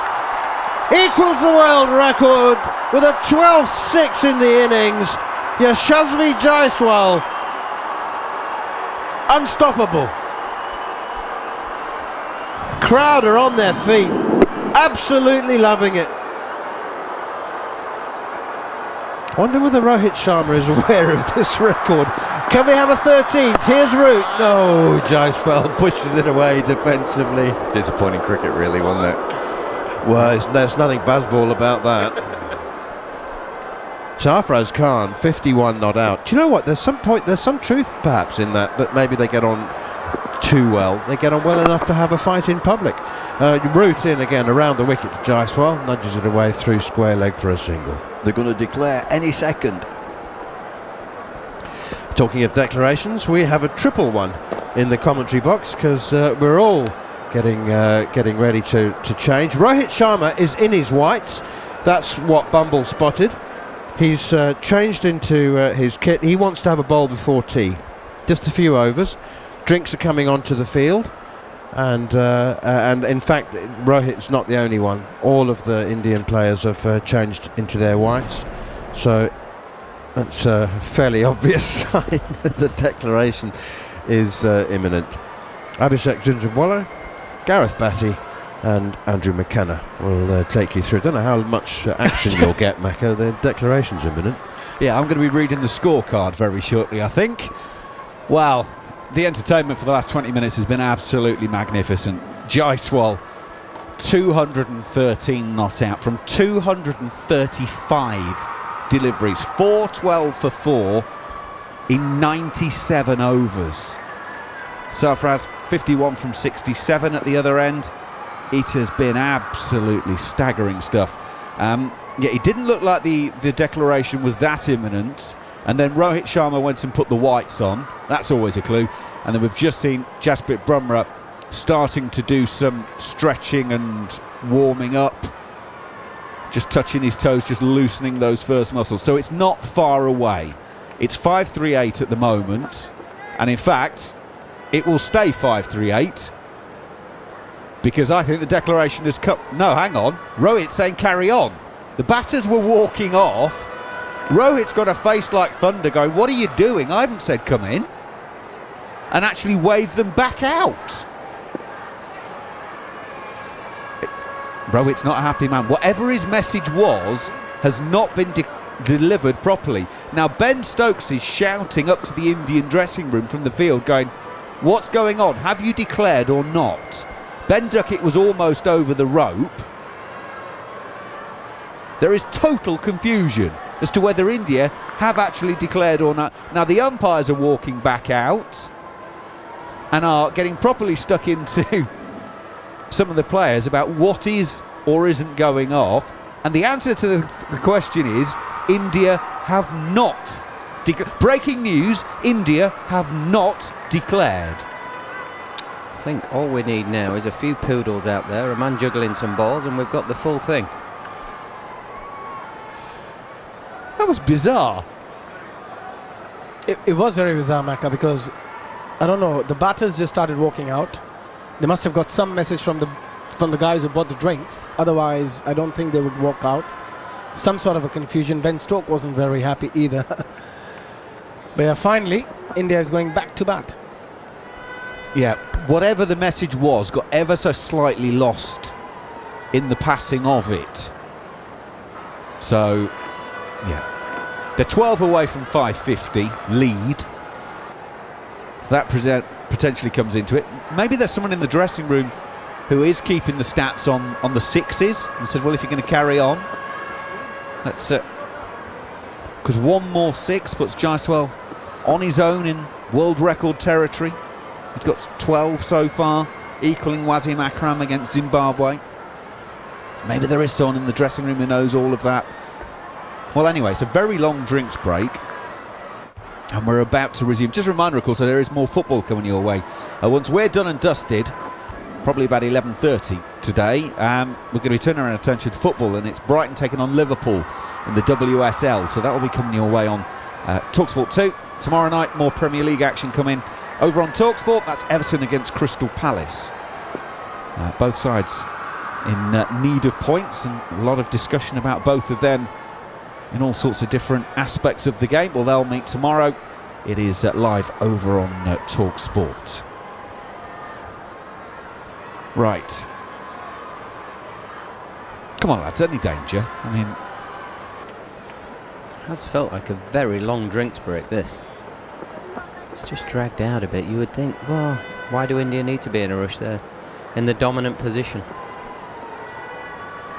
Well, Scott, our producers, just told me in my ear, it's been 4.5 minutes, this pause. Right, we're going to get back underway. Rayan Ahmed bowling around the wicket to Jaiswal, stays in his crease, chops through the covers, out to Tom Hartley, out on the cover sweeper. One more to the total. 214 to Jaiswal, the lead 539. Jaiswal's second double 100 of this series. What a player, what a start to his test match career. He made 180 odd on debut, then rocks up with 209 in Vizag after making 80 in Hyderabad. Now he's 214 not out and leaning on his bat. It's Sarfraz swinging Rayan Ahmed into the leg side on this occasion, over the leg side, over mid-wicket for 6. And Sarfraz is getting quite pumped up at the moment in his celebration. He's gone to 57, 419 for 4 are India. Again, what a shot against the spin with all the fielders being on the boundary.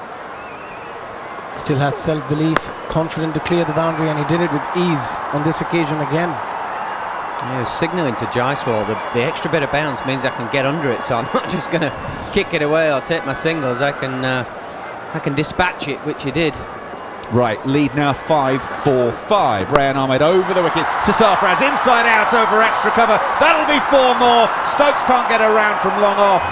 The lead now 5-4-9. Sarfraz goes to 61 from 69. Surely you're not letting him get 100 here. Surely not. He's still 39 runs away. Blimey, you've raised the stakes with that one. Yeah. I wasn't even thinking of that, but let's see. Rayan Ahmed goes in. Sarfraz takes him onto the leg side. It's over the leg side, and even the ball boy 5 metres over the boundary can't catch that one. It's another maximum. India are now past 550. The lead 5-5-5, and they're staying out there. Sarfraz goes to 67. I feel like this is more from a mental damage to England. A bit of tax-free hitting going on. He's doing it very, very well. Poor effort from the ball boy. Should have taken that one, in fairness. 4-2-9 for 4. Sarfraz 67 from 70. Keep saying it, the lead is 5-5-5. It's a monumental effort. Rayan Ahmed goes in. Sarfraz now played a very, very late dab into the gloves of Ben Foakes, and the ball came out and hit the deck. Now, was there a feather on it? Just the body language seems to indicate that there might have been something on that. Always run it straight off the face of the bat. This one again is shorter and wider, guides it down to the third boundary, and will take a single, and that is it for Rohit. Well, the declaration has now come. So, well, I'm not quite sure what the last 5 minutes has done that they didn't already do, but India declare 430 for 4, a lead of 556. Rohit has decided that's quite enough of that, and Jaiswal will finish not out with the small matter of 214 to his name. It's been a stunning display.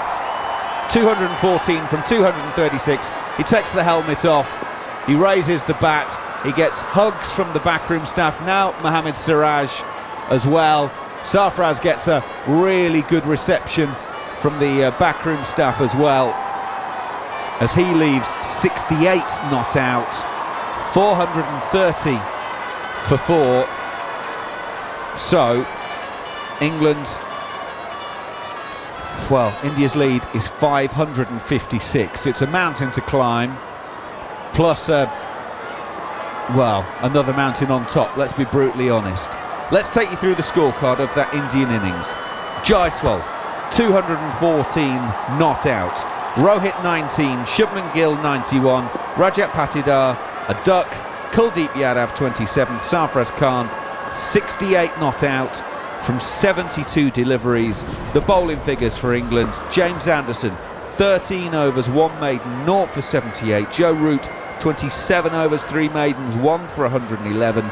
Tom Hartley 23 overs, 2 maidens, 1 for 78. Mark Wood 0 for 46 from 10 overs, and Rayan Ahmed 25 overs, 1 for 108. So we're about to start the final innings of this third test match, and we are basically halfway through this game, as we're halfway through day 3, with India leading by 556. Abhishek Jhnujhnuwala. Yeah, I think it'll be a lot of fun to watch how England goes about their business, and if anything, we have to go by the interview of Ben Duckett from last night.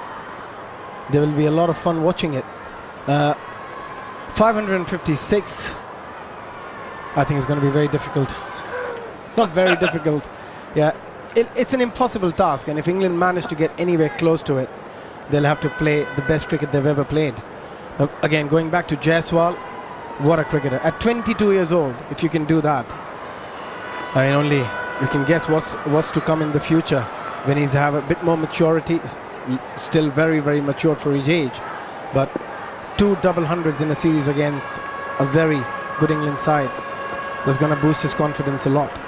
Can we ask about that being a youngster in India breaking through? You know, there's been so many of them, and we spoke earlier about the fact that it was Rohit, and then obviously you've got Kohli, and then Shubman Gill was kind of going to be the next one. There's always the next one. Jaiswal, in many respects, he's got all the cricketing ability, but it's going to be the pressure that now comes from the expectation of 1.4 billion people. That could be what maybe defines where he goes with this career, because as we've seen in these test matches, he's got the skills to pay the bills. I think the pressure he has taken from a very early age of just playing cricket, and the adversity he has to go through to be where he is today, I think he is somebody who can handle it quite easily. Yes, there is a lot of expectation in India when you play in front of 1.5 billion people. But what he has shown in a very short career, in the last year when he's played for India and even for Rajasthan Royals, he's done exceptionally well in the last couple of seasons. I don't think that pressure will bog him down in any fashion. Yeah, I obviously don't know the man, but you watch how he goes about his business. It doesn't strike me that the outside noise, the noise that's created by us on a microphone or somebody in the written press, it doesn't strike me that, or even on Twitter, social media, It doesn't strike me that he's that sort of a lad. He's all about and he's engrossed in cricket and trying to be the craftsman that maybe yesteryear you used to talk about, with obviously a very modern take, because you don't hit 12 sixes in an innings and not have the modern where the game is moving forward and the knowledge that we have now that maybe wouldn't have been there 20 years ago. He just strikes me as being a purist of the game and somebody who all he cares about is just being as good as he can be. I think so. I think what he wants to be is the best he can be. He's not chasing anybody else. He doesn't want to be a Rohit or a Virat Kohli. He wants to create his own name, and so far in a very short career he's managed to achieve that. And as he progresses in his career in the future, I think he's gonna break a lot of records going forward. And it's just good to see players like him coming from such backgrounds and just doing what they're doing at the moment. So let's put some context onto this. India lead 556, the highest targets in a test match in India that has been chased successfully, 387, which was India against England back in 2008-2009. That is the only score successfully chased of over 300. 276 is then the next best score, and that was done twice, once by the West Indies in 87-88 and the other by India against the West Indies in 2011-2012. In first-class games at Rajkot, because keep reminding people there's only been 2 test matches on this ground previously, so there's not a huge amount of stats to go by, but in first-class games the highest total to win batting fourth, 251 for 4, which was Mumbai against Tamil Nadu in 2017. So 556. We know England will talk about getting it and chasing it down. How do they? I mean, well, I was about to say how are they going to go about it, Gareth Batty? We know how they're going to go about it. Ben Duckett and Zach Crawley will just play their way, won't they? The scoreboard kind of becomes irrelevant, doesn't it? Yeah, you stick to a process, and it's the process for those two is to come out and be very positive. The one thing that would be mentioned, I'm pretty sure of this, in first-class cricket, there are certainly 2, if not 3 people in that squad who've been involved in recent times chasing down 500.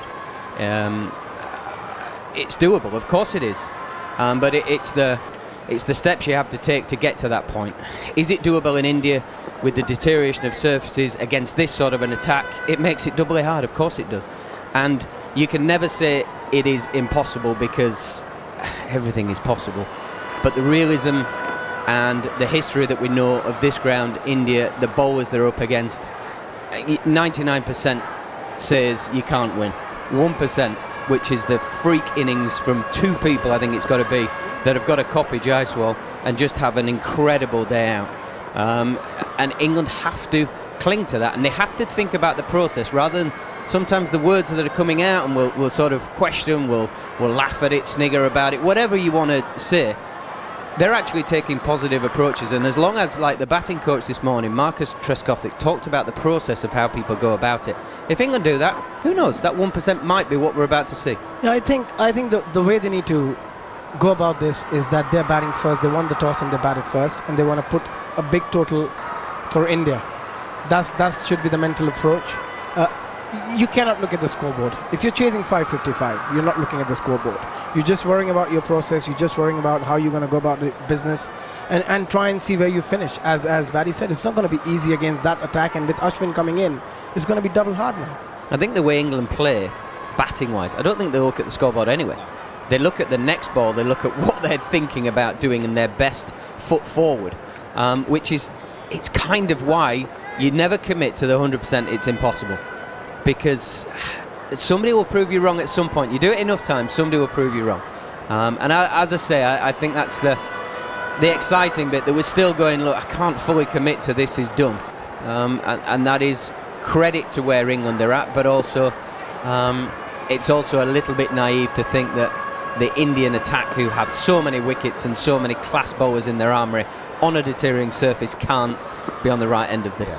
I mean, there's 43 overs left today, 90 tomorrow, so 133 overs to score 556 is 4.2 and over. Easy. Which in English, if you break it down like that, you go, well, fair enough. And also, you've got to remind people, it has done a bit this hasn't completely exploded as a pitch yet. It may do, it may not do. We'll see over the coming time, but you can still play your shots. You know, we've just seen Jhnujhnuwala play some of the best shots, and Safra's playing some of the best shots we've seen in the game so far. That's on a pitch halfway through day 4. So it's not a minefield. I think it's the perfect test match wicket. What we have seen so far, yes, there will always be wear and tear. Doesn't matter where you're playing, which part of the world you're playing. There'll always be a bit of wear and tear. But we haven't seen any demons on that pitch. We haven't seen any ball spitting. There is nothing which a batter can't tactfully handle. So I think England will still feel they have a chance. The pitch is still good enough for them to bat on. Right, now the one question we've not answered yet is something, so please everyone, let's get our eyes on this one. Is Ravichandran Ashwin out on the field? If you weren't with us right at the start of the day, it has been confirmed he is rejoining the squad. He has dealt with whatever issue he needed to deal with in Chennai, and he is going to be back with the group today. We were led to believe that he might be with them as early as lunch. He's not been picked up by the cameras or anyone yet. It won't be him to start though. It'll be Jasprit Bumrah to bowl to the right-handed Zach Crawley. In he comes right arm over. It's outside of Austin. Wow, that carry through to Jarrod. He's taken that in front of his nose. That's taken off, and well, there you go. 0 for 0 after the first ball. England in the reply, trying to make this quite remarkable 556. Yeah, I think this is where we throw around momentum and who's in the ascendancy in games a little bit too freely in the modern world. But I think in this instance it really is everything, every bit of energy has been loaded into this Indian team. In goes Bumrah once again. There's 2 slips in place, swing and a miss from Crawley, and that was a bit of a swish if we're being brutally honest about the whole thing. Quite wide, and maybe that was the intention from Bumrah. Stick it out there and say, well, do you want to drive without moving your feet? We've got a cordon of a couple of slips in the gully. Zach Crawley did have a swing, but did not make contact. And also India was again there for 90-92 overs, which gave enough rest to the bowlers. So the bowlers are going to come fresh again. And yeah, a bit of zip for Bumrah with the new ball. Bumrah waits at the end of his mark. Comes in past umpire Dharma Sena, bowls right arm over. It pitches. Crawley leaves it, and then it swings a little bit away actually once it's gone past the stumps. Jarrod taking it away to his right hand side. Well, Jerusalem is belting out from the Barmy Army and the England supporters, trying to help them get some belief into them. If you are just switching on 8 o'clock this Sunday morning, India are in the pound seats and the 50 pence seats and the 20 pence seats. They're all over England this morning. Jasprit Bumrah is in. Crawley gets bat on this one. No real timing actually, and it bobbles up to mid-off, no run. England set 557 to win this test match after India declared 430 for 4. Jhnujhnuwala 214 not out. I think that the interesting question would be, and I'd love to be in the head of Rohit Sharma or Rahul Dravid, do they really, really deep down have any belief that England can chase this? Because if they do, whatever England have been doing up till now, it's worked. Absolutely. Yeah, that's absolutely right. Jasprit Bumrah in. It's off the inside half of Zach Crawley's bat out towards square leg, and there's no run. Well, we keep talking about the Shubman Gill interview in Vizag, you know, when it was 399, and he said it was 70-30 in India's favour. And we all howled with laughter when we heard that. 70-30. And probably that's the reason India went batted a bit more and got to 550, where they could have declared it 500. But I think there is a bit of doubt, and they still believe that England can get this total. Bumrah to finish the over. Crawley solid, defensively played, and it's back to the bowler, and he's follow through, no run. First over of I was about to call it the run chase. Let's call it the 4th innings, because 557 doesn't really feel like a run chase. Some more thoughts from Abby and Gareth, and John Norman will take up the ball by ball. Yeah, I mean, we will never know, but it's a fascinating place to try and second guess. I think the comment by Shubman Gill, as soon as you're talking under 400, you're a session away from being, chasing the game a little bit from the fielding team. You know England score so quickly. it just does not compute in your mind to think that it is possible for 5-5-7 to win the game in the last 4 sessions of a game with wonderful spinners in deteriorating conditions. But that is what baseball has done to people. Yeah, I think it's put a doubt in everyone's mind. And even if Rohit and Rahul Dravid, even for a second, if they thought that 500 is chaseable or England can get close, let's get 550, then whatever England has done so far with this new brand of cricket, you can call it whatever you want, that has worked. Here is Mohammad Siraj, and first delivery, bang on the money, on good length, straight. And this is another point here, because teams learn, right? In all professional sport, you change things around, and for a while it works, and then teams work out how to combat it, and then you have to move again or whatever. But one of the changes we saw yesterday was that India started out bowling to Ben Duckett, and they weren't hanging it out there in the corridor thinking Siraj is in again on and off stump line. What teams have done with Duckett, I would suggest, is over the last year or so, is they thought, well, this guy loves to get bat on ball, he loves to play outside the line, and he loves to play at balls that usually would be left alone. So, okay, well, we'll turn his strength into a weakness, and we'll keep putting it out there, and eventually he'll get caught behind, or he'll chip one to cover, or whatever. Straight again by Mohammad Siraj. And then, as we saw on day 2, that didn't work at all, did it? So come day 3, morning of, and they went straight, they tied him down, and as Bat said, instead of having an attacking field at times, just put the fielders out, give him a single if he wants, and say to him, you're not going to be hitting over the top. He's not a power hitter. And then they're back asking the question of Duckett now, aren't they? It's not like you've got 4 slips in place. Straight again, this time a bit leggy, and flicked past kind of like a forward short leg, very, very short mid-wicket fielder. Is that Rohit Sharma there? Either way, they're now asking Duckett different questions, and we're going to find out whether he's got the answers. I think in professional sport, if you're not moving forward, if you're not evolving, you are slowly dying, you're slowly regressing. And I think that's what we're talking about from the Indian point of view. They're learning. It's the algorithm that keeps moving forward, it keeps evolving. Duckett readies himself and punches this just short of that short mid-wicket fielder. Is it Sharma? Who is stationed there? Rohit does come into short leg and other places close to the bat a lot of times, so I wouldn't be surprised. But again, as you were saying, Jono, the plan, we know the plan against Duckett. They're going to bowl very straight, they're going to bowl wicket to wicket, and so far, and he's somebody who will want to hit boundaries. He doesn't like taking singles, so it'll be very interesting to see. No, just one slip in place and a gully fielder. Now there is the width, and it's scuffed into the turf, and Shubman Gill runs up and there's a crowd catch. Yeah, I think the difference to the first innings, though, the width came in the last ball of the over, not the first 2 or 3 balls. So Duckett has slowly, in 5 balls there, his feet haven't moved, his weight distribution hasn't been quite...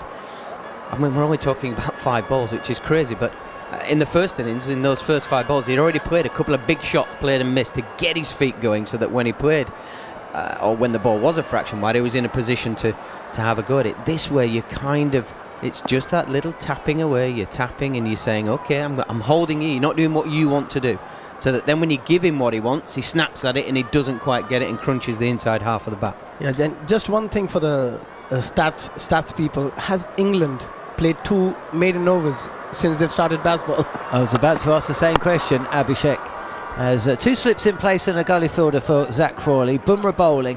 And again, no timing in Crawley's attempted back foot push, which goes out to mid-on. Yeah, yet to score a run after 13 deliveries. That doesn't happen very often. But the plan is very simple from both these bowlers. Even to Zach Crawley, Bumrah is bowling very wicket to wicket, very straight, because both these players love any room on either side of the pitch. So instead of packing the cordon, they've pushed the fielders in front of the batter at mid-wicket and at cover. think it's relatively orthodox here to Crawley. 2 slips, a gully, and then 3 on the offside, a deep fine leg and square leg and mid on.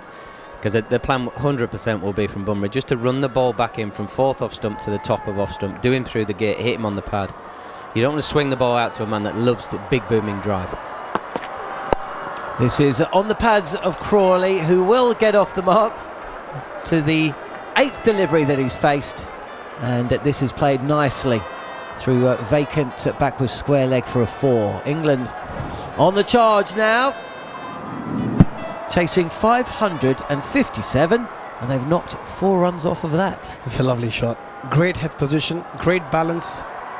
Often you see when players play those shots early in the innings, the head tends to drop a little bit towards the offside, but he was in complete control and all the way along the ground as well. Lovely shot. But there is that ball, isn't it? It's got it slightly wrong, but it's a classical off drive there from Zach Crawley. Pings the ball to mid-off, no run. But that's it's not really a danger, is it? But just by erring slightly, he's just gone a little bit too leg side, and it's allowed Crawley, or a little too straight, and it's allowed Crawley to play that shot. I think when you're working in small margins, you're better off to err and Crawley hit you through the leg side like that and miss that side than actually giving him too much width and getting his feet going outside off stump. It's words of Gareth Batty, head coach at Surrey. This is a slower delivery, I think, from Bumrah. And Crawley does well, actually, because he sees the width and he's come through with a shot, but he's almost realises that the last minute's not going at the pace that he's expecting, and it kind of pulls out of the shot. Maybe I'm being a bit polite to Crawley, possibly there, I'm not sure. But no, I think he's slowed his swing down, which means his balance must be good. Because if you're on the move, it's really tough to slow your hands and your back path down. But if your feet are in the ground, you can slow your swing. No, I think you're bang on, boss. 2 balls left of Bumrah's second over. And this is on off stump, and Crawley helps this around the corner for another single. He moves to 5, as does the score. 5 without loss, England. Chasing 557 after India smashed their way to 430 for 4. What an innings from young Jaiswal, who's equalled the world record for the number of sixes in an innings of Test cricket. He's up there with Wasim Akram. I mean, come on, he's only played 13 tests. Even in the previous game, John, he hit around 7 or 8 sixes when he got the double 100. He loves hitting sixes in every innings. We've seen that. Do you know what? I'm already looking forward to seeing how he shapes up in England. India tour England next year.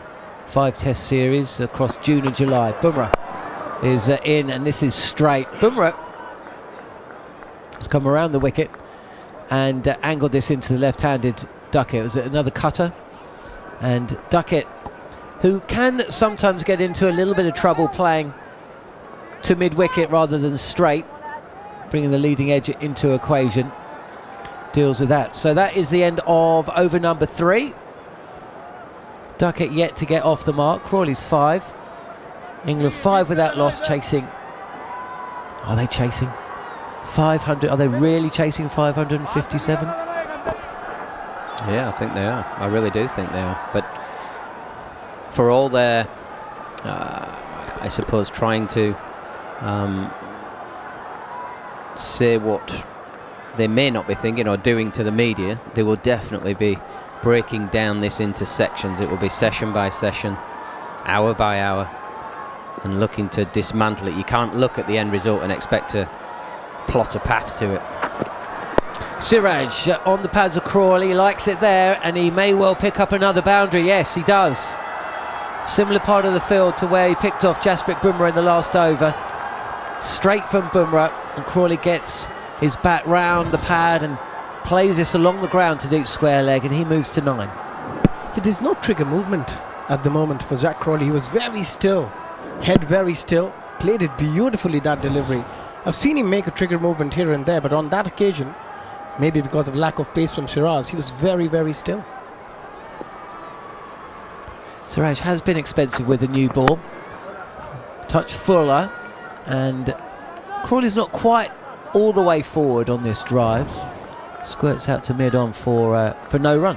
Yeah, and I know it was something that a few of the batters were talking about going to India. They don't want to give the bowlers their front pad. They want a clean bat path. They want to play the bat down the line of the stumps to take out dismissals. And I know it was conversations that sometimes trigger movement where you go back and across takes you across towards point, which can, if you get your timing wrong. Siraj again, fraction more width, and another really handsome drive fielded at extra cover by Rohit Sharma on the bounce.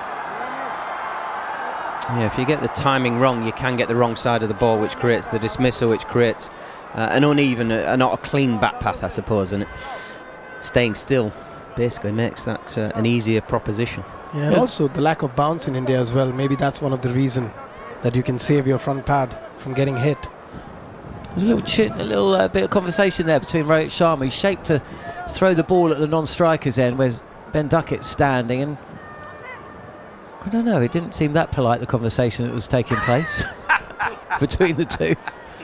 And they're two quite happy, mate. Although Sharma has been a little angry this series at times. The cameras picked him out in the dressing room.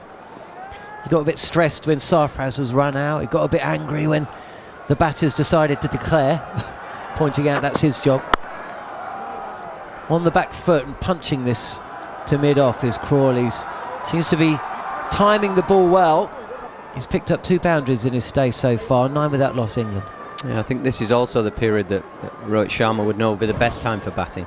Newer ball with the lacquer on, just skipping into the blade. You've got a bit of pace to work with for the batters. We've already seen slower balls with a newish ball, which people that just watch cricket in England would think that's crazy, what is going on.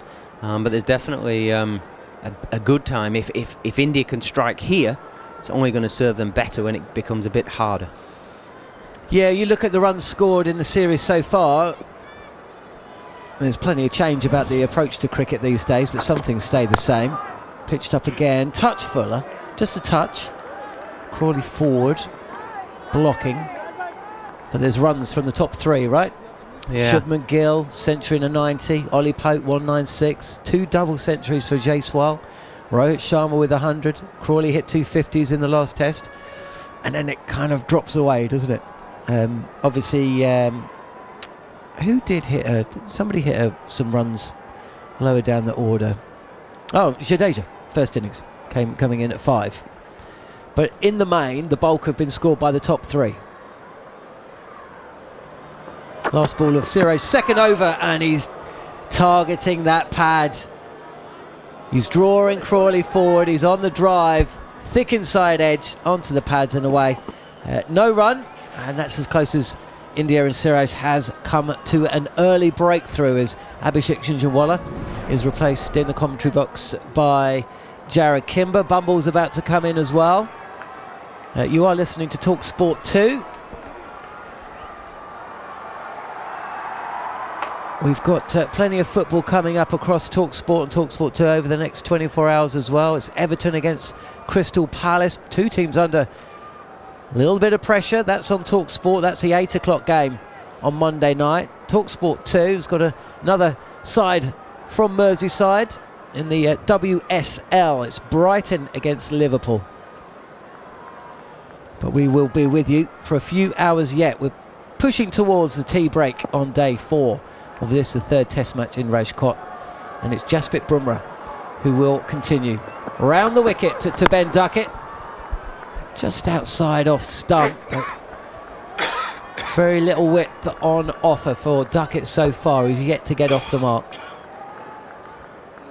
Earlier today, young Jaiswal hit 214 in a test match.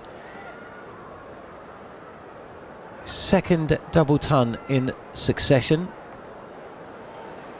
I wonder what it's like to score 214 in a test match, you know. Jarrod? Well, let me take you through it. I bet there's been some great 214s. Well, it's a very specific score, isn't it? Here is Bumrah, middle and off again. Straight, 2 slips in place and a gully for Duckett. He only had the 1 in the last over. Wideish first slip. Yeah, 214. It'd be splattered with 6s, as we've just seen. How many balls did Jaiswal take? I think he's 236. That seems about par. I'd say so. We're a little slow, actually. How many sixes was it? Just the 12. Any fours? He doesn't do it. It doesn't really bother, but I suppose, yeah, he hit 14. 14 fours. What's your top score in Test cricket, Bumble? I'll have to just think. I think it was 214. Was it? Exactly the same. Not out. Yeah. Get out. Yeah. Who are you playing? India. No. Do you remember how many sixes? God, there'd be loads. I think it must have been. Well, what is 214 divided by 6? Because it must be that. The sixes had about 10, 12. How many did I hit? Less than that. What, 11? 10. Okay, 10. Well, less than that. Slightly lower. How about none? You got no sixes. No sixes. Was sixes part of the game back then? Duckett trying to get on the front foot. Plays up to mid-off, no run. Bumble's so old, are you saying, that he played in that competition when they used to have the thing around the boundary where it wasn't a boundary and the ball just stopped and you kept running? I definitely played when there was no boundary. There was just, the concrete at the end. That's it. I was going to say. They used to run fives. You used to run fives regularly. How many stumps? Well, Manners just said, when you started, was there only two stumps? No, we had 3 stumps and the bits on the top. Just a twig. This is straight again, and it's discomforted Ben Duckett. He's just going to have a little moment. He's going to have a little moment to himself to think about all those things that he's been saying to the press after play. Well, do you know, in these first few overs, the lack of footwork has been alarming from England. And I can understand it. You're just mentally fatigued after all that time in the field, to get your batting head on. Yeah, he's taking a blow. I know, we heard the crowd react to it. I don't think I've ever heard 30,000 people go, ooh. Can we be fair to Bumble for a moment? 17 fours. So 17? many. Well, I'll tell you what, Manners is about to come in, but I just wonder whether you... Do you want the balls? No, don't. I think Duckett does. It'll be loads. 396 balls for your 214. But here's a fun fact. 9 players have made 214 in Test cricket history, and only you and Jaiswal are left-handed. When I said it was a fun fact, can I retract fun? The other thing, seriously, about that game, there's not many who've been on the cricket field in a Test match for every delivery. You were on for everything then? Yeah. What did the crowd say after you made your 200? Bummer again, and Duckett will get off the mark. Plays this to mid-wicket. They must have been in ecstasy watching the genius. I will never forget what was said. As I clothed one into inside edge into short mid-wicket and lifted the bat as you do and got congratulations from my mate at the other end, got down for the next ball, and one solitary voice that you could hear all round Edgbaston, how much longer? I thought you were about to say that's where the get on with it Well, he could have said that. That is something that has gone out of the game, the barracker. You don't hear the barracker. We had loads of barrackers. There was one at the World Test Championship final who was thrown out. I didn't leave him to it. It's fantastic, a barracker. Sorry, this over is taking forever. Manners should have been in 5 minutes ago, and then well, Duckett held it up for a bit, but he's not facing. It's Zach Crawley with a very, very straight mid on, and that is the over. Defence back to Jasprit Bumrah, and for a little bit more about the barracker, I'm pretty sure there's still a few at Yorkshire. It'll be David Lloyd, Jarrod, Kimber and Neil Manthorp. Do you know, I'd think it's gone out of the game, the barracker. Ball him a piano, see if he can play that. He'll never die of a stroke. Well, there's a statue of the famous barracker at the SCG, isn't it? Yeah, oh gosh, what's he called? I've forgotten his name. There was Loppy Lugs at Worcester, who he used to play the bugle. He used to play a bugle all the time, Loppy Lugs. There was Big Ed at Old Trafford. Jim at Warwickshire. There's a very famous one in Trinidad as well. For many years. Yes. Yabba is the SCG. Yeah, Yabba. And there's a statue, so when you would have seen this, Manners, there's a statue in the stands of where he used to sit. Leave Our Flies Alone to Jardine, I think was one of his, wasn't it? Yes. That's his famous one. Here's Mohamed Siraj, bowls to Ben Duckett, tucks it nicely off his pads through square leg, and they set off for a single. Rajat Padita is in pursuit, but he can't get there, and in fact the fielding is completed by Jasprit Bumrah. At the Gabba, Brisbane, England 517 in the second innings, drawing the game comfortably. There's not a soul on the ground except one guy, Ricky Ponting's captain. He's put a fielder right next to the non-striking batsman. This chap shouts out, "Good thinking, Ricky. The last catch that went to silly mid-on was 100 years ago. There's bound to be another one soon." You've got to admire them, haven't you? Well, look at this. England 12 for naught into the 6th over. Driven by Duckett for a quick single. Fielded by Ravi Jadeja. And they scuttle through. Duckett 4 off 14 balls. Zach Crawley 9 off 18.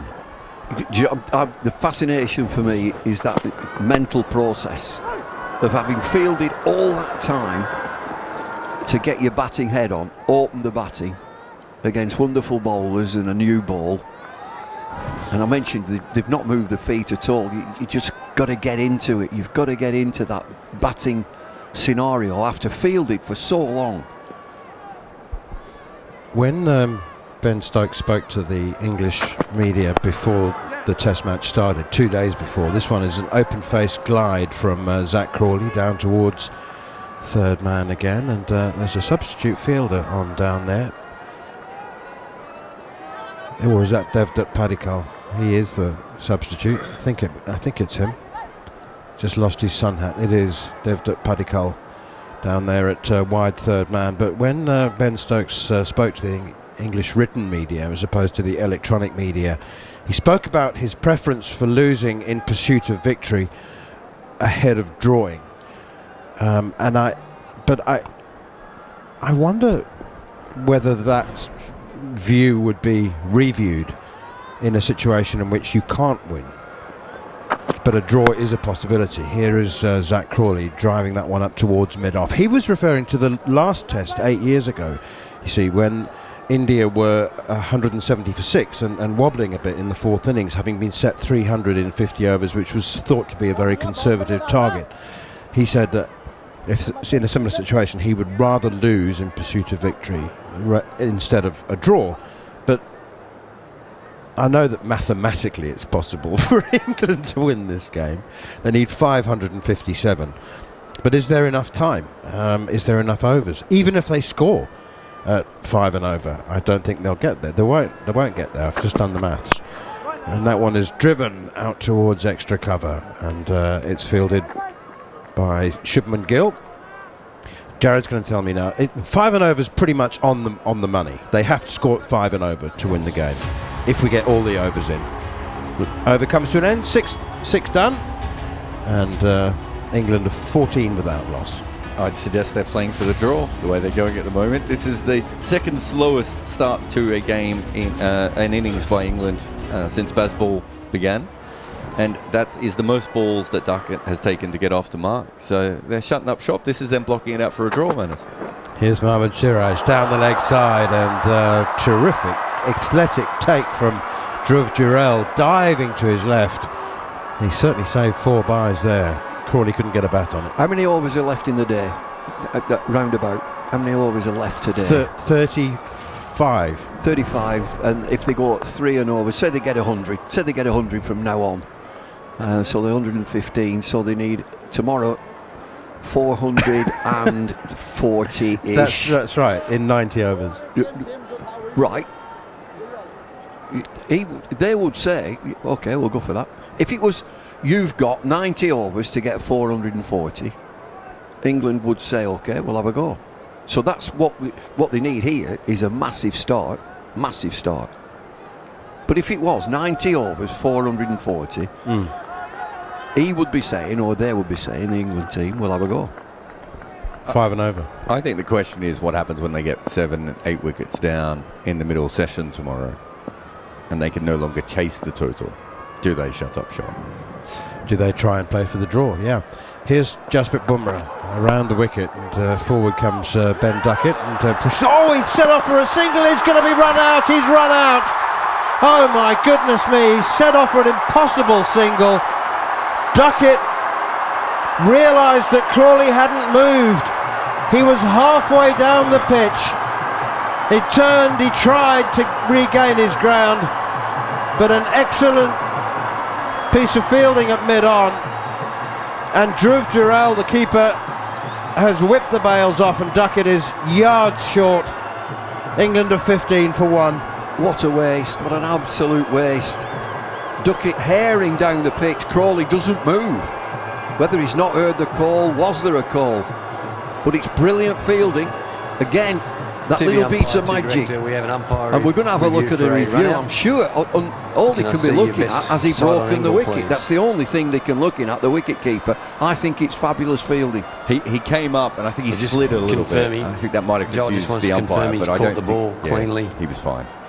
And broken the stumps with his hands. It's just because his knees have slid past, and if you're the umpire, you might have thought he clipped it on the way through, right? Can you just show me that in real time, just so I can see the ball go in his hands? Because I haven't seen the ball at any stage slid there. past the stumps, and that entirely fair enough. Optical illusion entirely possible here because that's great. Thank you. I've made my decision. It's absolutely not a shadow of a doubt. No controversy whatsoever. That's very, very good work from Jhnujhnuwala. The keeper, not known for his glove work, but that was excellent, and his awareness as well, his body positioning and awareness. He slid past the stumps and taken it cleanly. Mohammad Siraj was the fielder at mid-on, and terrific work from him actually. He's worked incredibly hard on his ground fielding and it paid off. Well, that's super duper, it really is. It's a thrill of fielding. It happens so quickly, it's got to be right. Talk about the pick-up, the release, the accuracy, and fabulous from the wicket-keeper who slides on his knees past the stumps and then just knocks the bails off with his gloves as he's in motion. Ollie Pope. If they were trying to draw this match, which obviously they're not the best start to run out your opener, but it's not a particularly good start when you're chasing 500 ever. I'd say don't run out your opener if you're chasing 500. Or even just try and avoid run-outs altogether. that would be certainly amongst the priorities you would have thought. Jasprit Bumrah, 2 slips in a gully for Ollie Pope, and first delivery is nudged away behind square on the leg side, and he's off the mark. First ball fielded down there in the deep by Ravi Jadeja. So when you see it, there's one batter, Duckett, who's herring down the pitch. The other one, Crawley's not moved. And so the calling, have you not heard the call? Has there been a call? Equally, you should be looking at each other. He should see that he hasn't moved. He's more than halfway down the pitch, isn't he? And had to turn round, and he's out by a distance. Here's Jasprit Bumrah running up to the crease now, or strolling up to the crease, and then breaks into a run for the last 3 or 4 paces, and that's pushed away by Crawley to backward point where Devdutt Padikkal does the fielding. I wonder how when I said the draw is possible, I wonder how many teams, I don't have to wonder because Gary, our magnificent statistician, will tell us within seconds, I would imagine, how many teams in India have batted over 120 overs to draw a test match. That's what England need to do, closer to 130 overs actually. They will need to bat in order to draw this test match. That seems more likely than scoring 557. Just the one slip now for Zach Crawley. The other one's gone to short straight mid-on. Shubman Gill down the leg side from Bumrah. and it's Jarrod couldn't stop that one. He got a glove to it, parried it. It's a bye. We've just seen a replay of the run out again, and you can clearly hear Crawley say no. Clearly. Straight away. It's really early call as well. Straight away, you can hear Crawley. The ball goes to the right hand of Mohammad Siraj. It's just not a run. It's never a run. It's right never hand to a a run. fielder, just not a run. And Crawley was so early. He picked it so early. And Duckett had just overcommitted by that stage. Bumrah, slower ball. It's a bit early for that. It's pushed away by Ollie Pope towards square leg. He's bowled a few. He's bowled a few off his. And definitely, I think in his first over he bowled one at Crawley. But whose fault was it? It's Duckett himself. There's never a run there. Crawley gives him an immediate no, and he keeps going. And he got halfway down, didn't he? Also, we're saying great work from Jarrod, because he was on the move sliding and also had to take. It wasn't the most accurate. Well, no, actually, I wouldn't say it was a bad throw. It's just he was moving in the wrong direction, wasn't he? But you see, a lot of non-specialist wicketkeepers wouldn't have gone to the stumps, wouldn't have been in the position to get that run out. AB de Villiers, the amount of times I saw him just not come to the stumps, just be like, well, it's a direct hit, or I'm not bothered. That's very true. He wasn't a specialist keeper though, was he, as you said. Full toss from Bumrah, looking for the Yorker, and driven out by Pope towards mid-wicket, sets off for a single and makes it. Well, when you're a specialist fielder, it isn't your instinct to go to the stumps all the time. Whereas if you've grown up wicket-keeping, it's the first thing that you do, right? At the end of each ball, you come up to the stumps. Zach Crawley 11, Ollie Pope 2, England 18 for 1. Ben Duckett run out, 7 overs gone. The target is 557. India declared their second innings closed at 430 for 4, and only the third time that India have made 400 plus in both innings of a test match. Oh, there was something else you were saying before about the overs. Yeah, how many teams have batted 130 or more overs in the fourth innings to draw a test match in India? I'm going none. It's a great question, but I think what I was going to say is I think India generally bowl teams out within 60 overs when they set targets. So, 60? Yeah, so you're talking about double that. More than? Yeah. Yeah. Okay. It's 130 overs is what we're looking at, and we've got probably the last one of those before the tea break on day 4. England. This is also the highest fourth innings target ever set by or for India. In India. Ravi Jadeja the bowler. Last over before tea, he goes past the outside edge of Ollie Pope's tentative push at that. He's feeling for it. It's a good delivery. It's good speed. It pitches and spins away, and he has a feel for it.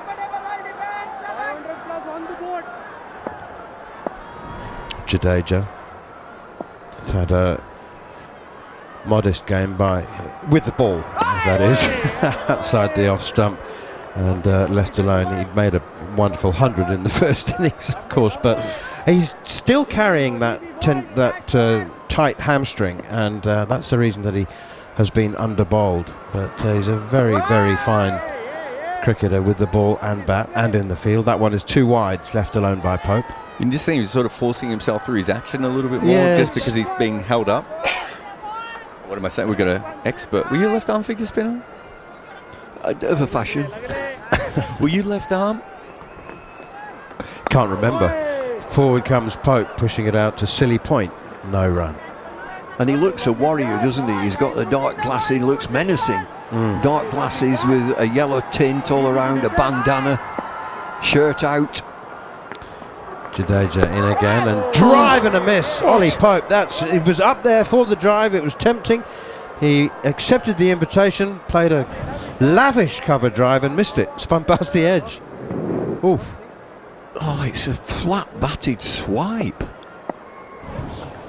He really is trying to overhit it, isn't he? That's pushed defensively out to Shubman Gill at cover and does no run. I don't know if that is the last over before tea. It went through very quickly. Jadeja does get through his overs exceptionally quickly. He's been timed at under 90 seconds bowling an over, and I think this means that we probably will get another one. Crawley is 11, Pope is on 2. England are 18 for 1, needing 557 for victory.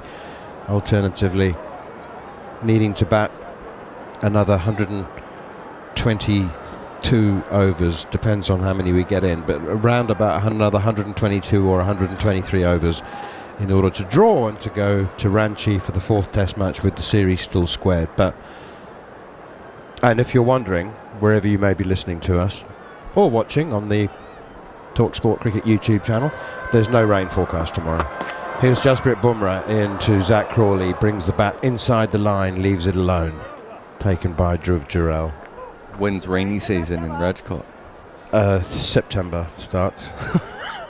I only asked that because I knew he'd have an answer for it. Sometimes it comes early, late August. Well, I tell you what, today is a tester for Abhishek, who went for a net yesterday afternoon. It's raining in London. I just wonder if he'll have to go indoors. 5 nets, all full yesterday, outside in London. I know, I couldn't believe that. I was thinking, I can't stay up for the mud when the park where I am. Here's Bumrah! LBW appeal! A passionate one! Up goes the finger! Kumar Dharmasena had a good long think, a long look, belatedly. A finger went up, and Zach Crawley doesn't think it's out. He's walked down to Ollie Pope and said, I don't think he's shaking his head. He said no, but Pope says you go for it then, and he has reviewed. I think there were 2 noises. I don't know how quickly he reviewed though, because it looked like Pope was coming down to him telling him to do it. So really, really interesting if he thinks he's got an edge on this. Coming up now. Just having a look, and he's not got an edge, so it's a leg side. There's no bat, will confirm that. That's what he's hoping for. Hit him on the top of the knee roll, and he is 6'4", Zach Crawley. Yeah. He's in trouble. We've seen some bouts though, Bumble. Yeah, he's in trouble. What will save him if it's over the top? He's not hit it. We've got past that. He hasn't hit it. It's above the knee roll. He's a tall man. He's not well forward. No. He's been given out. It only needs to be clipping. Impacting line. And clipping it is. The top left-hand corner. Just touching the top corner of leg stump, and I mean by the barest of margins. Oh, that's unfortunate, isn't it? I mean, you can't hit any. That's almost a one-day wide. It's almost missed leg stump, and it's on height as well. It was a beautiful delivery. He set him up for that as well, but they've just got away with one there, India. It's hitting the stumps. It's as simple as that. It's hitting the stumps. A shake of the head and a no way from Crawley, but a perfect little session there for India. England 18 for 2. Well, I think it's impossible for a target of 557 to look further away. It's so far away at the start that you can barely see it or imagine reaching it, but at 18 for 2 at T, it is now all about. I know that you won't necessarily see this reflected in the way England's batsmen go about it, but it is effectively all about whether they can bat for 121 overs and take the series to a 4th Test match all square. There comes a point, and Ben Stokes hates draws. He says the draw's off the table. Let's see whether it's still off the table when that's his only option. And he said we're here to entertain, and we don't do draws. But that last decision there, if you think about the previous over, went through so quickly from Jadeja, went so quickly, which allowed India to get another over. And it's just a coat of varnish. As he thought long and hard about the LBW, he thinks he's been hard done by Zach Crawley. It's hitting the stumps. You're a hard man, Bumble.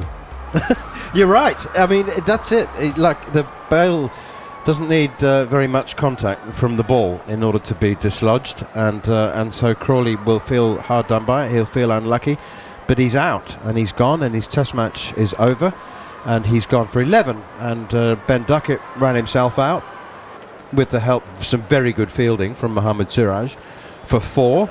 Ollie Pope is 2 not out, and England in all sorts of trouble with a long 2.5-hour session to come at the end of day 4. Can they reach the close of play without further damage?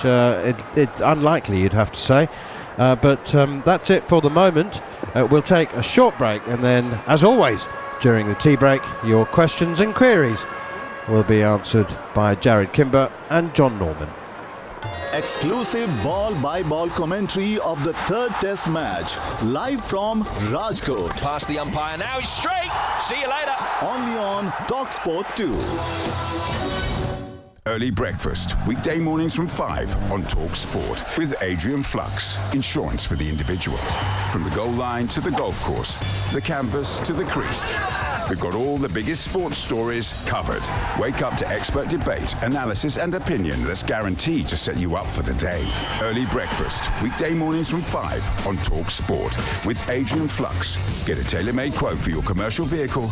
Search Adrian Flux. Insurance for the individual. At Honda, we've been engineering cars for over 75 years, actually. We know that excellence takes time. So you can rely on the Honda engineering in the all-new ENY1 with a range of up to 250 miles on a single charge and up to 5 years warranty, servicing and roadside assistance. Our first electric SUV, the ENY1. Oh, a hole-in-one. Yes! Honda, the power of dreams. Range based on test conditions and may vary. Washing, dishes, vacuuming, household chores never end. Even for me, Albert Einstein. But you know what? I leave it all till later. Because I've got a smart meter. And right now I'm part of a scheme where I get rewarded for changing when I use my energy. More than 1 million others took part last winter using less energy at peak times. Good, eh? Get ready to start earning rewards. Search Get a Smart Meter today. Eligibility and availability vary. Consumer action required. Reward schemes available to selected customers. Don't know where to start your next paint project? At Wix. Find all the inspiration and help you'll need. Plus, Dulux standard 2.5 litre coloured emulsion was £21, now $15. Terms apply. The plant near the reception desk at Axel's Auto Care is loving life. That's because Barclaycard covers 50% of Axel's card reader rental fees for the whole year. So he can give 100% to other parts of his business. Starting with a proper watering can. What's good for small business is good for everyone. Barclaycard Payments. 50% of card reader rental fees until 31st of December 2024 on select products. Apply by 30th of April. Application approval depends on financial circumstances and borrowing history. T's and C's apply. Did you know that it takes just 30 seconds to get a quote from We Buy Any Car? And it took me just 3 seconds to tell you that. So, what am I meant to do now? Any ideas? Oh, I know. Just sold my car to We Buy Any Car. To find out how much your car's worth in 30 seconds, enter your reg number now at WeBuyAnyCar.com. Admin fee may apply. For more information, visit WeBuyAnyCar.com/info. It's game on. Coming this summer. Hear unrivaled coverage of UEFA Euro 2024 live on talkSPORT and talkSPORT 2. Unbelievable. The biggest football tournament in Europe, driven by the passion and prowess of the world's biggest sports radio station. Oh, yes! Broadcasting unmissable output, 24 hours a day, 7 days a week throughout the entire tournament. What a magnificent finish! UEFA Euro 2024 Germany, coming soon to talkSPORT and talkSPORT 2. On DAB+, online, via the talkSPORT app and on your smart speaker. Exclusive ball-by-ball commentary of the third Test match, live from Rajkot. Fielded, oh, there's going to be a run out! Only on talkSPORT 2. Holding Gareth uses his feet well and smashes Tom Hartley over mid-wicket for 6. Go on, son. We'll have a bit more of that. What a shot from the night watchman. Anderson is in, goes full. Beautiful shot from Shubman Gill. 2 full, almost half volley length. And Gill pings it through the covers for 4. Oh, Kuldeep down the pitch to Hartley. Smashes him back over his head for 4. Well, Kuldeep sounded the bugle there. Down the wicket comes Kuldeep, driving it to Stokes, and brilliant fielding from the England captain at mid-on. He's gathered that very quickly on the bounce, thrown it to Hartley, who takes the bails off. Rayan Ahmed goes in. Is that a catch to Joe Root at slip? It's going to go upstairs to Rob Tucker, the third umpire. No, this is out. Oh, that's a full toss. No, that's gift. Smashed. Got exactly what it deserved. That's gone for 6. Oh, that swung away. High and handsome by Yashasvi Jaiswal for 6. Over long on. That's 6 and a bit, That's cleared the ropes by 20 yards. There's such effortless shot. Here is Anderson's a full toss on the pads. Jaiswal has latched onto this on the sweep, and he has just helped this up and over deep square for a 6. Wide again, and this is clubbed by Jhnujhnuwala. He's going to go back to back. What a shot this is. Helped up over extra cover, and it's not often you see Anderson smash for successive 6s, but that is exactly what's happened. Goes again! 6 from the bat of Jhnujhnuwala. Anderson, the bowler. This is incredible stroke play. I'm going to make no apologies for it. I'm an England fan, but more than anything, I'm a cricket fan, and this young fella is setting this stadium alight. Here's Jhnujhnuwala on strike. He gets the single, which brings him a double century for the second consecutive Test match. I'd say he's going to be a star in the future, but he's kind of already there. Rowett has decided that's quite enough of that. But India declare 430 for 4, a lead of 556. 430 for 4, a lead of 556. Oh, he's set off for a single. He's going to be run out. He's run out. Oh my goodness me, he's set off for an impossible single. Duckett is yards short. England are 15 for 1. What a waste, what an absolute waste. Fails Bumble, LBW appeal, a passionate one, up goes the finger. You're listening to coverage on talkSPORT 2. I'm John Norman, alongside me for the next 5 minutes or so, Jarrod Kimber. And England are 18 for 2 at tea on day 4 of the third Test match in Rajkot. 4 wickets falling today, 2 of them Indian, 2 of them English. We've seen some extraordinary stroke play from the bats of Sarfraz Khan, who ended up 68 not out to go with. How many did he score in first innings? 62. So that's a good debut.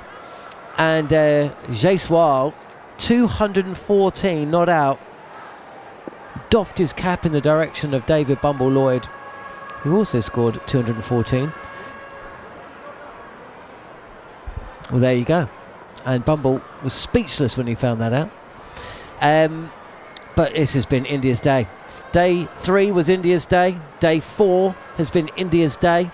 And it seemed to me at times that I spent the best part of 3 years telling the good listeners of talkSPORT about the problems of Joe Root coming to bat with the score 20 for 2. Well, he's going to do it again today. 18 for 2 when he will come out to bat after the tea break. For the first time in the series, first wicket partnership between Crawley and Duckett hasn't yielded in excess of 40 runs. Ben Duckett, possibly bogged down by the straight line employed by Mohammad Siraj and Jasprit Bumrah, wanting to get on with things. He was 4 not out from 15 deliveries when he decided to run 2/3 of the way down the track, when Zach Crawley, I think, pretty clearly said there was no run, sent back, and despite a little bit of a wild throw, brilliant bit of keeping behind the stumps as Jarrod ran in front of the stumps, past the stumps, collected the ball two-handed, despite sliding on his knees, kid at a wedding disco style, managed to take the stumps down. Duckett goes, and then, of course, 2 or 3 minutes to go until the tea break.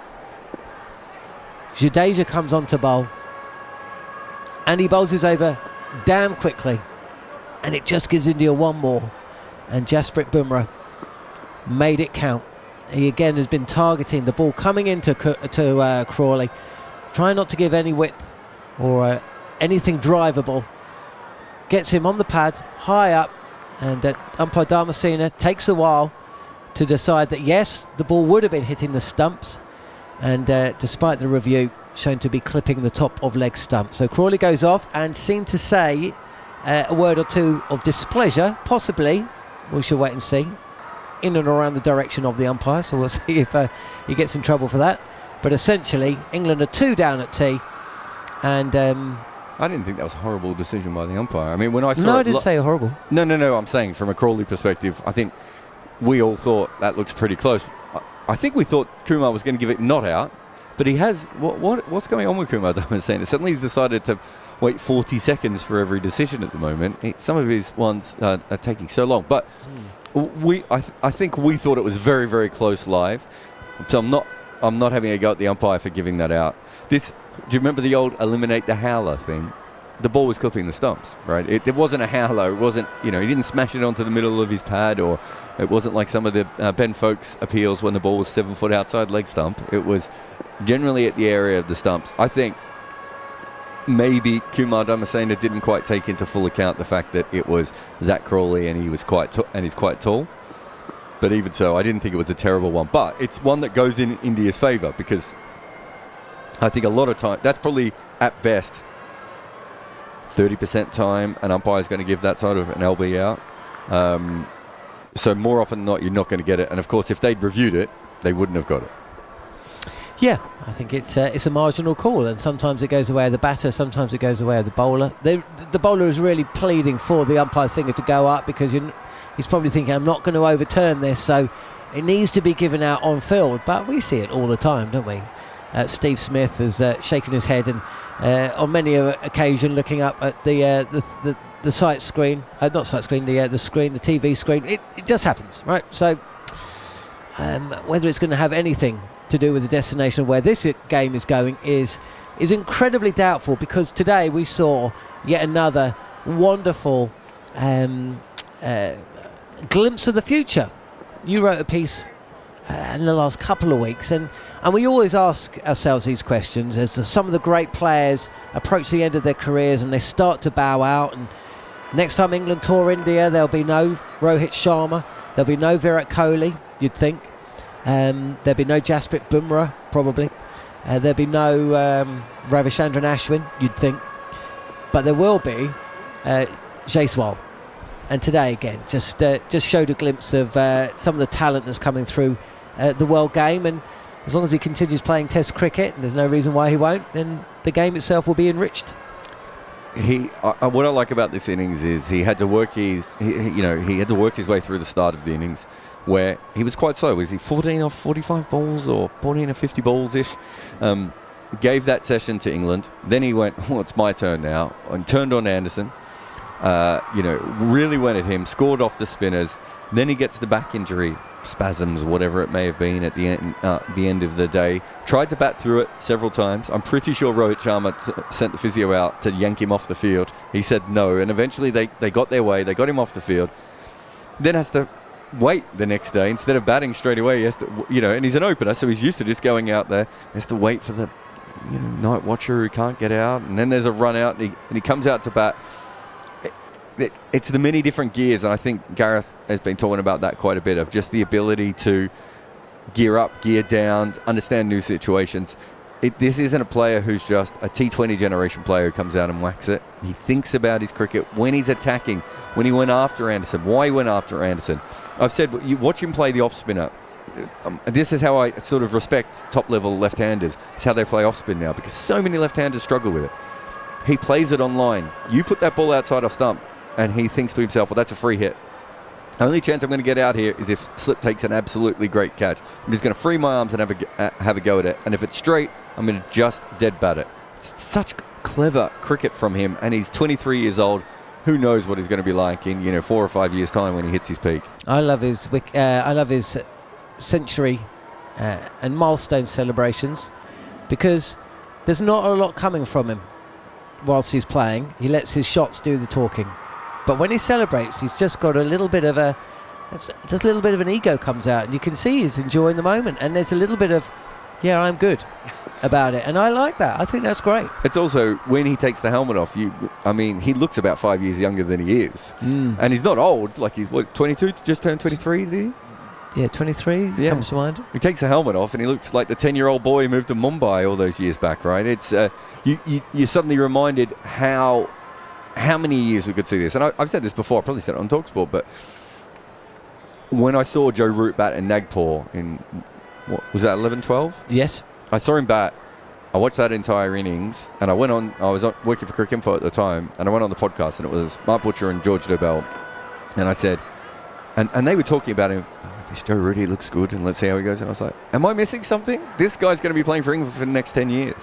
It was just so obvious. And you watch Jaiswal, I saw him play in the West Indies, saw him play the 100 earlier in the series, or double 100 and all those things, and I just went, oh, who are we kidding? This is another 10-year player. It's funny you should say Joe Root, because when you were describing the way that he, a left-hander as opposed to a right-hander, facing off spin, and the way he calculates and goes about his game, it reminded me of how Joe Root shapes up. And he's very clear in his thoughts, processes, normally, against spin. I can't wait for the reverse scoops. Yeah.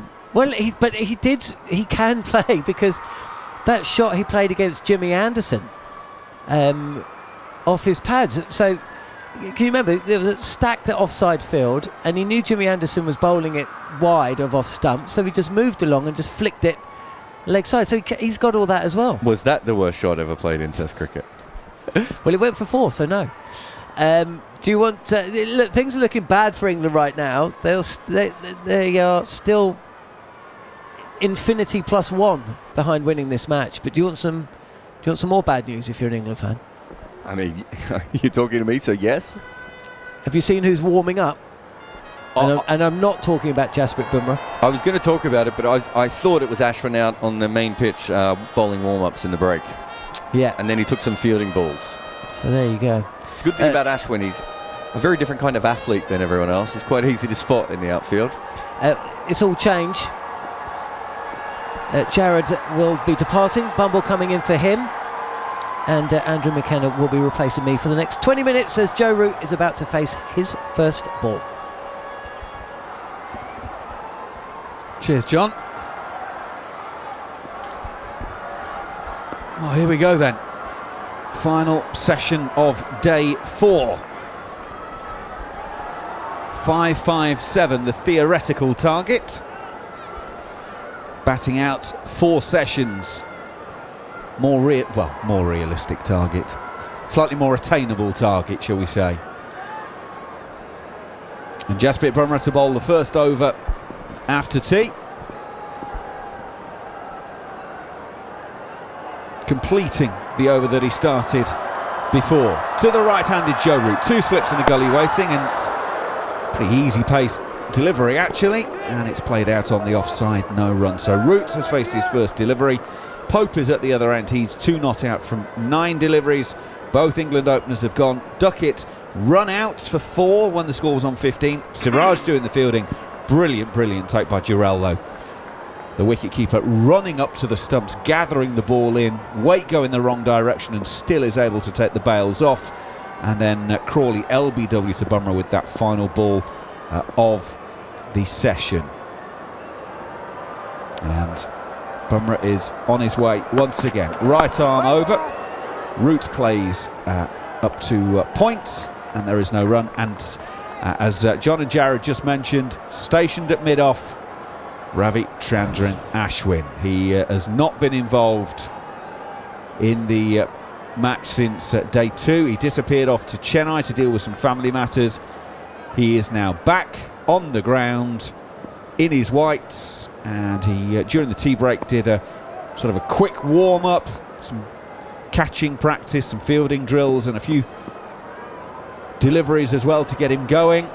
But he is back involved and he is on the field of play. Bumrah is in, bringing Root forward. Is there inside edge on that? Is it pad first? Is it outside the line? Those are all questions that umpire Kumar Dharmasena is asking himself. And now the Indian Review Committee will get together to ask the very same questions as well. I turn to my right and look at umpire David Lloyd. I think he's hit it. I don't think leg byes have been given. They're not going to review. They've had a chat about it, but it looked as if he got bat on it, and a fair amount of bat. No review.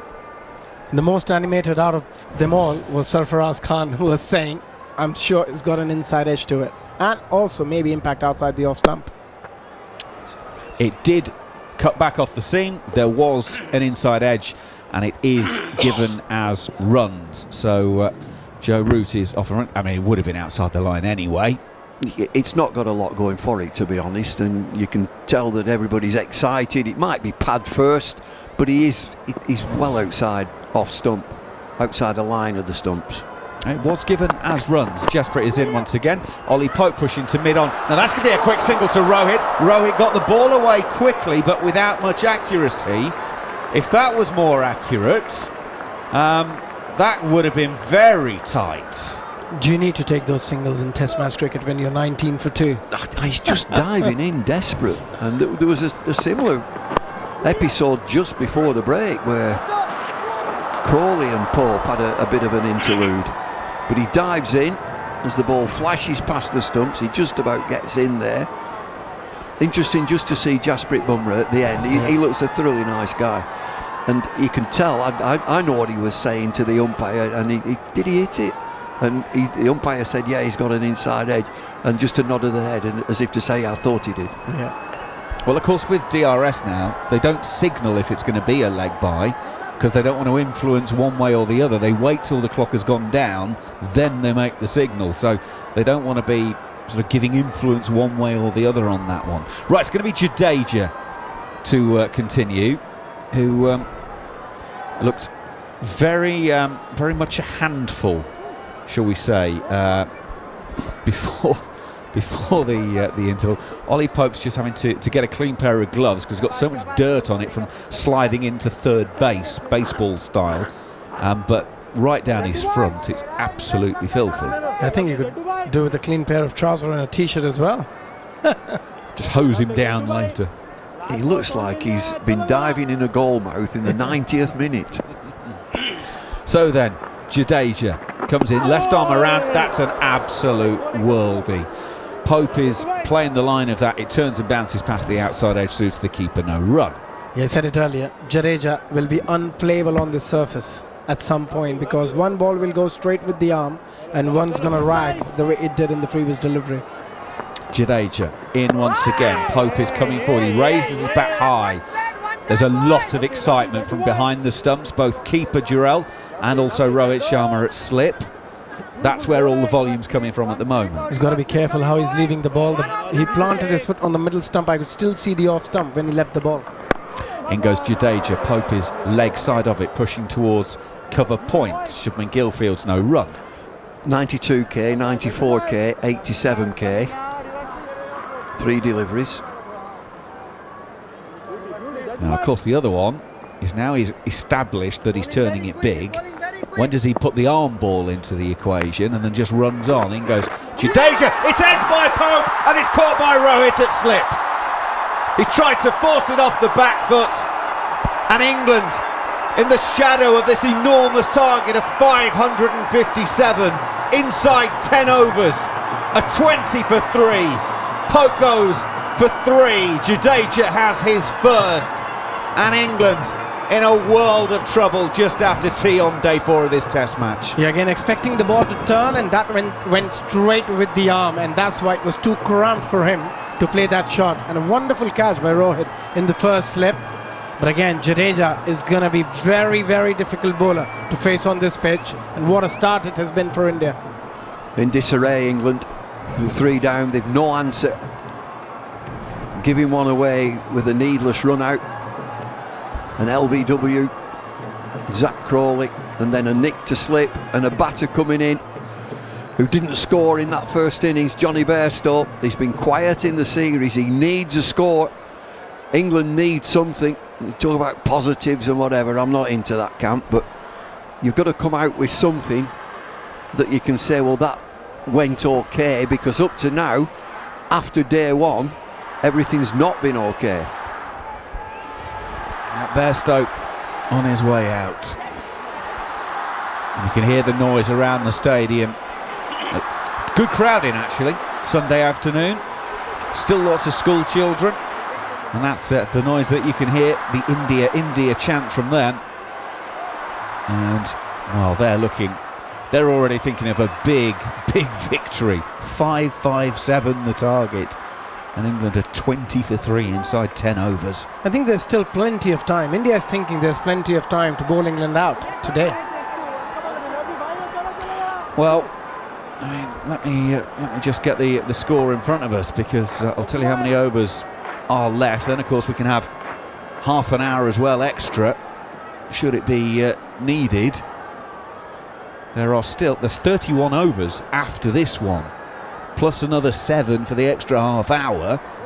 38 overs. That could be more than enough. Well, every chance that this finishes today. And with Bairstow arriving, there's more company around. There are 2 slips and the silly point. In goes Jadeja. Bairstow is pushing into the offside. It's been misfielded by Siraj at backward points, and it'll run away for 4. So Bairstow is off the mark. First ball with a boundary. England 24 for 3. Well, that's a relief for Johnny Bairstow.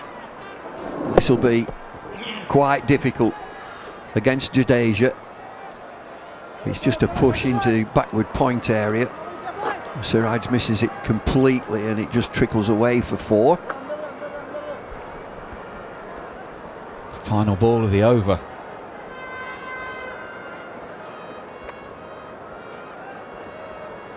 Bairstow finally settles in.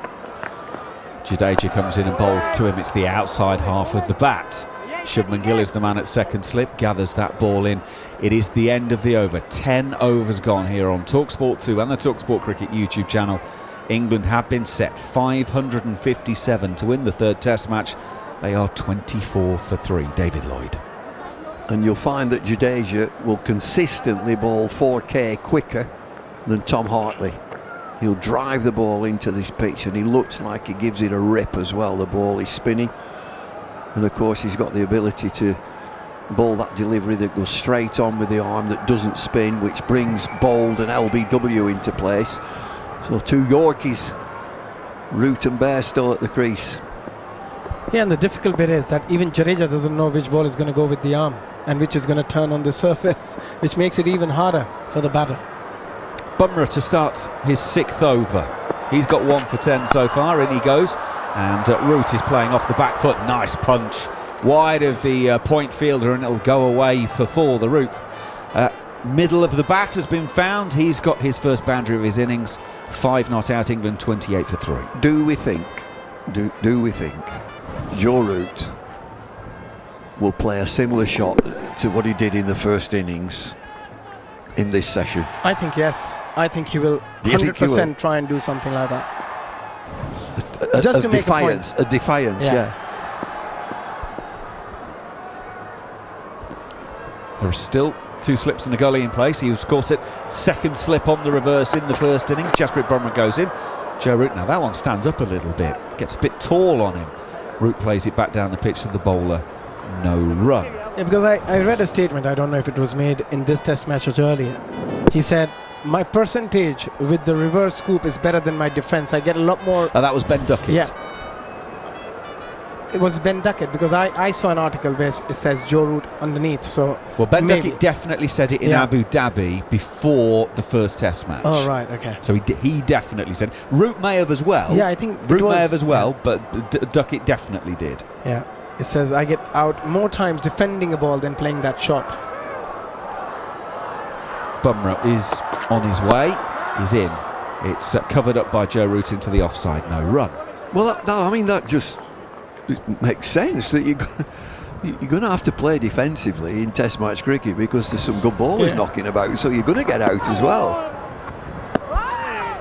Our cheery ray of sunshine, Gary Morgan, our stats expert, has just put on our little WhatsApp group. I don't want to tempt fate, but so you can imagine what's coming here. England have lost 8 wickets in a session 22 times in Test match cricket.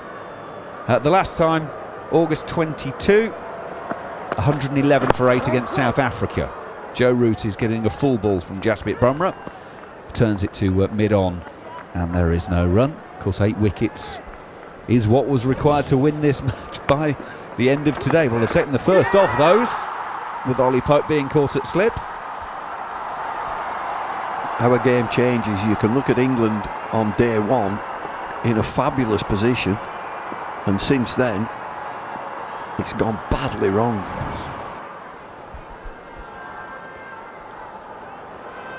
And this is where the difference between process orientation and outcome orientation is so big. Jasprit Bumrah is in. He's bowling an in-ducking ball to Joe Root. Root on the drive hits it to Shubman Gill at extra cover and there's no run. Process orientation says you judge things by the outcome, so it either works or it doesn't work. Process orientation says, well, did you do it right and maybe just made a mistake? And this is why England always talk about trusting the process. I thought that's when you went out with a map. You go out into some mountain somewhere. It's one of the few things I remember from my sports psychology degree many, many years ago.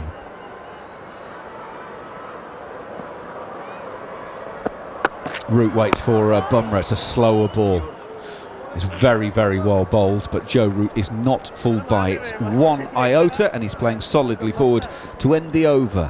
England 28 for 3 at the 11th over mark in the second innings here on talkSPORT 2. I think India's quicker bowlers have got more out of this than England's, and the quality and the pace of Mark Wood and the ability of Jimmy Anderson, but Siraj and Bumrah have got far more out of this and done more with the ball. They've done more with the ball. Yeah, every time Bumrah has come into ball, it looks like he can take a wicket, which never fell. You didn't feel like that when Anderson and Wood bowled, especially in the second innings. In the first innings, it was much better spell from both of them. Joe Root's just having a couple of painkillers between over. He did have that finger problem earlier, and just the way he pulled the batting glove off there didn't look the most comfortable in the world. He's not, but then he's bowled most overs. He's bowled most overs in England's innings. Bowled 27 overs. He did indeed.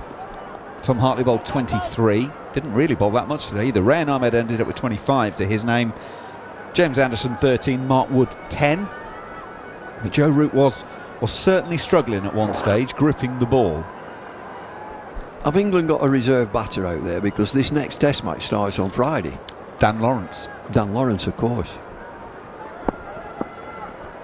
Well, let's hope from Joe's point of view. Jadeja to start a new over. Johnny Bairstow has swept across the line. Missed it and he's out LBW. Joel Wilson raises the finger. Bairstow starts to walk off. Gets called back by Joe Root to say, well, hang on, let's have a conversation about this. We've got 3 reviews, but they won't use one. Bairstow's going to walk off. England are 28 for 4. Bairstow goes for a boundary from 3 deliveries, and Jadeja has 2 for 4. And all the talk about Ashwin coming back. He's been on the field for about 10 minutes. He may not need to pick up a ball in anger in this innings, because England are falling apart. Well, it's a sorry look as Johnny Bairstow departs on the sweep, and it's absolutely plumb. Doesn't bother. They always review, don't bother. Yeah, I'm really sorry, but whatever your approach is, that's a terrible shot to play. When you just phased 2 deliveries before that one, playing across the line to one of the best left-arm spinners in the world, on a pitch where everything is happening at the moment. Well, the man in his 100th Test match, an issue that we kind of got overlooked really since the coin went up a couple of days ago, but the miracle man, the boy wonder as Steve Harmison calls him, Ben Stokes is walking to the crease, and I tell you what, if England ever needed anything from Ben Stokes, it is right now. Well, they talk about having some fun. This doesn't look much fun to me, 28 for 4. But he's the fella. He's the man. He's just glove punched with Joe Root. There's a wry smile between the two of them. This might be quite entertaining because it's going to finish today.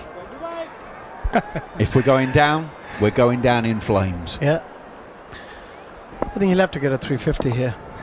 Well, he's got 1300s to his name so far. Stokes' first delivery from Jadeja is pitching on leg stump in towards the thigh pad. He turns it around the corner. There's no run. There's one for listeners here. I've spent a lot of time with Shane Warne, and like it or not, the great Shane Warne said, if you're going to go down quickly. Get it over with. Yeah. The 16th player to get to 100 caps for England.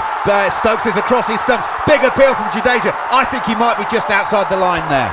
Abhishek Jhnujhnuwala's got his finger up in the commentary box. Rohit's asking. He's going round the committee. What do you think? What do you think? The timer is at 6, 5, 4. Review it. They are reviewing it. Surely for Stokes, you've got to. I think it looked outside the line of off stump, but I just felt where the ball hit, it was just in line. TV umpire to He director, just couldn't we get have out a of the player way. review for I think LBW. it's Individual decision is unbelievably not out. close, this. Checked both feet. It's Rod a fair Tucker, delivery. good luck, mate. Can we get a front on, please? Here we go then. Left arm around. Where does it pitch? Outside, takes a piece of the pitch. It's coming back in. There's no bat involved. I don't know. I can see middle and I can see leg stump. He might just get away with this. It's very, very tight. Remember, initial decision is not out, so it's got to be hitting more than 50% of the ball. So there's no bat involved. Of the stump. So we've got a ball tracking. Yeah, I when think it's it's ready, just please. Here we go then. Now we're on to ball tracking. Ball tracking coming up now. Pitching outside. Outside. Off, impact outside off stump. Outside. So you'll stay with your original decision of not out. Calm down, everybody. Joel, stay Places. with not out. I'll let you know when you're on screen. You're on screen now. That's a good decision. There was a lot going on there, and Joel Wilson has got that one right. But wow, it's like a T20 game at the moment. Every ball an event. This is what it's going to be like, folks, and this is what scoreboard pressure does to you. A pitch that hasn't done a massive amount suddenly looks unplayable. We keep having a view of England tour groups in the crowd, and they look bemused.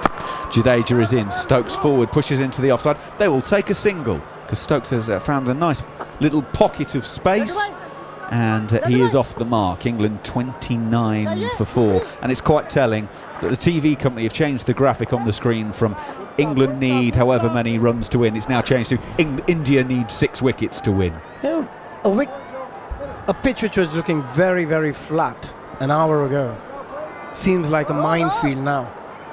That's how quickly it changes. Well, the pitch and the quality of the bowlers and the way they've got more out of this, they've got far more out of it than England have, the bowlers. Right, so it'll be Joe Root on strike with 2 balls left of this Jadeja over. There will be short leg, silly point and slip around him. He's got 5 from 9 deliveries, but it's not about runs anymore, it's about survival. Jadeja around the wicket, gives it some air. Root plays out on the offside. Stokes takes 2 or 3 paces down the pitch as if say, if you want to come, I will come. But Root says, no need on this occasion. 1 ball left in the over. Jadeja around the wicket.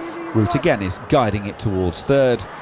There'll be no run as it's cut off. End of the over. 29 for 4 are England with those 6 wickets standing. Neil Manthorp's going to come in. Just as I move out the way though, Bumble, just we've not mentioned, I don't think so far today, announced last night the sad passing of Mike Proctor, of course, a great player and ICC match referee, and a man who of course you will have had great many dealings with down the years. Maybe some quick thoughts on him as Manners comes in to pick up the worldwide ball. Well, a wonderful man and an absolute warrior.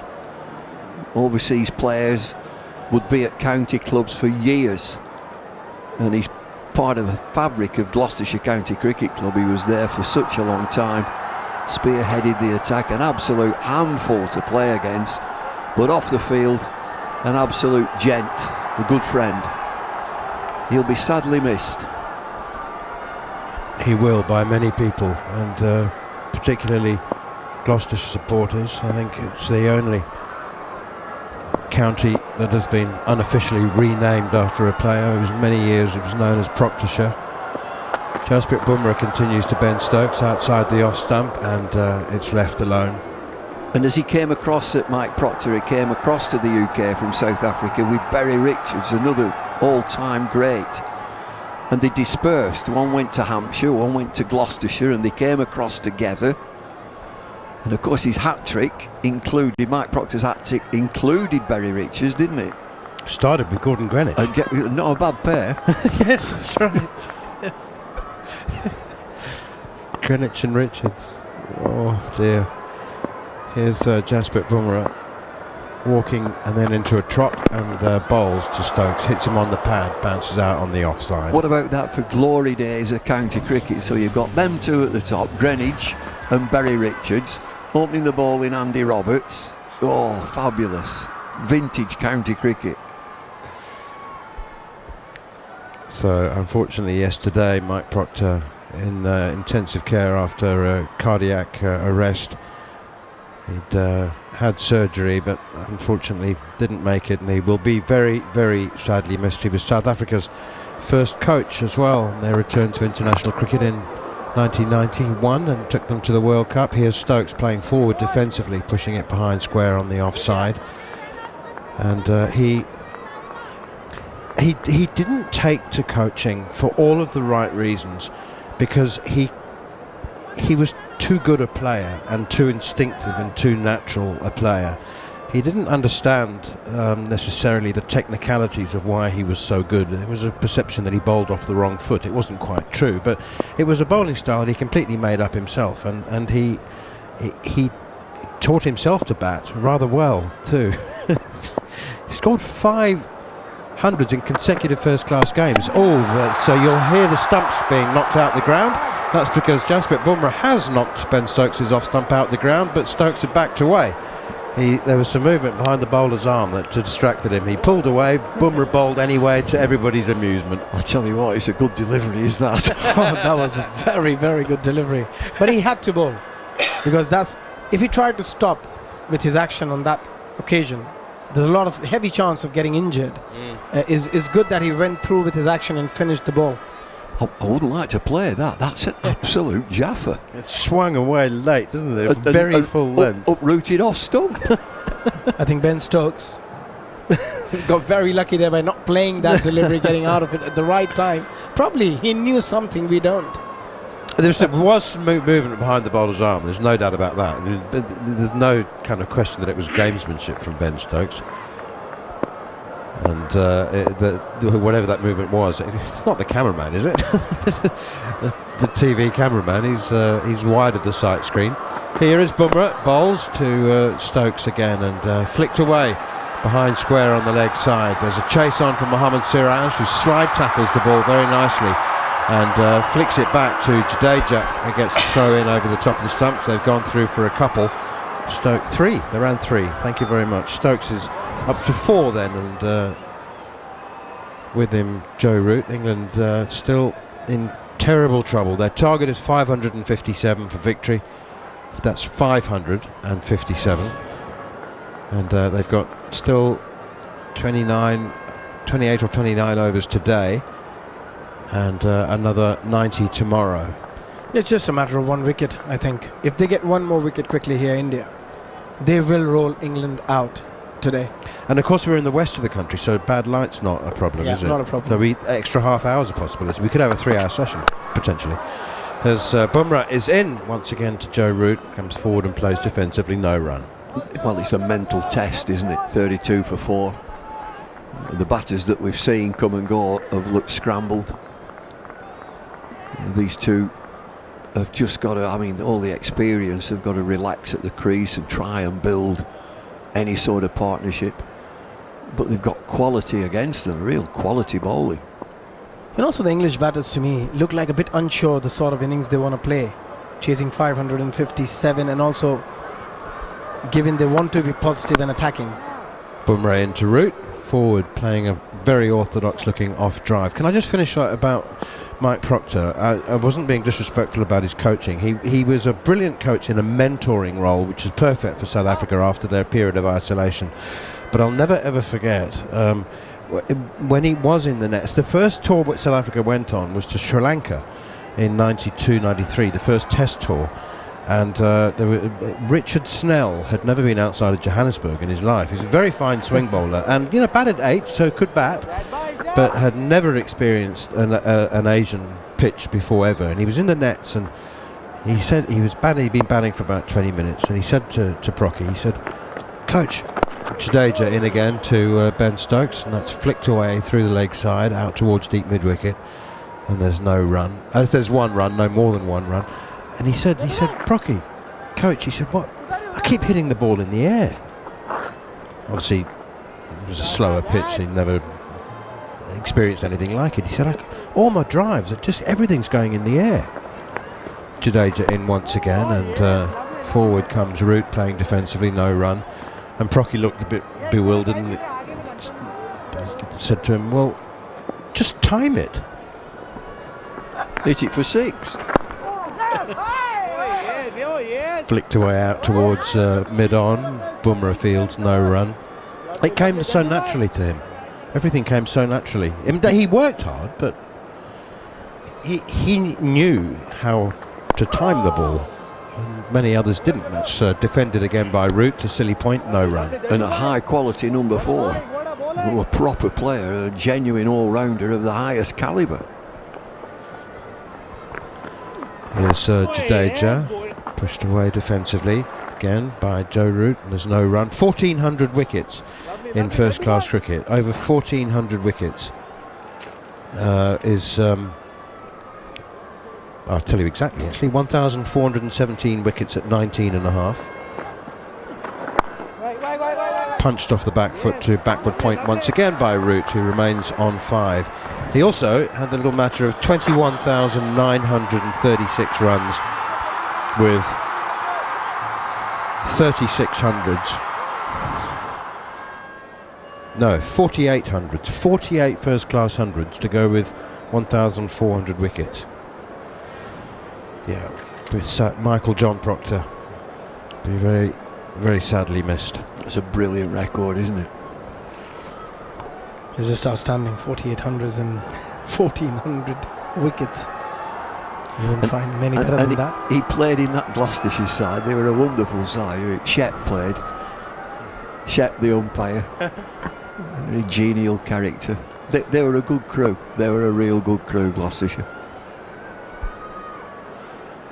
The point about Proctor as well is that his skills were just kind of... He actually...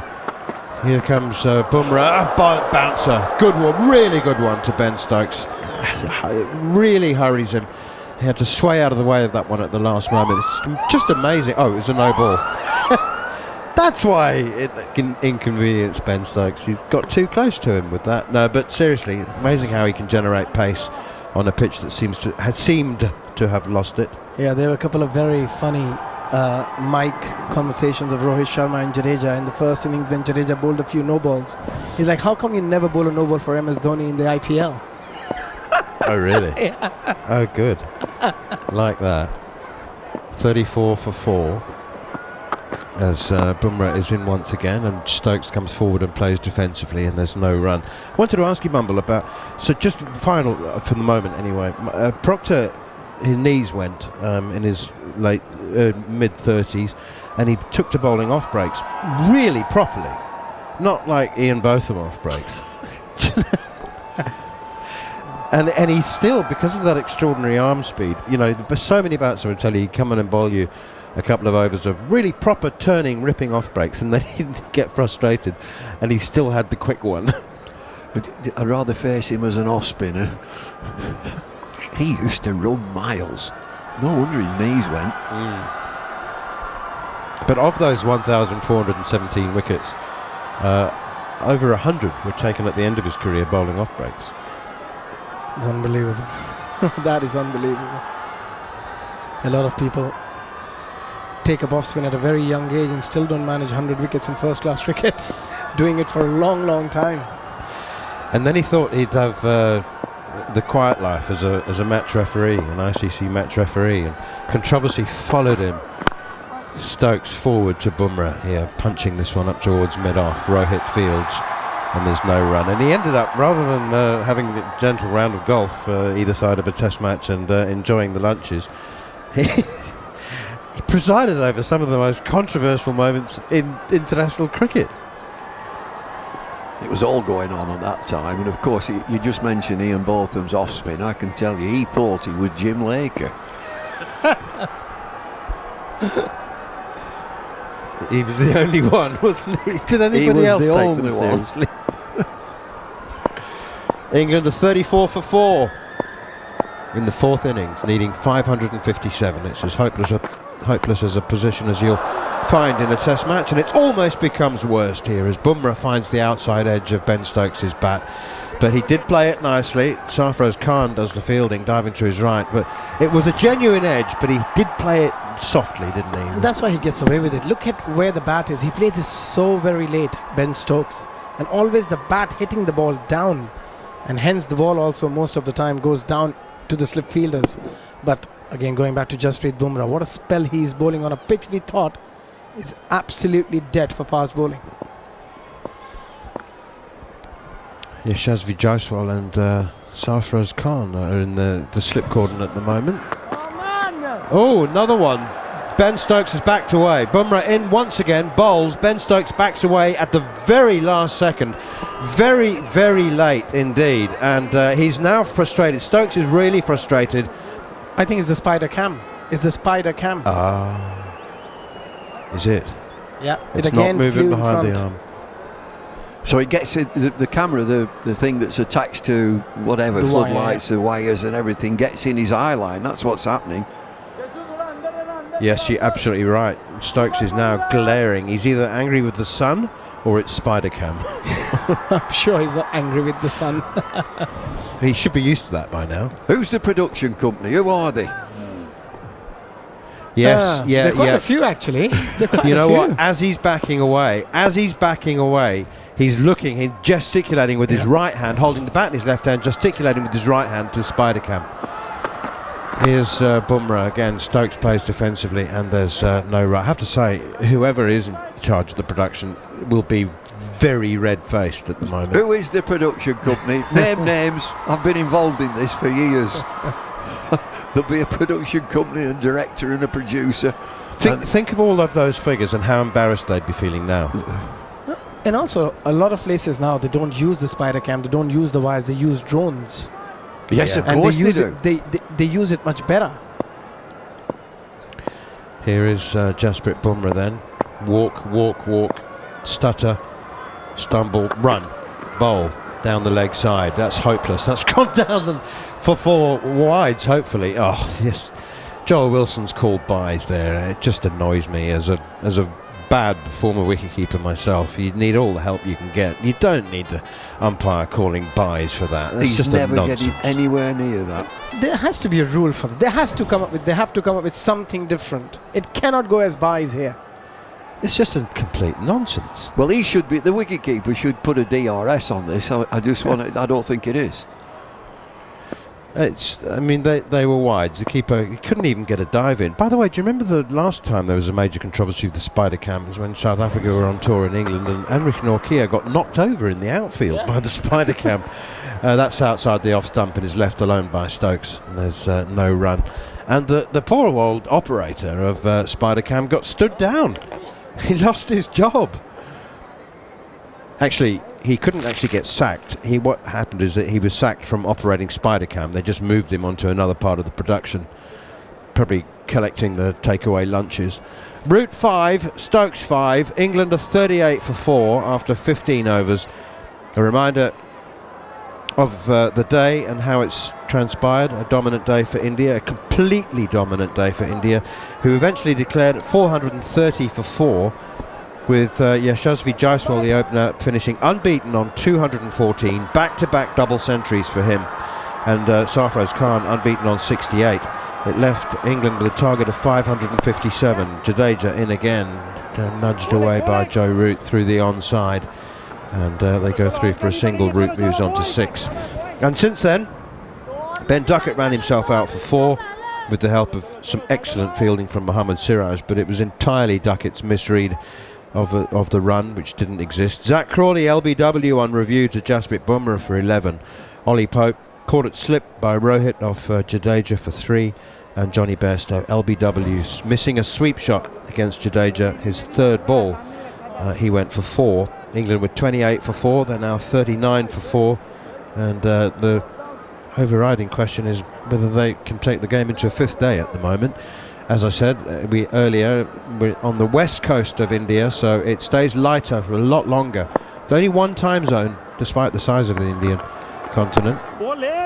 country. Pushed away by Stokes defensively on the onside. In the east it gets dark very quickly, very early.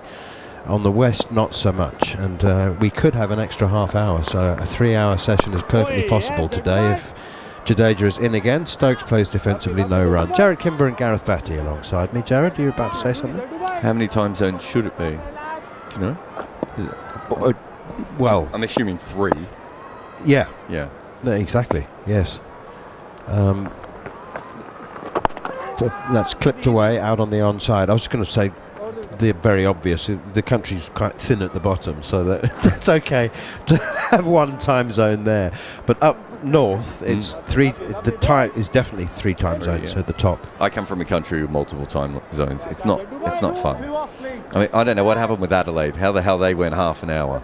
I know the story behind that. Disgusting behaviour, bats. They should have been kicked out of the country just for that decision.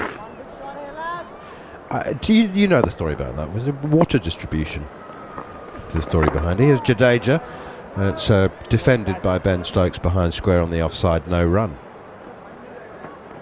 It's too hard to explain. You have to Google it. If any listeners or viewers on the talkSPORT Cricket YouTube channel are watching us, and wherever you may be listening, here's Jadeja again. Stokes comes forward and it's pushed out wide of mid-off. Bumble does the fielding. They do go through for another couple. In the summer, Queensland's on one time, Victoria, New South Wales and Tasmania are on another time because Queensland won't do daylight savings because of the cows.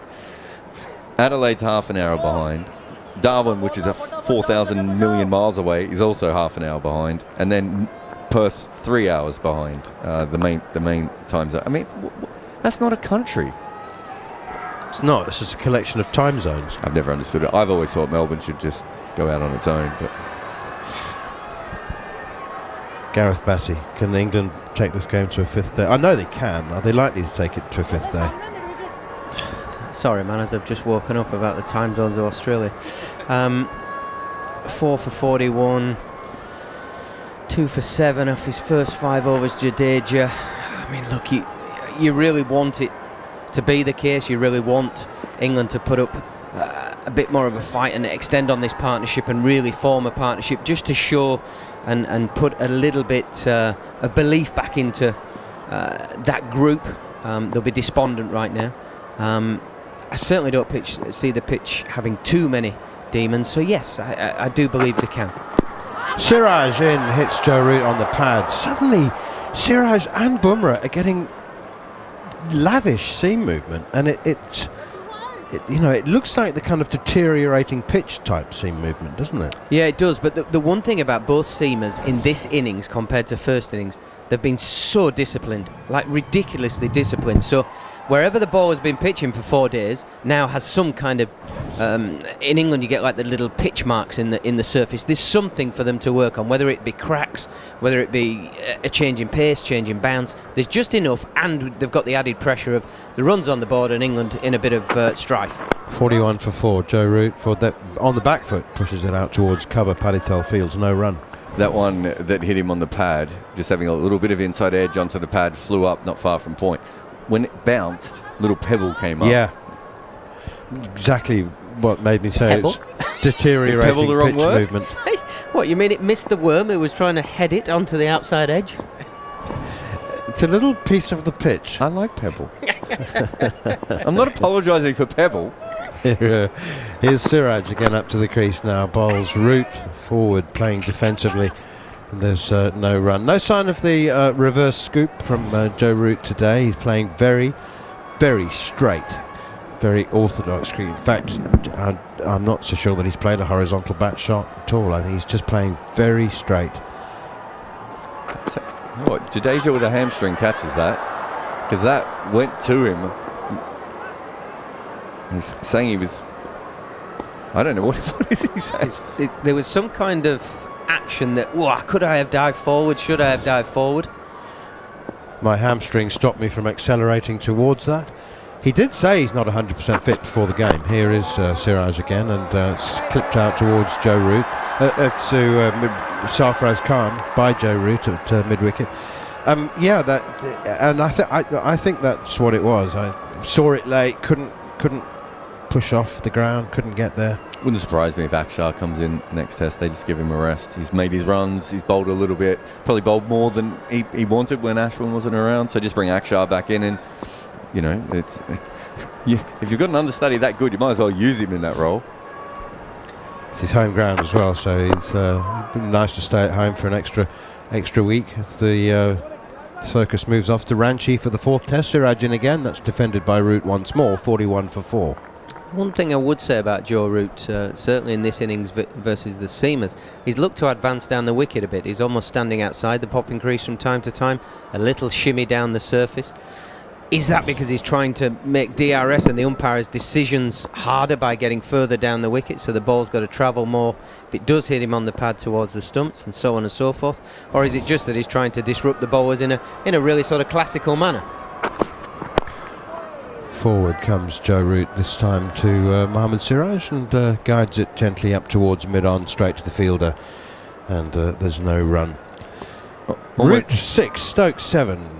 More from Jarrod Kimber and Gareth Batty. John Norman will take over from me. If you were addressing me, I'll listen. No, you don't have to listen. Didn't even need you involved. I mean, Bats have got this. John can have a break if he wants to have a nap. I was going to say, since the wobble ball has been kind of not worked out, but batters have done, that's what they've been doing, right, using their crease. And that's essentially what he was doing with the reverse scoop as well. He's saying, you want to bang this ball in, on a length just outside off stump. I'm going to flick it over to Slip's head. And this innings, he's gone back with the more traditional thing. And so what Root does, he's got 3 methods. Sometimes he just bats out of his crease. Sometimes he takes a little step and a half. And sometimes he actually bats well inside his crease. Jadeja to bowl his 6th over. He's picked up 2 wickets for 9 runs. This is played into the offside by Ben Stokes, who's 7 from 21. 41 for 4. England. India needs 6 wickets to win the match. As Jadeja is in again, and this is clipped away past a diving short mid-wicket for a run. We've seen Rohit do a similar thing, come down a couple of steps, even try and loft the bowler back over their head. And you can see the global averages. So when wobble ball first took over. Over the wicket to Root. Jadeja on off stump and played comfortably by Joe Root. No run. Seam averages came down to 25 in 1 year, which is, I think, about the lowest that we've ever had since World War I. And now they've gone back up to closer to what they were. Not as bad as it was before, of course. Fielders all around the bat for Root, who's forward defensively playing. And that's just batters working things out, right? And just working out new methods and ways of handling that. And the first thing they all tried was batting on off stump, remember? That didn't work. Touch flatter, pushed through by Jadeja.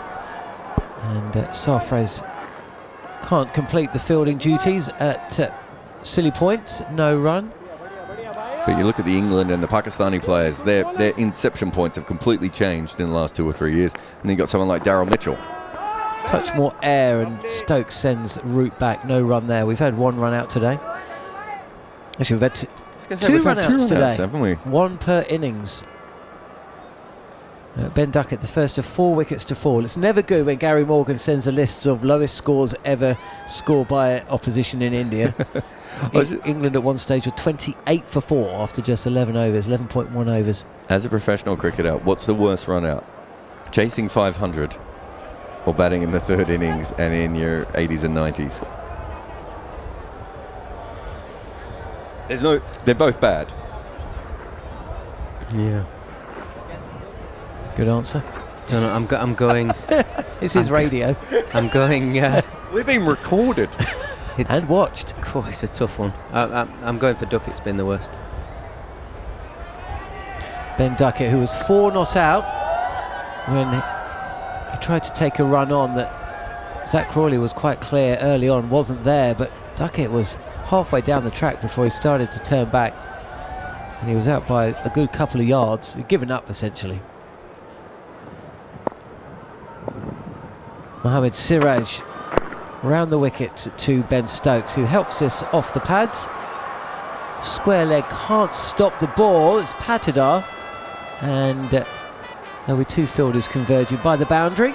4 runs to the score.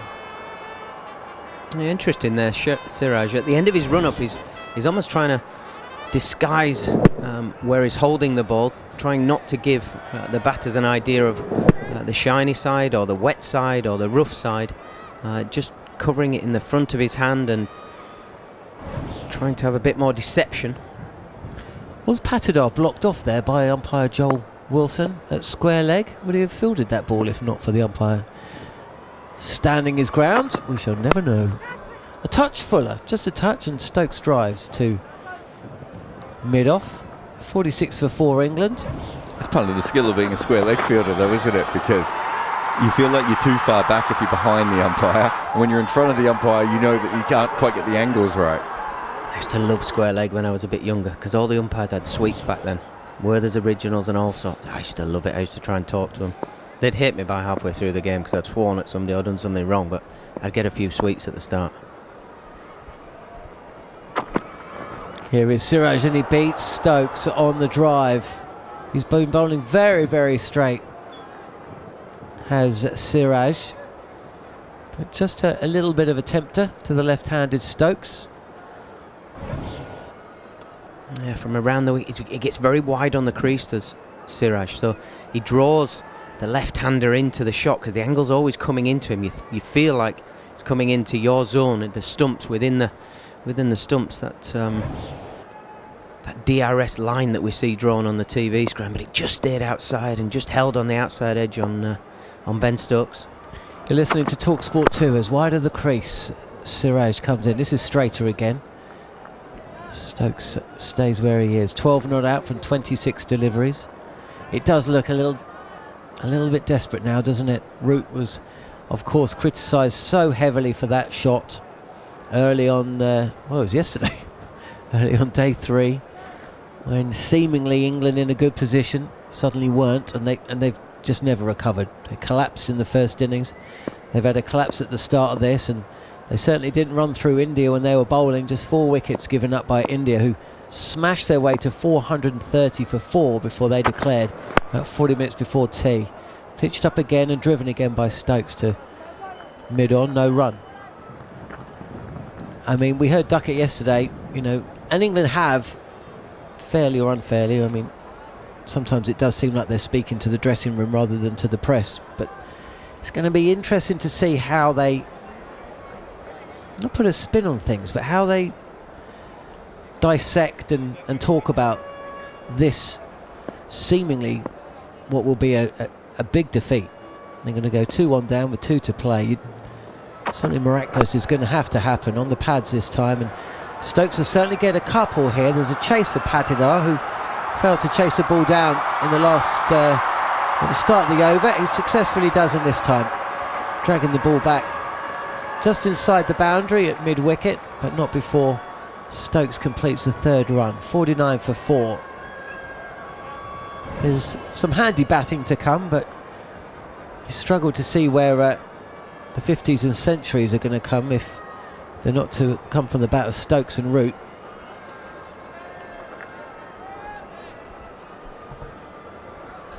Yeah, and it's the one thing we've seen in this innings from India. They've been super disciplined, really on it. The fielding's been so much better. They've been sharper as a group, obviously because they're in the ascendancy.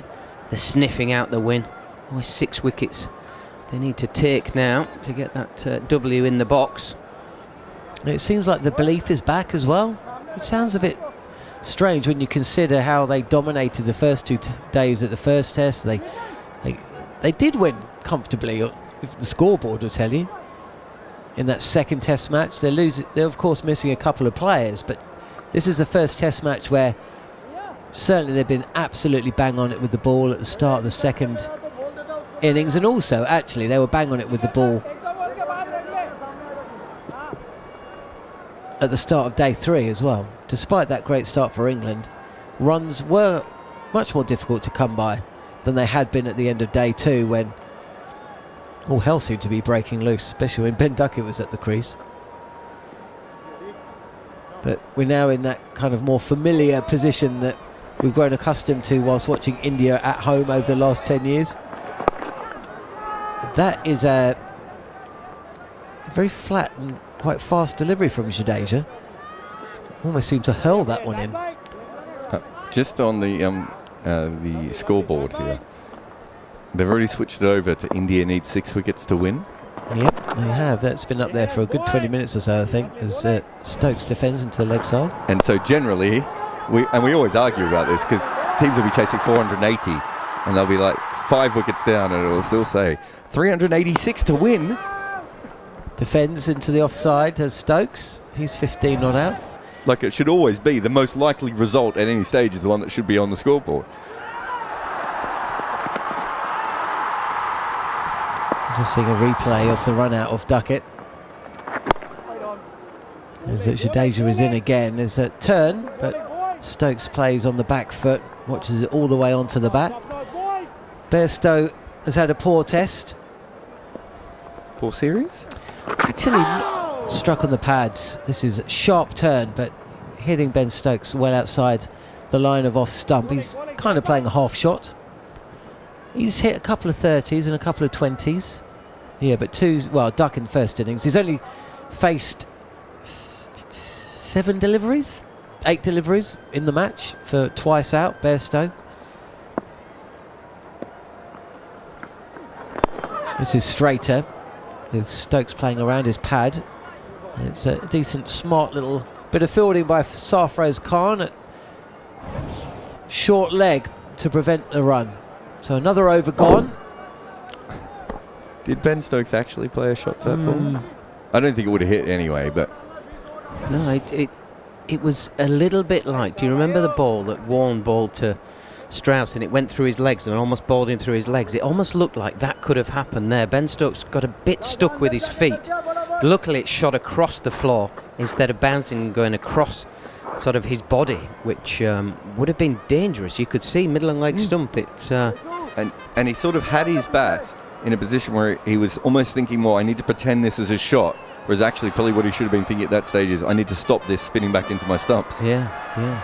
But it was the first over that Jadeja had gone over the wicket to him, so a different line of attack, and Jadeja's got the desired result. A bit of indecision from the England captain. I mean, had that have spun that little bit more, I think he gets the wrong side of it, and you can't actually physically get your bat around to stop it hitting the stumps. He went a long way across. Anyway, the end result is nothing happened, and it goes down as a dot in the scoreboard. I love that Strauss ball by Warren, because it happens like over a decade after the Gatting ball, but Strauss's face is the same. He's like, he's faced him, he's gone through, he knows who Shane Warne is. I'm just trying to think which one, because the one where it's 2005, 2005, or the one in 2006 at Melbourne. The wicket number 700 ball. No, 2005. Kuldeep Yadav has just replaced Mohammad Siraj, and there's no run from his first ball. He bowled brilliantly well yesterday, but at the start of day 3. As he's in again with a short leg and a slip in position. This keeps low, hurries on as well, and Root does well to jam his bat down in time. 2005, round the wicket into the footmarks. Yeah. Strauss gets bowled behind his hip, or behind his pads, and then he's looking at the pitch and the stumps, trying to work out, which is exactly what Gatting did. If you remember, Gatting was looking at the pitch and looking back as if to go, how did it get from there to there? 10 years on of having seen Warne do it so many times, it still confused him. Outside edge, wristily played by Root, almost like he wanted to dab this down to third, but there's a slip in place and it just dropped short of Rohit Sharma. Yeah, this is the danger from Kuldeep Yadav, bowling over the wicket but spinning it back into Root. The angle is taking it outside the eye line to spin back in, and it'll take him a few balls to get used to the different line, the different trajectory, and the different dismissals that come into play, and that front shin is a massive dismissal for Kuldeep. Very straight on the wicket. He's very, very straight here, Kuldeep Yadav. He's bowled it on a leg stump line, and it's short. Root has rocked back to try and pull this, but it's kept so low, it's nutmegged Root. And the keeper's done very well to collect this, by the way. And it's just gone past the leg stump. Not a no ball? Did it bounce a couple of times? It did keep very low, as Root this time is forward and defends. So you will know better than me. The second bounce of the ball was just past the stumps as the keeper collects it. Oh, I thought it was before. There. No, it's before. It's after. So it's before the stumps. Yeah, and I don't know if it needed to bounce twice before the crease or the stumps. Right. Anyway, it was so close. The umpires may not have picked it up. And it kept so low, and this one keeps low as well, but there's turn as well. And again, Root does very well. He's playing very deep. He whips his hands across with the bat and does take a single to square leg, but good luck. Kuldeep's bowling subterranean. He's a mole man. You see him in, the IPL and everything. He's getting spin and bounce, whatever. We've seen him so much in this Test series, just rolling balls along the ground. Pea shooters. Cool. If you could teach people to spin it a little bit but roll it along the ground, there'd be an absolute jet, wouldn't there? Let's start a business. Just tell people we've worked it out. Yeah. 50's up for England though. Root's got off strike, and now he's going to have to face another challenge. Jadeja's going to continue 2 for 10 from his 7. He bowled a maiden last time out. He just readies himself again. Fielders all around the bat as Root plays it back, and this bounces a fraction more than he was expecting. So last over they're rolling along the ground, and now they're popping up on him. Yeah, the pitch is definitely starting to play some tricks that we've not seen for the rest of the game. Oh, well, Joe Root has lost off stump. He stepped away from the crease. There must have been movement behind the arm. We've seen this on a couple of occasions. He's clean bowled him. But it is a dead ball. There's been a couple of occasions we've seen the batter withdraw from the batting stance just as the ball is about to be delivered. In this case, Jadeja continued on with the delivery. He was quite late though, moving back. Very late. Very, very late. Smothering the spin Root. When he first started to move back, I just thought it was a shot because I'm so used to this version of England. I was like, what's he going to do here? And then I realised he was walking off. And that's the question, isn't it? Because, as again Root is forward, it's the mark of a batter who can play or come up against this kind of deliveries. One's keeping low, one's turning. He's got he's got wrist spin, left-handed wrist spin. He's got balls popping up, but does he change his game? And so far, you'd have to say he isn't. Again, this is straight and defended by Root, who's still 7 not out. I think it's the traditional way of playing now. That everybody talks about playing spin in the subcontinent. If you can trust your defence, you have a very good chance of scoring runs. Whereas I think Bazball's possibly gone the other way. We don't trust our defence, so we're going to play lots of shots, which has its own challenges. This is on the pad of Joe Root. Jadeja wants it, and umpire Joel Wilson has raised his finger.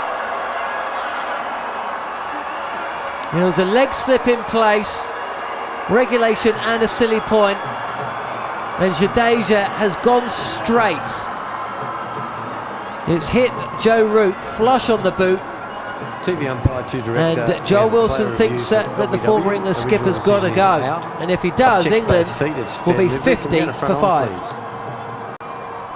It looked pretty out to me. Usually you would say hopefully got some bat on it, but it's caught it slip anyway, wasn't it? So looked very, very straight. Just hits above the badge on the pads, on the very bottom. Confirm that with the ultra edge, straightens a little bit from what, middle, I'd say, maybe hitting off. Is that what you see, Bats? I'm seeing the original decision being upheld, unfortunately, from an England point of view. Well, Johnny Bairstow's looking at the replay. He might be doing that quiz. The guy next to him's got a pen in his hand. He's got the quiz question wrong, and he's seen the LBW. Yeah, that's 7 letters. That's Sachs. Sachs loves the quiz.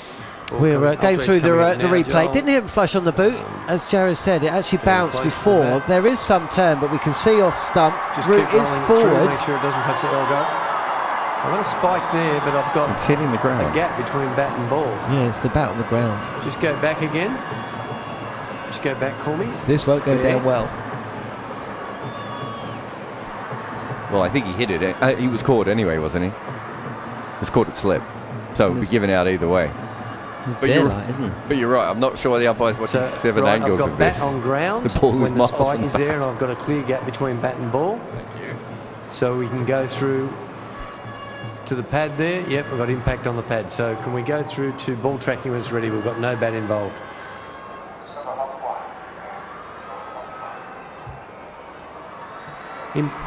Ball tracking coming up now. Has it done Joel, too much? Impact is in line and umpire's call.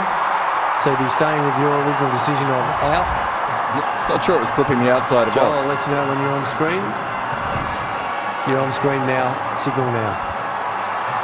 So Root's got to go. The shake of the head, and the kind of where we were with Zach Crawley. Both batters were feeling another day. The umpire's finger would have stayed down, and they would have stayed where they were, because whilst the ball was hitting, it was only doing so marginally. But hey, that's where we are. You do make your own luck in life, and England are so far behind this game, they won't feel really that they've got too much to complain about come the end of today or tomorrow. And either way, the ball was shown to be hitting the stump. So Root's got to go. Leg before wicket bowled Jadeja for 7. India are now 5 wickets away from winning this match and going 2-1 up.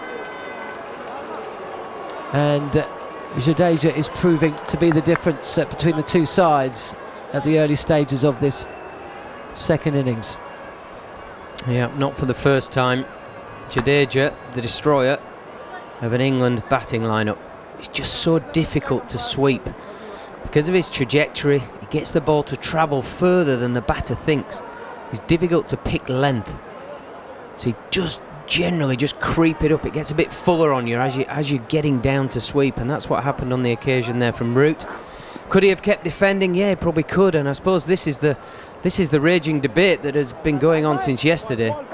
Sometimes you have to do something which looks a bit extreme and looks a bit, I suppose, reckless to try and get the bowler off their spot and off their rhythm. On this occasion went for defence first and found a similar outcome. Ben Folkes is the new batter and he's forward and won't get off the mark first ball. That is the end of the over, and it's another good one for India. Joe Root, who you'd imagine is still the wicket that India want above all others, despite the fact he's averaging, well, he was averaging before this innings 14, I think. So that's gone down by another run or possibly 2. And now India will feel that they've got one with respect to Folkes. They will feel that they're kind of almost there. Is that fair, would you say? I think India would see it that way. I think the substantial, big, long innings that historically people have played, we're at the last pair now, and yeah, you feel like that door's been not ajar now for India. It's been kicked open. We've seen Folkes really struggle to pick Kuldeep, and he's going to come out and have to do it on a pitch where they're rolling along the ground as well. Like, it's just such a challenge, and we were expecting this maybe a day, maybe even 4 sessions ago. We've been waiting for the wicket to get that little bit tougher, and it's good bowling as well. They probably don't need Ashwin at this stage. It's great bowling, but it's also, you find yourself on the back foot. All of a sudden balls are doing more than they were doing previously, and I think that's where England find themselves. The door is well and truly kicked open from an India perspective. Here is Kuldeep Yadav, and it's Stokes facing, and he's got a man stationed square of the wicket in the offside, just so a forward silly point, and he's also got 2 further fielders behind the bat on the offside. And Yadav tosses this up on middle.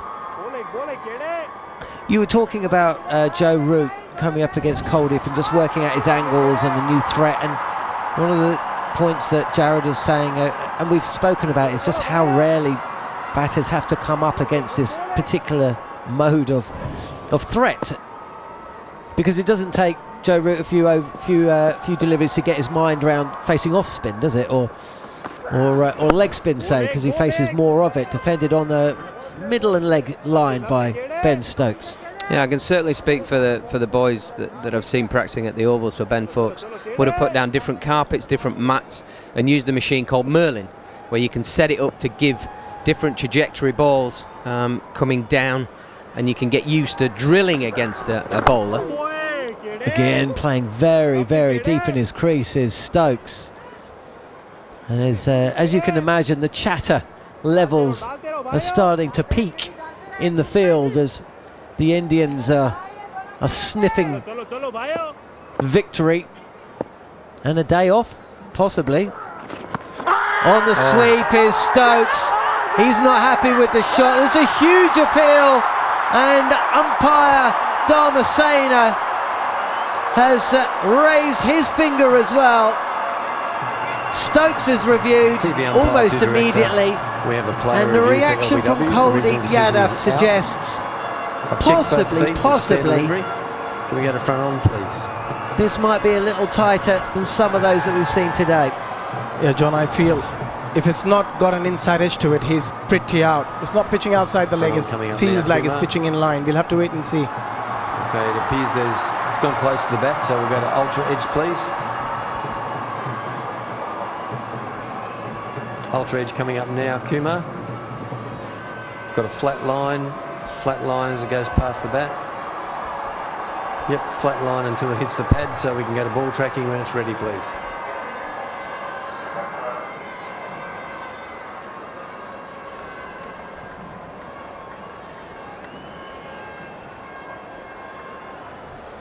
Well, as you heard, there was no bat on ball. Just waiting on ball tracking, Kumar. Yeah, I just feel might be slightly outside the line of leg stump. Very, Ball very tracking coming close. now. Just have a feeling. Here we go. Pitching in line, impact in line, and hitting the wickets. Kumar, stay with your original decision. I'll let you know when you're on screen. You're on screen now, signal now. 50 for 6 England, the skipper's gone. India all over the tourists today in Rajkot. Success for Kuldeep. India 4 away. Abhishek Jhnujhnuwala and Andrew McKenna will take you through the next stages, and Bumble, maybe it's time to start the car. Oh, it sure is. England are being swept away. It's the sweep that's doing for them, LBWs. If you're in line, you've got to get something on it. The spin bowler's turning the screw. Kuldeep this time with his first wicket in his second over. Oh, what a dismal performance this is. 50 for 6 in the 23rd over. Yeah, this is quite poor. 3 batters out trying to sweep the ball from the middle stump. I wouldn't call it the smartest of shots, but India has been on the money. 50 for 6 inside 23 overs. Crawley 11, Duckett 4, Pope 3, Root 7, Bairstow 4, Stokes 15. Now Ben Foakes and Rayan Ahmed are together in the middle. They face one ball between them. Ashwin still hasn't bowled yet, by the way. No, he's probably able to bowl now, but he's not been required. And there'll be a massive reaction to the way that England have gone about this 50 for 6. And I think they will be defiant, and that's what it's going to be like. We'll have some great matches and remind everyone about the matches that they've had and the wins, but you know, a defeat's a defeat, but it's the manner of the defeat. 100%. I mean, you can go down in a way. This innings, one of the arguments would be this innings isn't the issue. We go back to, and I'm sorry to do this, we go back to Joe Root's dismissal yesterday when they're in a great position and then don't make as many runs as they should do, which then puts India into bat to give them the opportunity to then go and make 430 for 4 declared, which sets England 557. 557 is an astronomical target to be even theoretically thinking of trying to chase. So to be 50 for 6 in this second innings, yes, it's bad, but the argument will be that actually it's been set up by the first innings not being as big as it should have been. What was the score on day one? What was the score? It was for 260? They were at close of play on day 2 were 207 for 2 after 35 overs. And then it all just fell apart. There were Absolutely. 319 all out in 71 overs. And also just a couple of things, Macca. First, India scored at 5 and over in the second innings, and it didn't feel like they took any unnecessary risk. Everyone got set first and then they unleashed, they played their shots. Here we go, back on again then with Kuldeep bowling to Rayan. Rayan is deep in the crease, punching to the aforementioned Ravichandran Ashwin. Welcome back to the game. He's fielded a ball. It's the end of the over. 23 gone here on talkSPORT 2. India have England 50 for 6. They are 4 wickets away from victory in this Test match. Remember, India, if they are close to victory as we get to the end of the overs is probably going to be 11:30 UK time. They can claim an extra 7 overs, which would then put them into sort of midday UK time region. So there is still plenty of cricket left in this. But the weather's absolutely fine. It's down to the captain then. The captain would request to the umpires, we think we can finish this today, and the umpires would obviously say yes, you can. No, it's up to him. He might just say, well, we'll come back tomorrow, but they do like a day off. Jadeja goes in and bowls to folks, and bowls a beauty that grips and turns and bounces off the surface and goes past the outside edge through to the keeper. And India has been brilliant, Mumbles, with the ball. We have seen England bowl on the same pitch. Nothing has happened. I cannot imagine that the pitch has completely gone the other way in 1 hour. Jadeja is in, focuses forward, it's off the middle of the bat, back towards mid-off. There's lots of oohs and ahs and cries of catch it and all of that, as there's going to be, as India close in on a victory that would take them 2-1 up in the series. Jadeja, a little bit of loop on this one. Folks drives, it's out to Jaiswal at extra cover, no run. But they've been completely outplayed, and technically the batting and the young players of India have been technically better than England's batters. They'd be more suited with the ball, certainly. Jadeja around the wicket, sort of drives that into the surface, it grips off it, focuses solidly forward, no run. So there's 17 overs left of the allocation of 90 in today's play, and then the 7 more if required. Jadeja in, folks push into extra cover again, and there's no run. Yeah, they've just been brilliant with the ball. They put the ball in the right areas. They managed to get a lot more out of the surface than England bowlers did. It's just been terrific performance, both with bat and ball in this game by India. Not easy to defend here, boy. Not easy. Not easy to defend here, boys, is the cry from around the bat. You might have just picked up on the stump. Mike Jadeja bowls the final ball of the over, and folks is playing it out square on the offside. No run. Of course, England say they don't play for draws, so defending's not really a factor in all of this. Abhishek, you understand this, that the chat between the players, the Indian players, would be in their own language, but the chat that they want the English to hear is in English. It's always been the case, and they want to make a point, they will make it. And Rohit is always so funny behind the stumps when he's standing in the slips. He doesn't say a lot, but he'll say a few things, but yeah, it matters when he says it. So Rayan Ahmed's going to be facing Kuldeep. Just gone 10:15 this Sunday morning in the UK.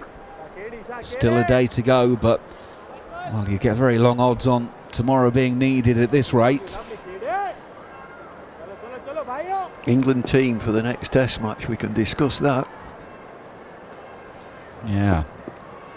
Well, Joe Root's finger's going to be part of that discussion. In goes Kuldeep, gives this one some air. Rayan really hits it hard back to the bowler in his follow-through. He's not able to stop it, and there's no run. What's your gut feeling at the moment then, Bumble? My gut feeling is that both opening bowlers will be rested, so they need something else there, whether it's just one seamer and lots of spinners again. I should think it'll be a good pitch, this next one, if India go 2-1 up.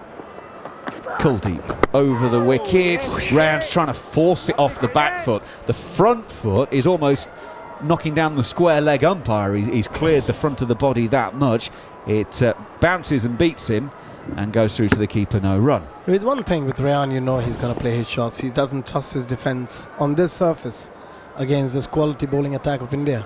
2 very good spinners. Kuldeep is in. Big stride forward from Rayan, pushing to extra cover. Jadeja is the man there. There's no run. I should think that Joe Root is a major doubt. The way that we've seen him taking painkillers throughout. He's bowled 27 overs. Incredible. Johnny Bairstow hasn't got a run. Kuldeep is in. Rayan Ahmed plonks him back over his head. He's got a long way underneath this, but hasn't cleared the boundary. and Siraj takes the catch at long on, and Rayan goes for a duck, and England are 50 for 7. He goes for the big shot. He got plenty of height, but not enough distance. Kuldeep has got 2 for 1. England are 50 for 7 inside 25 overs. As TalkSPORT listeners join us, another wicket goes down. David Lloyd, your thoughts? Well, it's extraordinary when you look at the scoreboard and 50 for 6, and you as a batter haven't got off the mark. There's a fielder out in the deep, and you're caught at deep, long on. You got to go. Incredible. Bumble, this can't be fun. This can't be fun for people watching, and whatever you say, the brand of cricket, whatever you're trying to get. But it has to make some sense. Well, I know that when you're having interviews, sometimes you can say the wrong thing. I'm going back to last night, and they put Ben Duckett up. And you just look at the interview and think, no. We're going to have great fun chasing this down. They're only 330 on, and they're 50 for 7. You know, that last, he's a kid, he's 19 years of age, and sucked into that's what we do, that's how we play. The 50 for 6, you haven't scored, there's a spinner on with a long on, and you chip it straight to him.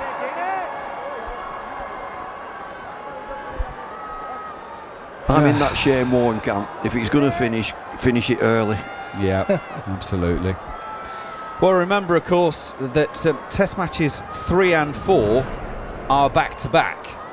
So there's not a lot of room in this one. The Ranchi Test starts on the 23rd. After Ranchi, there is then another week-long break before the final test in Dharamshala.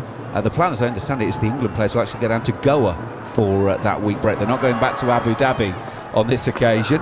Kuldeep to go into Hartley. It's off the inside edge, loops into the leg side, and there's no run.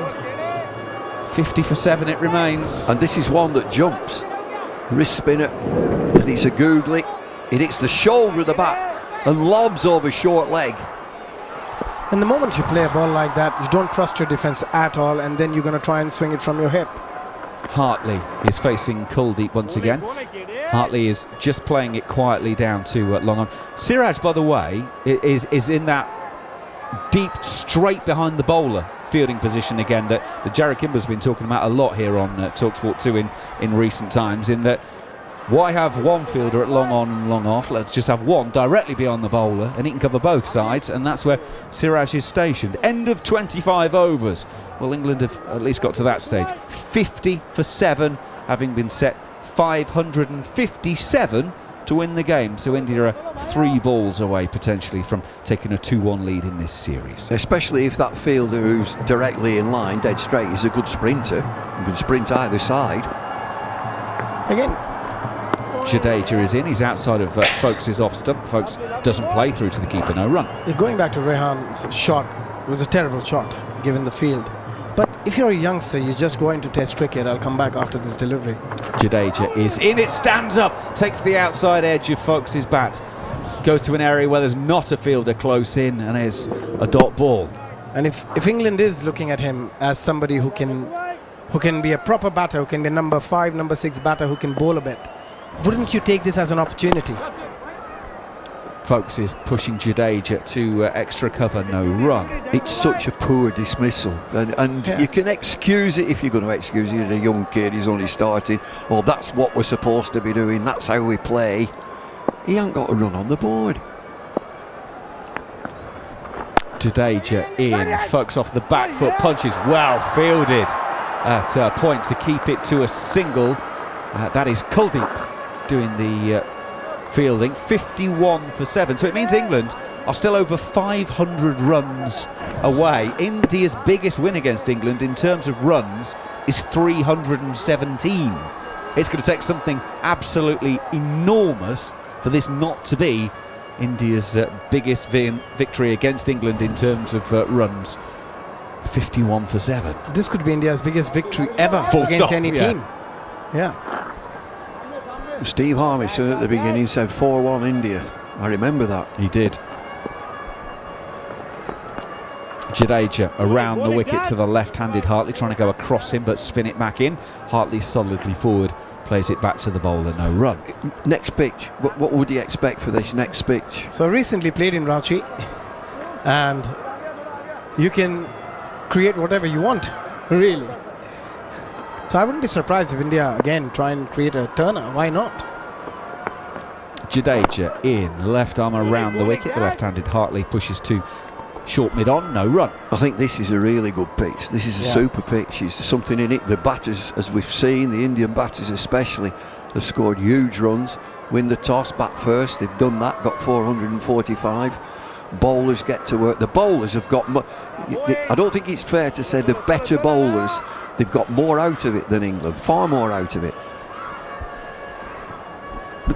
Ashwin's been a passenger. You haven't seen Ashwin. He got 500 Test match wickets. I don't know why he has made that much effort to go and come back. We should have just stayed home. There's no reason. It's a handicap system. India are going to play with 10. Exactly. We don't need him.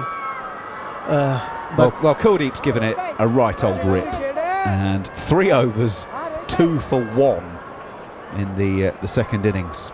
So far, he will be bowling to Folkes. Spins himself a couple of catches to make sure that the fingers are still nice and loose, and then he goes, gives it a little bit of air. Push drive from Folkes. There was a yes-no moment. The aforementioned Ravichandran Ashwin is the man who is at mid-off. He will jog around and they'll take a couple. 53 for 7 England. Do you know, there's such an interest in whatever cricket you're playing, club and league cricket, when a wrist spinner comes on, it's really interesting. You get clattered, you get some runs, but you spin it. Wrist spinners spin it. Yeah, it just happens that bit more. Kuldeep goes in, beats Folkes on the outside edge. That one doesn't quite turn as much. Folkes plays inside it through to the keeper. If Roy has any sense behind there, he should just be saying, just hold your bat still and we'll try and hit it. Yeah. Yeah. Kuldeep, slip, short leg, short mid-on. Folkes is deep in his crease, but defending. That's Jarrod, you can hear behind the stumps, giving it the oohs and the ahs. It's been so skillful from both Jadeja and Kuldeep Yadav. They've been to the task from the very first ball. They've been right on the money. They've hardly given anything to the batters. And Bumrah and Shiraz did the same when they started. Kuldeep is in. That was a little bit short, so hurries on to Folkes. Bounces a bit, turns it round the corner, no run. So a lot of spin, and the ball is spinning and jumping time and time again. Quality spinners. I would suggest that this wicket-keeper is not the best wicket-keeper in India, but he's done fine. Absolutely fine. He's kept really well.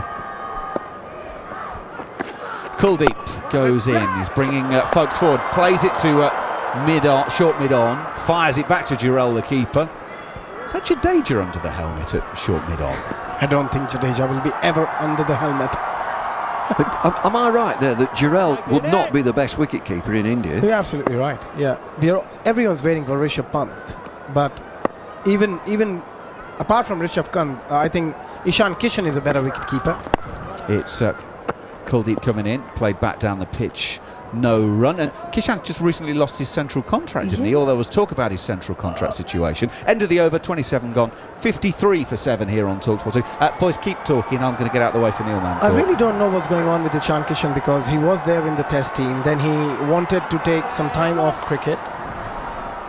Rahul Dravid came and gave a statement that it's all up to him. He has to play some Ranji Trophy games, and he was supposed to play the Ranji Trophy game this week, but he opted out of it.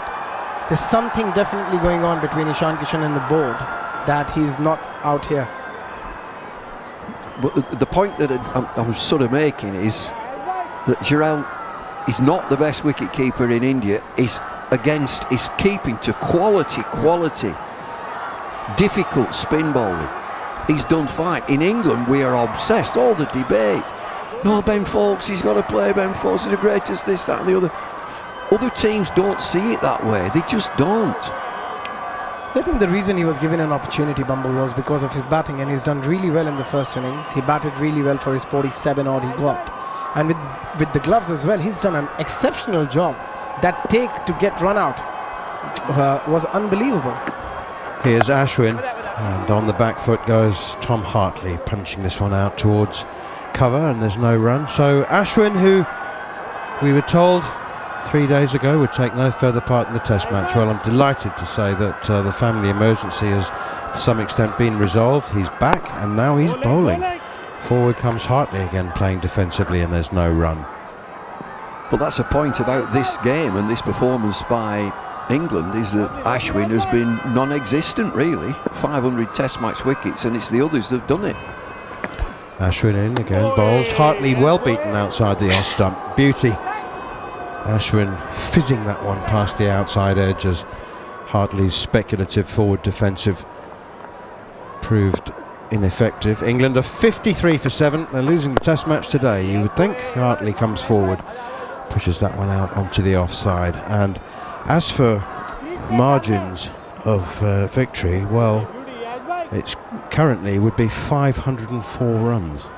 It's a big margin, isn't it? Maybe one of the biggest ever. Well, it is one of the biggest ever. It may be a short and cut shot from Hartley, turn and bounce over the top edge into the gloves of Jarrod. I'd just love to see a forward shot as well, along with a silly point. Just get as many men as possible in front of his eyes. Yeah, Hartley 0 from 9 balls. Here's Ashwin again. Oh, that one keeps very low, shoots along the ground.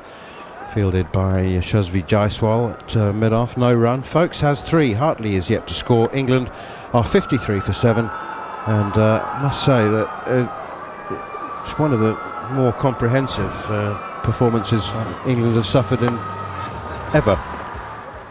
Oh, it's a thrashing, is this? And I think it's such a good pitch, such an interesting test match pitch. You've seen the effect of Siraj and Bumrah, so there's something there. We've seen a double 100, there's something there. We've seen the potency of spin bowling. I think it's a super pitch. We have to remember what the score was at the end of day 2. England, that's it. Oh, that's it. England were 207 for 2. Short and wide and cut. That wasn't a great ball from Kuldeep Yadav, and 4 runs, a welcome brief respite and relief for England and for Ben Folkes. All inconsequential and irrelevant. He moves to 7 though, 57 for 7. After that second day, at England just over 200 for 2, and no Ashwin. Ashwin's left. I thought the response from India was fabulous. The captain, the senior players really stepped up. And the response from England was less than fabulous. They've been poor from then on. England have not been in the game.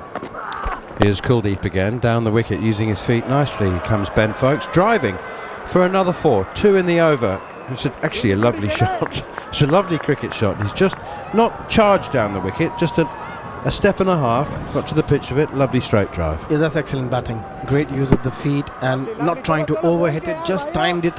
Great transfer of weight into the ball as well. Mid-off inside the circle. Had no chance. Remember John Inverarity? I do. Remember John? Coach. Wonderful coach, wonderful man. Here's Kuldeep. Oh, big appeal for leg before wicket. Impact outside the off stump, I think.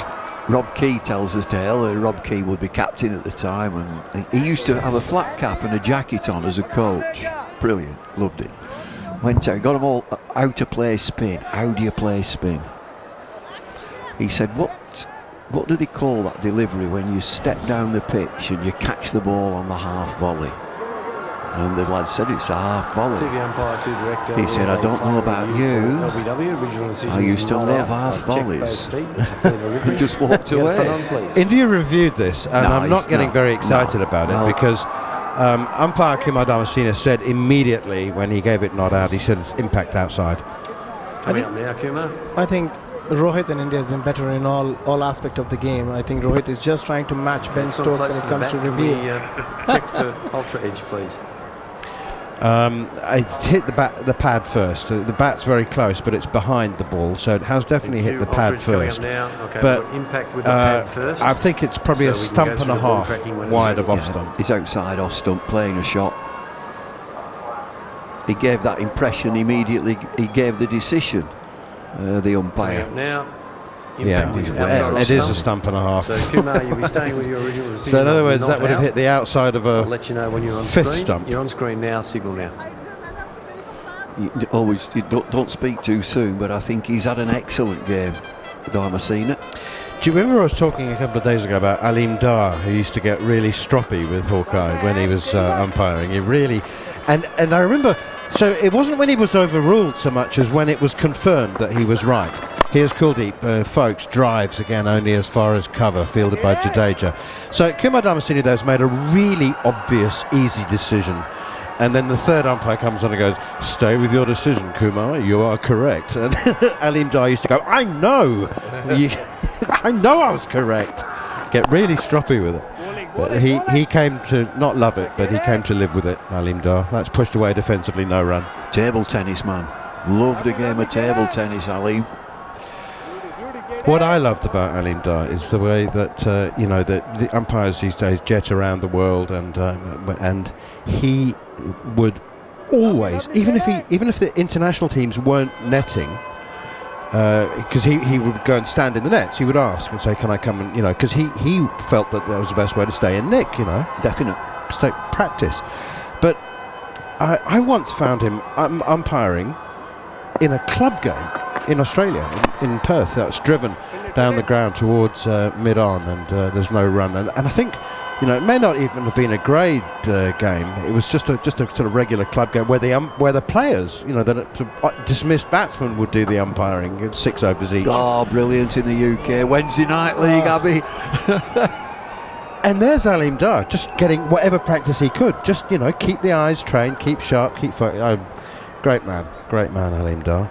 I might have a game this year. I might do. We'll just see how I am out, how the health is. Wednesday night, 20 overs, or 18 if it's cold, or 16 if everybody's thirsty. Ashwin in for his second over, and forward comes Hartley playing defensively. You'll not know much about the Pillmore League, will you? No. No. It's Wednesday night. Our team play at Newburgh Priory. There's no changing rooms. You have to come changed. Here's Ashwin. Down the wicket comes Hartley, and he's hoisted that over long on. He's hit it very nicely indeed, actually, and it's landed comfortably over the ropes. So a little bit of consolation boundary hitting here. A couple of fours from Ben Folkes, and now a super on drive from Tom Hartley. And that has he's a little two-step there from Hartley, getting to the pitch of it. Nicely done. I don't know about you, but I like our volleys. Here's Ashwin again, short, wide, and cut by Hartley for 4 more. That wasn't a good delivery from our Ashwin, and it deserved what it got. Lovely shot, just rocking back, and that's the way he bats. He's always attacking against the spinners. I don't think he's too confident defending against the likes of Kuldeep and Ashwin. Ashwin into Hartley, and this one turns and bounces and hits the outside edge of the bat, and it's chased down to the boundary by Jadeja, who overhauls it 15 yards short of the boundary, and they go through for a couple more. Fortuitous runs there for Hartley, 72 for 7. Out with the gully. Just one. If you'd have had a gully in there, that's out. I do like any league that starts after the regulation work hours, though, Bumble. It used to be like it would be a 6 o'clock start. 6 o'clock it? start. Yeah. There's another league. It's not a league. It's the last man standing. I don't know if Bumble, you know much about it. No, go on. Yeah, last man standing is again. It started. I think it started from Australia, and you just create your own team. Anybody can create their own team with 6 people, and they play. And there's so many matches, and it's 6-a-side. Yeah, it's a 6-a-side. It's a 6-a-side, and yeah.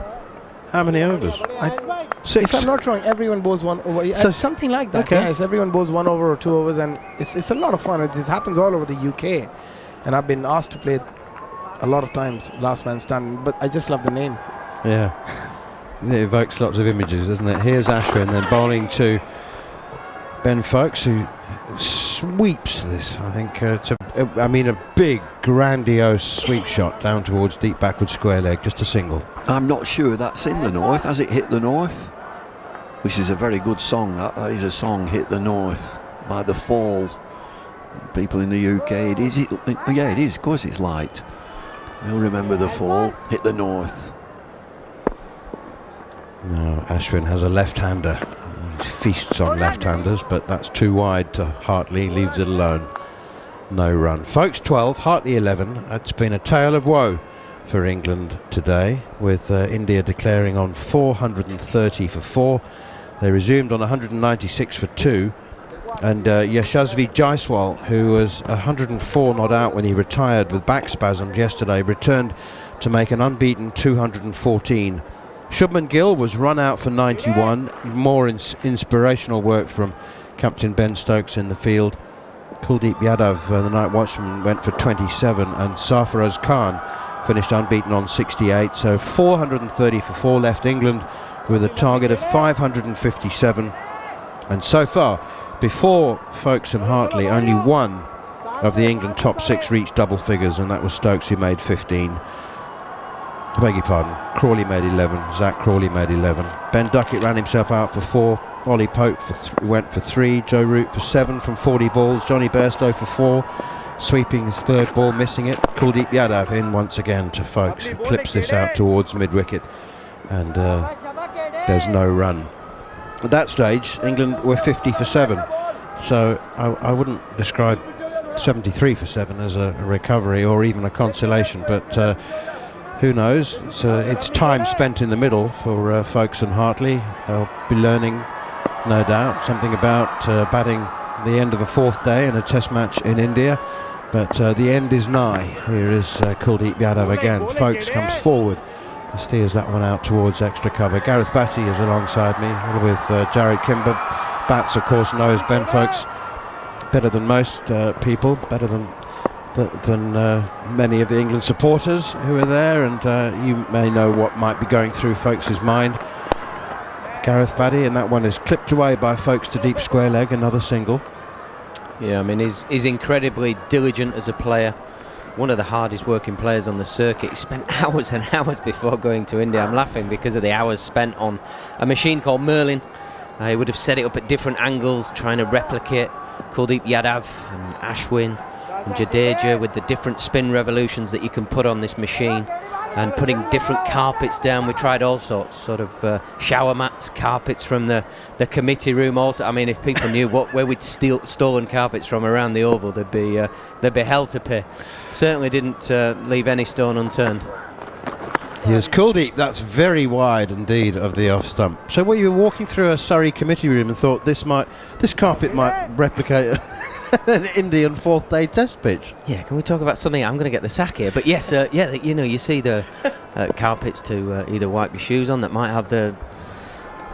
Oh, like a doormat. Oh, okay, that's driven by Hartley down towards long on, and they go through for a single. Now that makes sense, like one of those coarse mats that you... Yeah. I know everybody thinks that everything's made out of silk, gold and diamonds at the Oval, but it's not quite the case. We do have the things to wipe your feet on and so on and so forth. But just trying to get different surfaces to make the ball react difficultly, I suppose, is the word. You don't want it to be consistent. You want it to bounce, not bounce, spin massive, be unpredictable. Folkes 13, Hartley 12. Folkes on strike down the leg side. This one turning sharply and nicely taken by Dhruv Jurel, the keeper. No run, 75 for 7. The surfaces of these Surrey nets are just, it's some of the most baffling. I don't know who put that surface in and thought it was supposed to replicate cricket. It is a very, very interesting surface. And the first time I went there and saw carpets on, I was like, I think you guys can afford to just relay this. See, there we go. Why does it always have to come down to money? You're bullying people for success. It's just not fair. It's not appropriate. Merlin. What's the difference between Merlin and the average bowling machine? Well, Merlin is this. It was devised by the ECB. It wasn't devised by the ECB. Merlin wasn't devised by the Henry ECB. Pryor. Henry Pryor was the man who invented it. Sorry, bought by the ECB. I thought they'd sort of had conversations. It, yeah. But yeah, I mean, it is only for facing spin. It's the way that it's set up. There's a lighting system to give you cues for your pre-ball movement, and it can go to different heights and different settings. It's a fantastic machine. It is only to drill because you can't replicate a run-up and the action of a bowler, but to drill and get yourself... Ashwin in with a straight honour to Hartley, cuts it to backward point, no run. Get yourself practicing shots or playing shots or working on a certain technique. It's excellent. It's very, very good. It was invented by Henry Pryor, as I said, because his son was coming through cricket and he wanted to teach him. The bowling machine was really good for seam, but wasn't really working for spin, so they tried that. Here's Ashwin and angles into Hartley, defends it, no run. And then when Shane Warne came on, they were like, well, wait a minute, can we make this help us for Warne? And then obviously Warne and Murali. And then, it's been developed and changed over the years. But as Bat said, it's not like facing a spinner, but it teaches you the same angles. Here's Ashwin again. Oh, that's a beauty! Spin, bounce! Has it hit the edge? It's beautifully taken by Dhruv Jarrell, whose soft hands has risen with the bounce of the ball. And there was a lot of excitement by the Indian keeper and fielders, close-in fielders. Rohit Sharma is confused about whether to review this or not. 3, 2, what? Yes, he has. 2 seconds to go, and he's taken the review. There was now suddenly, having taken the review, there's no excitement at all amongst all the Indian fielders. To the umpire, to director. If you get down to the last couple of seconds and he looks confused, he'll just take it. Not out. That's right, he does. Yeah, if he doesn't know and he's got one in the bank, he takes it. I don't think he's hit this, by the way. Bats, for your view, your thought? I mean, everything looks right, but the reactions are wrong. Well, unless it's one of... Going past the bat there, it's gone close to the bat. It is, yes, I agree, Rod Tucker. It is very close to the bat. Yeah, keep going through. Keep going through. Okay, can only be bat, right? Keep going through to the if keeper, it is, please. if there's contact, it can only be bat, unless it's hit the top of the off stump and hasn't taken the bail off. Has it hit his hip or the glove? Can we go to Ultra It deflects. Yeah, it does. Ultra Edge coming up now. Has it clipped the glove? I've got a flat line there. Flat line. Flat back line, on. flat line. Hit his forearm. So just go back again to confirm there's no. Well, tell you what, shows you A, how much the ball bounced, and B, how low Hartley got into the forward defensive push. It's hit his forearm. It just didn't look quite right, did it? Live, it looks like when you see a deviation, he's had all the movement, but the reaction around the bat just wasn't right. Thank you. I'll go back on field to ringing endorsement. Joel, stay with your original decision. Technology not and the decision you are review on screen system. Now, signal now. Excellent. Love it when it works. It was confusing, and that's what it's there for, to resolve confusion. Pushed away out into the offside, no run. Very Hannibal Smith moment from you there. Love it when a plane comes together. 75 for 7.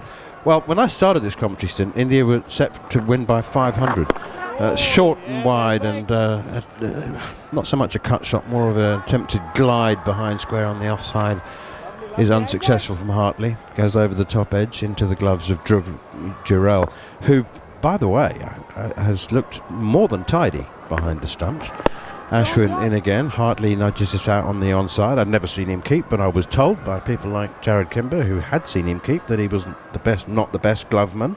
He had a period yesterday, was it, when he missed a few in a row? I was talking about today. I know he was. Yeah. Oh no! I mean, look, he's not the best gloveman because he's barely done it in his professional career. He'd have to be a genius to be at the level that you would need when he's kept so rarely in his career so far. Yeah, and I think you watch the way that he shapes up with the bat. I think he's a definite one to invest in because his batting looked high class, and he showed that in a very short period of time he can evolve and improve with the gloves. Just on young players developing, Tom Hartley's stance. Graham Pollock. It's incredible, isn't it? His feet could not be further apart. Beaten outside the... Oh, hang on. This might not be live. Here's Kuldeep Yadav in once again. Clipped down the line to long on. It was always going to happen, that. It was just a matter of time. Replay in real time catches you out, catches me out. I knew it was, I'm just fortunate it's only happened once. Folks on 14, Hartley on 12. 76 for 7, England needing 557. Would you have given it out the second time you saw it? 400. I would. It looked more out second it did. time. Much more out. Everybody was more confident second time round. It's 481 is the deficit at the moment.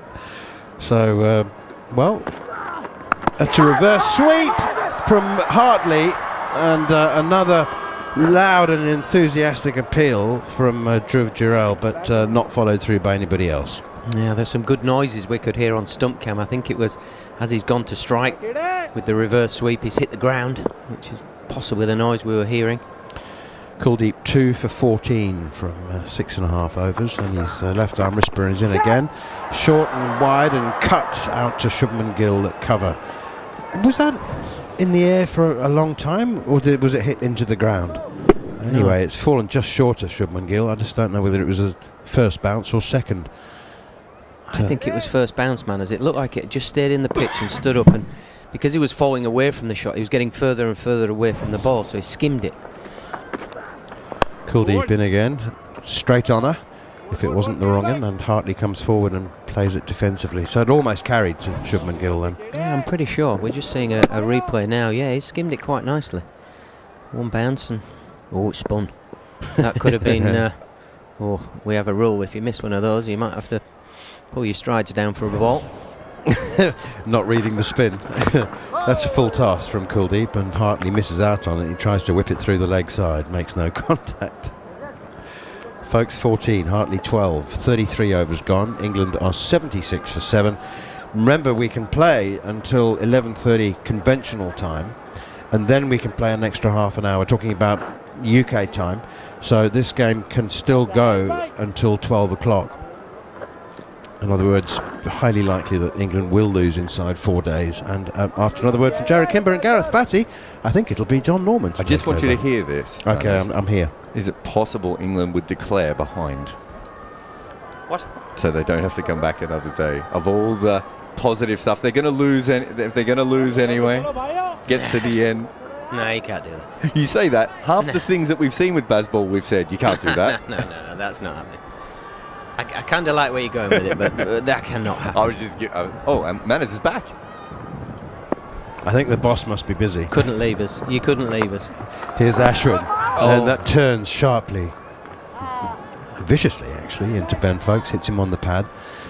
You know, when you were talking about how much work, how much time Ben Foakes had spent preparing for this tour of India, I'm assuming that that time involved you as well for the most part, and you would have spent many hours with him. That one hits him on the pad, bounces up to short leg. Sarfraz Khan catches it. Everybody jumps up and down and makes a noise, but that was only off the pad. I always see Bats as the guy that has the only set of keys, and everything has to go through him, like the old guy in the club. It's like you want to go down and do something in the club rooms, he got to call. He'd let you in. He got it, he meets you there and he unlocks it. He goes, "Well, how long are you going to be here?" To, "All right, I'll come back and I'll lock it back." Instead of giving, he doesn't even trust you with the keys. That's how I see Bats at Surrey. What, wearing 4 bunches of keys on his belt? It's that guy. Here's Ashwin once again from the media end, and that's clipped away off his pad, just short enough for folks to play it off the pitch. Clips it out to Rajat Paditar on the deep mid-wicket boundary, and they go through for a single. Folks moves up to 15. England 77 for 7. No, we have gatekeepers at the Oval as well as coaches. We have we have an extensive staff that help out all the players all the time, from work you were doing in a gym to physios to several coaches. Jade Dernbach, Azam Mahmood, Jim Troughton. Does folks have a special... Short, pulled, miscued completely. Tom Hartley's trying to pull that through mid-wicket, hits the toe end of the bat and pops up and almost carries to mid-off.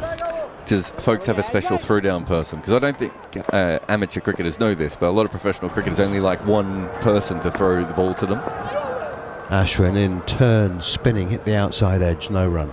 No, he's pretty good because he's evolving his routines. He doesn't want the same person, so he doesn't get used to similar arm. But I mean, it's only sort of spun between the 4 or 5 coaches that will be around. But no, he likes to change things up a little. Ashwin in again, too much width, cut shot missed into the gloves of keeper Jhnujhnuwala. I thought variety was the spice of life. I thought that the more difference and variety there was in throwdowns that you got, the better. And a lot of players like the ball delivered to them the exact same way where they want it, because it's more of a routine than it is actual practice.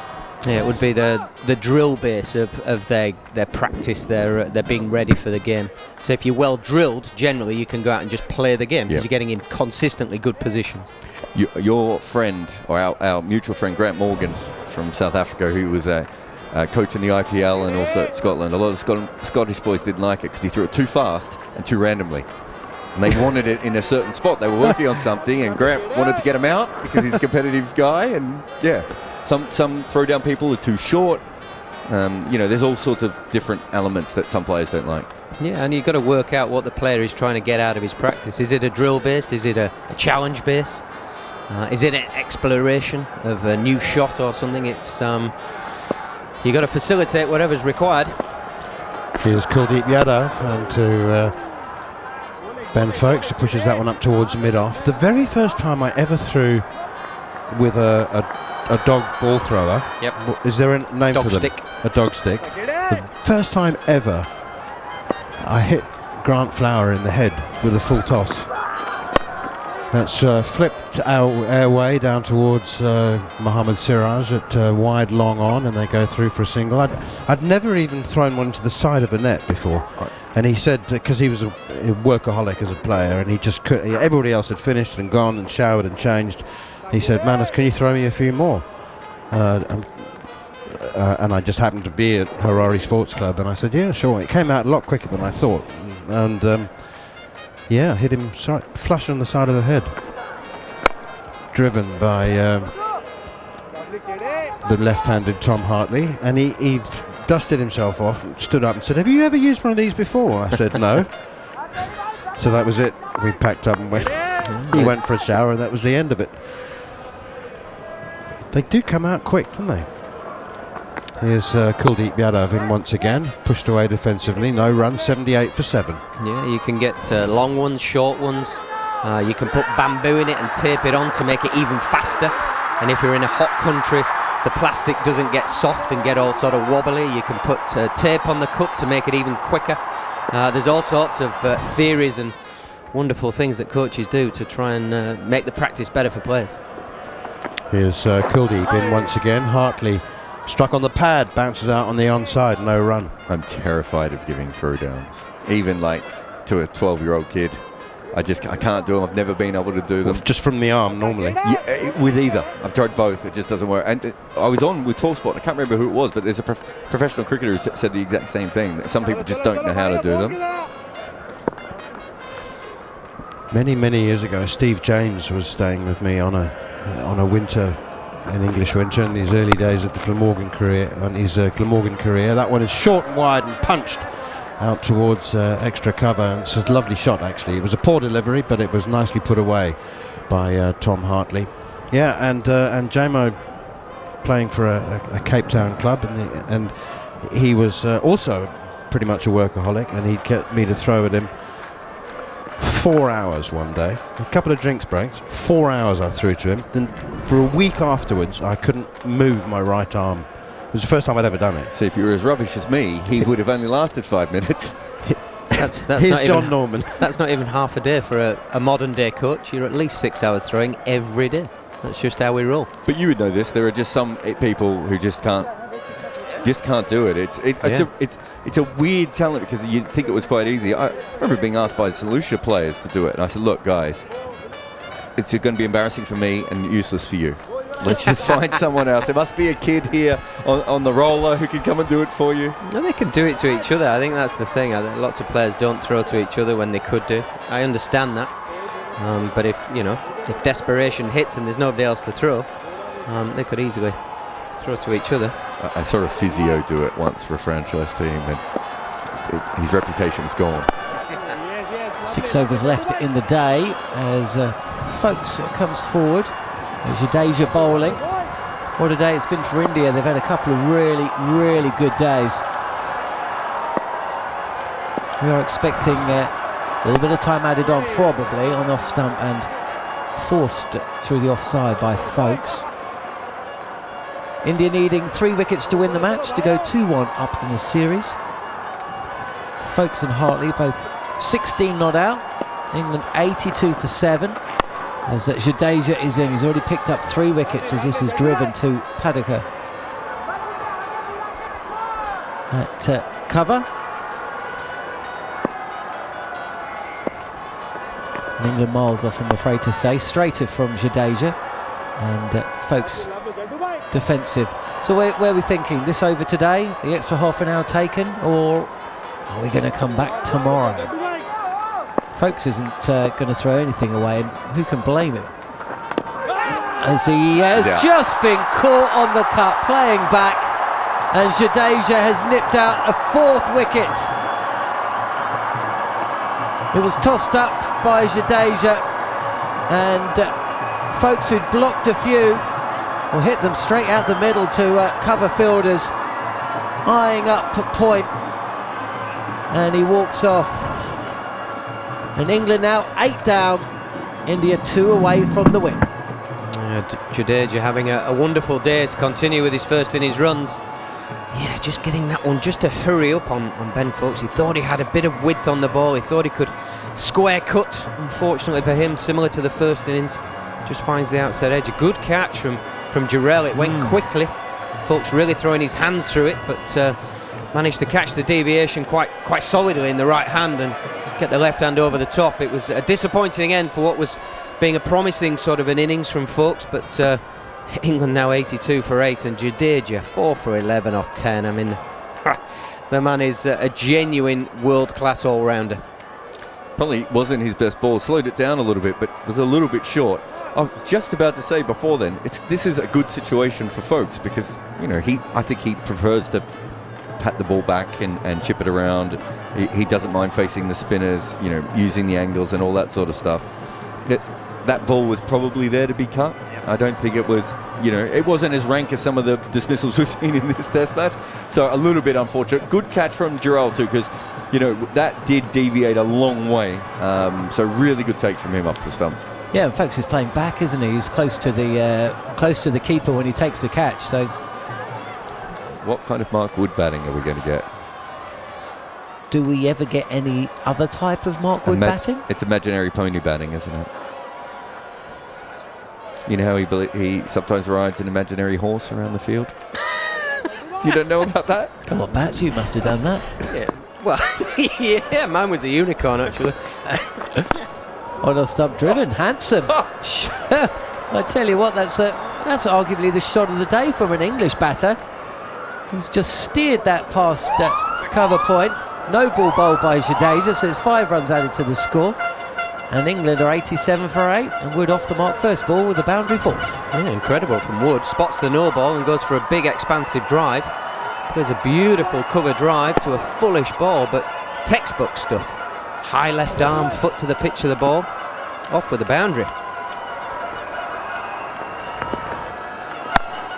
Well, there's the slog that we were more expecting, and he's cleared his front leg, gone through with a shot, won't quite reach the boundary on the 4. Back-to-back boundaries at the start of Wood's innings. He hasn't given up. England 91 for 8. Strike rate of 400. I mean, that was more a classic Mark Wood shot. This one just clears the front leg, slog sweep. Didn't smile as much with this one as he did with the cover drive. I think the cover drive, he's hoping that one of the snappers has got a nice photo of that, put that one up on the wall. Remember that time I cover drove Jadeja for 4 to save the match? Well, he's an all-action hero, isn't he? He's got wickets with the new ball, and on day 1, run-out king, boundary hitter, imaginary horse rider. You can see why he's so popular. How's that for a stance from Hartley? Wow, that is wide. And he's bowled via an inside edge. Hartley was setting himself up for the big heave-ho. Nowhere near the pitch of the ball. The length wasn't right. He's dragged it back onto his stumps. 2 quick wickets, and means now India 1 away from a huge victory. It's Ashwin who's struck, and England 91 for 9. Yeah, the wily Ashwin throws this one up, really gives it a bit of flight, throws it into the rough, allows Hartley to get his arms free and throw them at the ball, and unfortunately for him gets that inside edge, trying a big expansive drive through extra cover and gets the inside edge and drags it back onto the stumps. It goes down as bowled, but it's a drag on. Nice little cameo of 16 from 36 balls, but not enough, and 91 for 9. Also worth mentioning, obviously Ashwin has come back. He's got the issues with his mother and he's been away from the team and flown back in. Hasn't really been needed. He's probably just bowling because he's like, guys, I still want to play a part in this if I can, and gets another wicket. I think that puts him 1 wicket behind. Anil Kumble is the most wickets in the 4th innings for India, and to be fair, with their spinners, there's probably a few guys on that list who've taken a couple of wickets, so incredible record for him. But yeah, just good for him to come back and maybe feel a part of the victory after being away for a day and a half. Yeah. Now, is it going to be first ball, second ball or third ball, Jonathan Norman? On the reverse sweep. Reverse sweep for Jimmy Anderson. Let's go first, everyone. You're going first. We all going first. Shall we hold hands? India need 1 wicket to win. Jimmy Anderson walking to the crease. Mark Wood is smiling. Giving Anderson some tips. Jimmy Anderson has got that kind of Clint Eastwood kind of grimace, half smile. Prods the middle of the pitch. Ravichandran Ashwin, who's back in the side, as Jarrod has just said, after a day and a half out of it, flying to and from Chennai to visit his mother, with 5 balls left of his 5th over to take wicket number 502 and win the match for India. England 91 for 9. Fielders all around the bat as Jimmy Anderson does not release the reverse sweep. Instead, he just plays this back up the track from where it came. 5 fielders on the offside. Around the bat on the sweep is Anderson. Conventional, misses the ball, taken by the keeper. I'd say that's unconventional for him, playing the proper reverse. He looks better when he reverses. That's some welly, that one too.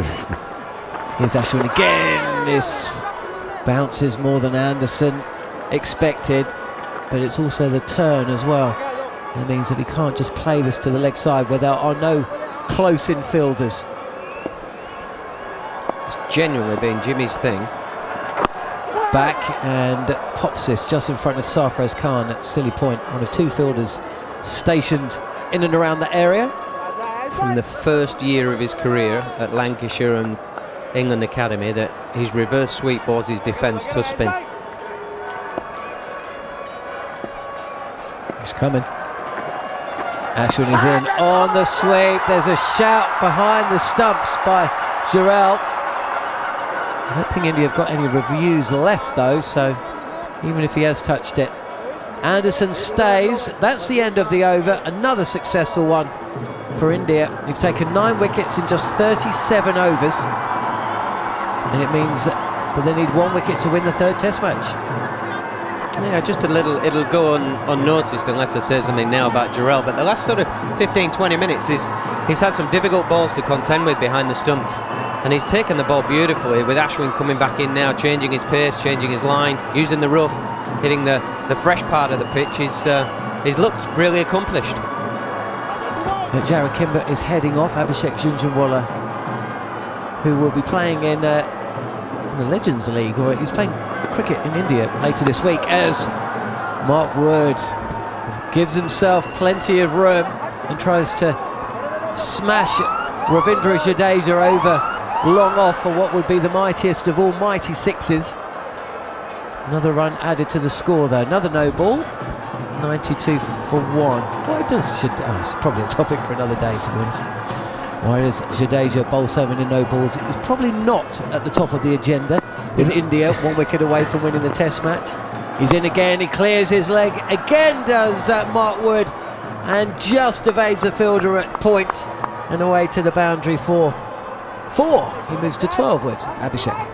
I said it earlier that Rohit Sharma came up with a very funny, he was it was caught on the stump mic. He said to Jadeja, how come you never bowl a no ball when Dhoni is captain? Steps away again, flat bats it through the covers for 4.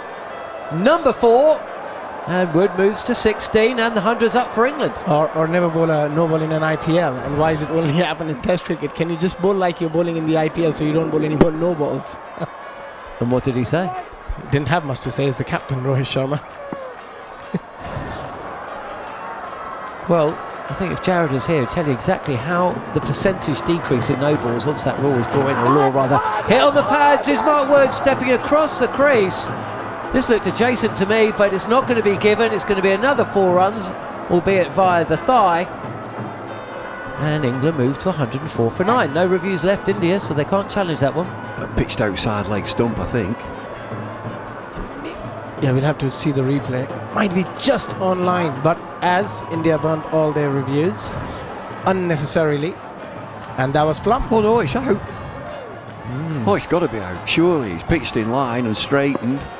That would have been a 5 for Jadeja. We'll have to see. Tracking may have seen it going down leg side. Down the track, Mark Wood.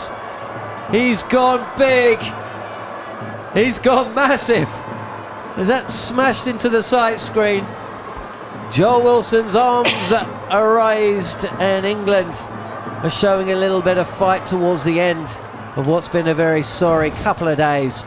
6 from the bat, and Wood is 22 not out. I'm just thinking back to the LBW show. Why did the umpire not give that out? It's pitched comfortably in line. Yeah. It's straightened. More space afforded to Wood, and there's a huge expanse in the covers, and he helps the ball up and over the packed infield and away for another 4. Yeah, that looked very out, Bumble. But yeah, the LBW was just plumb, given not out. 4-day test matches, anybody? Well, we've had 3 of them, haven't we? This time he stays where he is, Wood. The imploring Jadeja does get the review, does get the answer that he wanted from Joel Wilson this time. The finger goes up. TV umpire to director, we have a player review for LBW. Original decision is out. Mark Check Wood both feet, it's fair delivery. will send it upstairs, but it's more in hope than expectation. And that surely is the moment coming up now, Joel, that Jadeja and India will celebrate. It appears there's no bat. Can we confirm that with Ultra Edge, please? Where's this pitched? Where's it pitched? They're looking at Ultra Edge. I don't think he's hit it. Where's it pitched? Yeah, I think still just in line, Bumble. Though there was a lot of in drift, but it just feels like pitching in line. I really hope it is, but I think it's pitched outside. We've got a flat line, the ball's well away from the bat, so we've got Definitely not hit it. no bat involved. His knee is Can we on get the a ball ground, tracking so when it's and it's ready, hit him please? in the tummy. Forget that. It's not going over the top, I'm sure. No, it's going to Where's be it hitting the pitched? wicket. It's all about where Ball it's tracking pitched, coming and up it now, Joel. pitches. Outside. Pitching outside leg stump. Joel, coming back to you on field, it's pitching outside leg, so you'll overturn your original decision of out to not out. I'll let you know when you're on screen. You're on screen now. So we're going to continue for a little bit longer. And whilst Mark Wood is batting, and with Jimmy Anderson about to unfurl 6 reverse sweeps in a row, I don't mind that. He had an opportunity to get it right in that over the umpire. He did. There was one absolutely plumb. It's pitched comfortably in line, middle and leg, just straightened. So no 5 for Jadeja. Can Ashwin nip out a second? Anderson to face, yet to get off the mark. England 114 for 9. On the reverse, misses. And another smart take behind the stumps He's by been outstanding. Jarrod. He's been outstanding. And we were having a discussion earlier. Bumble was saying he's probably not the best wicket-keeper in India at the moment, but still he's been outstanding. This is line slightly wrong there, and possibly the length as well. It's too full on the leg stump, and it means that Anderson can get off strike. So maybe we'll see a couple of fielders pushed out a little further. Yep, that does look like that is exactly what's happening. We've got a long on. In fact, they're all going off. They're off, Bumble. Well, these two are having a bit of fun, but there's no masking anything. This has been pitiful. Disintegrated. The 39th over, 115 for 9. Ashwin in, and Mark Wood down on one knee has swept this straight over the fielder, stationed about 10 metres in from long off, and he's picked up another boundary. If he keeps striking at 300, it wouldn't take very long. Still be a 4-day test. Yeah, 4-day test. Down the track is Mark Wood. He goes long again, and he tries to split the field. That's a diving stop from Siraj, possibly running around from mid-wicket. And it means that Wood collects 1. Thank you, Bumble. I thought it was a bit much for him to have taken 3 there. Anderson to face. Reverse sweep. Yeah. He's got this field set for reverse sweep. I tell you, it's like an accordion, this. All the fielders are coming in now.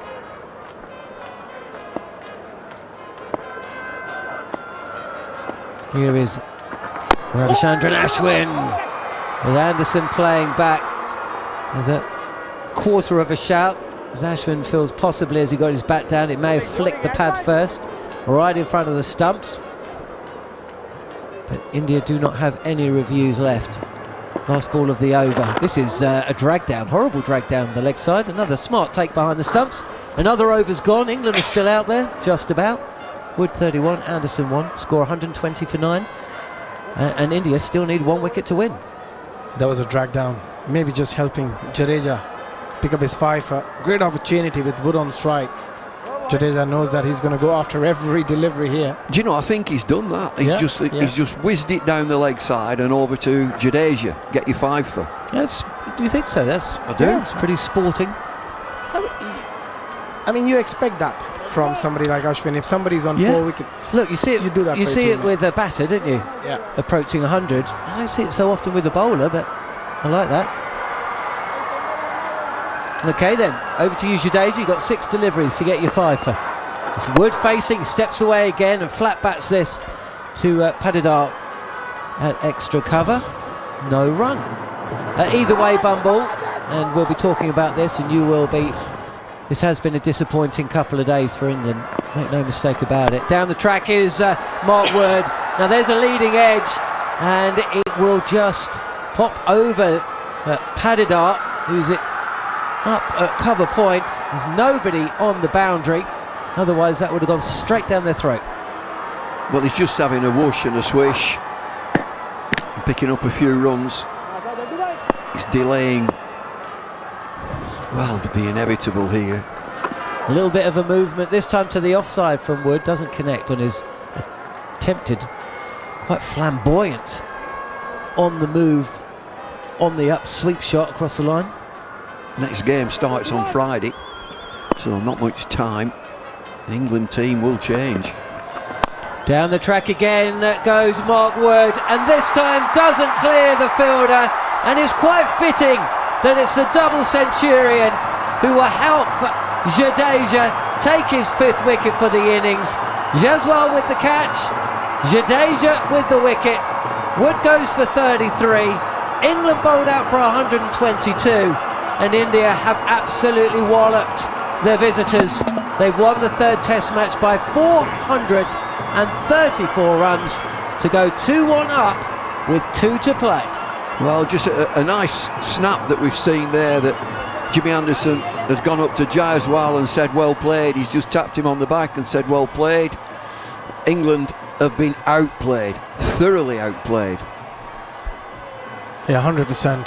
And you've got to give a lot of credit to India, the way they came back strongly after being 33 for 3 in the first hour on day 1, where things could have gone anyway, but either ways. But Rohit Sharma, Jadeja in the first innings, and then Jaiswal outstanding again, his 2nd double 100 in the series. And with the ball, I think all the bowlers were just exceptional. It's going to be interesting to see how England discuss this, isn't the reaction. And you want to see the reaction. I mentioned that this next game starts on Friday, so the doubts, you would say that Root would have to be a doubt from what we've seen, and his troublesome finger, but the opening bowlers, 2 opening bowlers, back-to-back Test matches, the amount of work that they've done, there can be a change there. The reserve batsman is Dan Lawrence. Ollie Robinson is in the wings. Gus Atkinson is in the wings. But it'll be the reaction. How do they view this defeat? Because they've been blown away here in this 2nd innings. Well, they were blown away in the 1st innings as well, weren't they? After that terrific start, you take Ben Duckett's score out of there, and it doesn't make pretty reading. Yeah, I mean, whatever I've heard so far or read so far is going to be something positive. Like, we batted beautifully in the first innings. We had the game in our hand after day 2. Well, I mean, the other thing in the aftermath, that it will come out that we're playing entertaining cricket and we've lost one. Smell the coffee. Yeah. We've lost a game. We've won a lot playing the same way, but you know, I just say as an old stager, it's just the manner of the defeat. They had a good position on day 2, 202 for 2, 207 for 2, and then to sort of be blown away at that stage with no Ashwin. Ashwin has left the ground, the real threat. But the response by India, I thought, was fabulous. The 2 opening bowlers, Bumrah and Siraj, excellent. Great leadership from Rohit Sharma.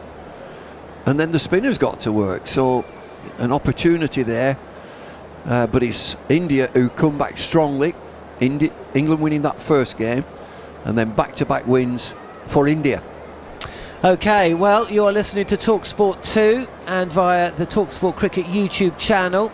Hit subscribe on that if you haven't done so already. We're watching slow-mo close-ups of the handshakes and the cuddling and the congratulations that's been going from England to India, because India have wrapped up one hell of a win in Rajkot, a thumping win, and one that will do well to raise spirits in a side that at times has looked under a little bit of pressure. We have got plenty to talk about still on the show. It'll be Neil Manthorp. Bumble's not going anywhere. Abhishek as well. We'll hear from Gareth, Batty over the course of the next 20-25 minutes. We're going to hear from Stokes as well, I'm sure, as we look back at this test match, and then ahead to the 4th match, which gets underway on Friday. And that, of course, will also be live and exclusive on talkSPORT 2. But for now, it's time for Following On. On DAB+, online, via the talkSPORT app, and on your smart speaker. Exclusive ball-by-ball commentary of the 3rd Test match, live from Rajkot. Fielding, oh, there's going to be a run out! Only on talkSPORT 2. Hello, this is the Following On Daily Podcast. I'm Neil Manthorp. I'll be joined by David Bumble, Lloyd, Gareth, Batty, Abhishek, Jhnujhnuwala as we look back at a thumping victory for India by 434 runs.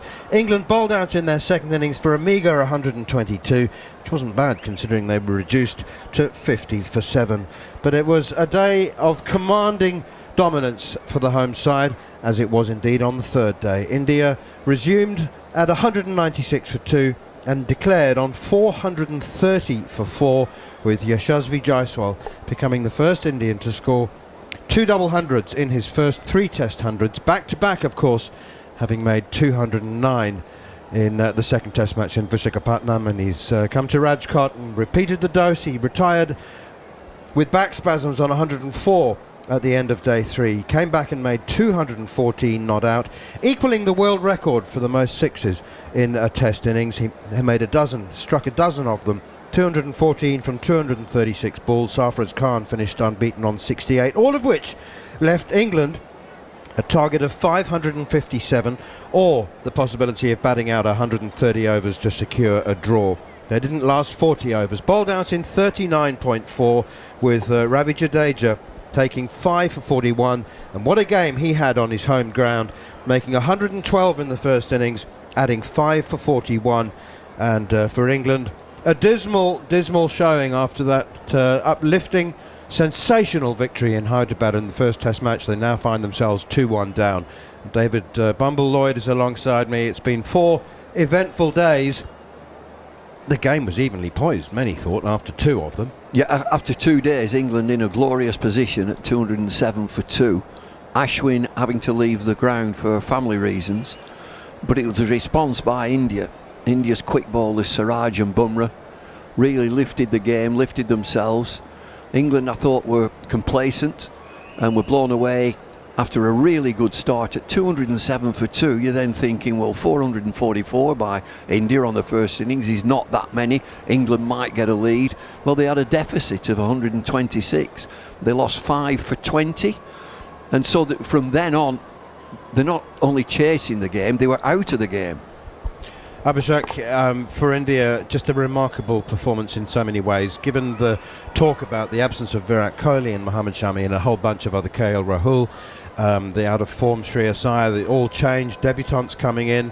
Yashasvi Jaiswal has just blown us all away, and I don't wonder whether he's blown himself away with the level of his performance. Over 500 runs in the first 3 tests. Yeah, we all knew he's a very talented cricketer when he was coming through the ranks. Under 19 level, he did really well. He had a brilliant IPL, but to do it in international cricket and do it so quickly, I don't think anybody expected that. I'm not sure if Yashasvi expected that of himself. So yeah, he's been phenomenal for India. Just a couple of things which for me stands out, that India batted 130 overs in the first innings, and England in total played 110 overs in their 2 innings combined. That just shows that they need to spend a bit more time. Whatever brand of cricket they want to play, they can be attacking as they want.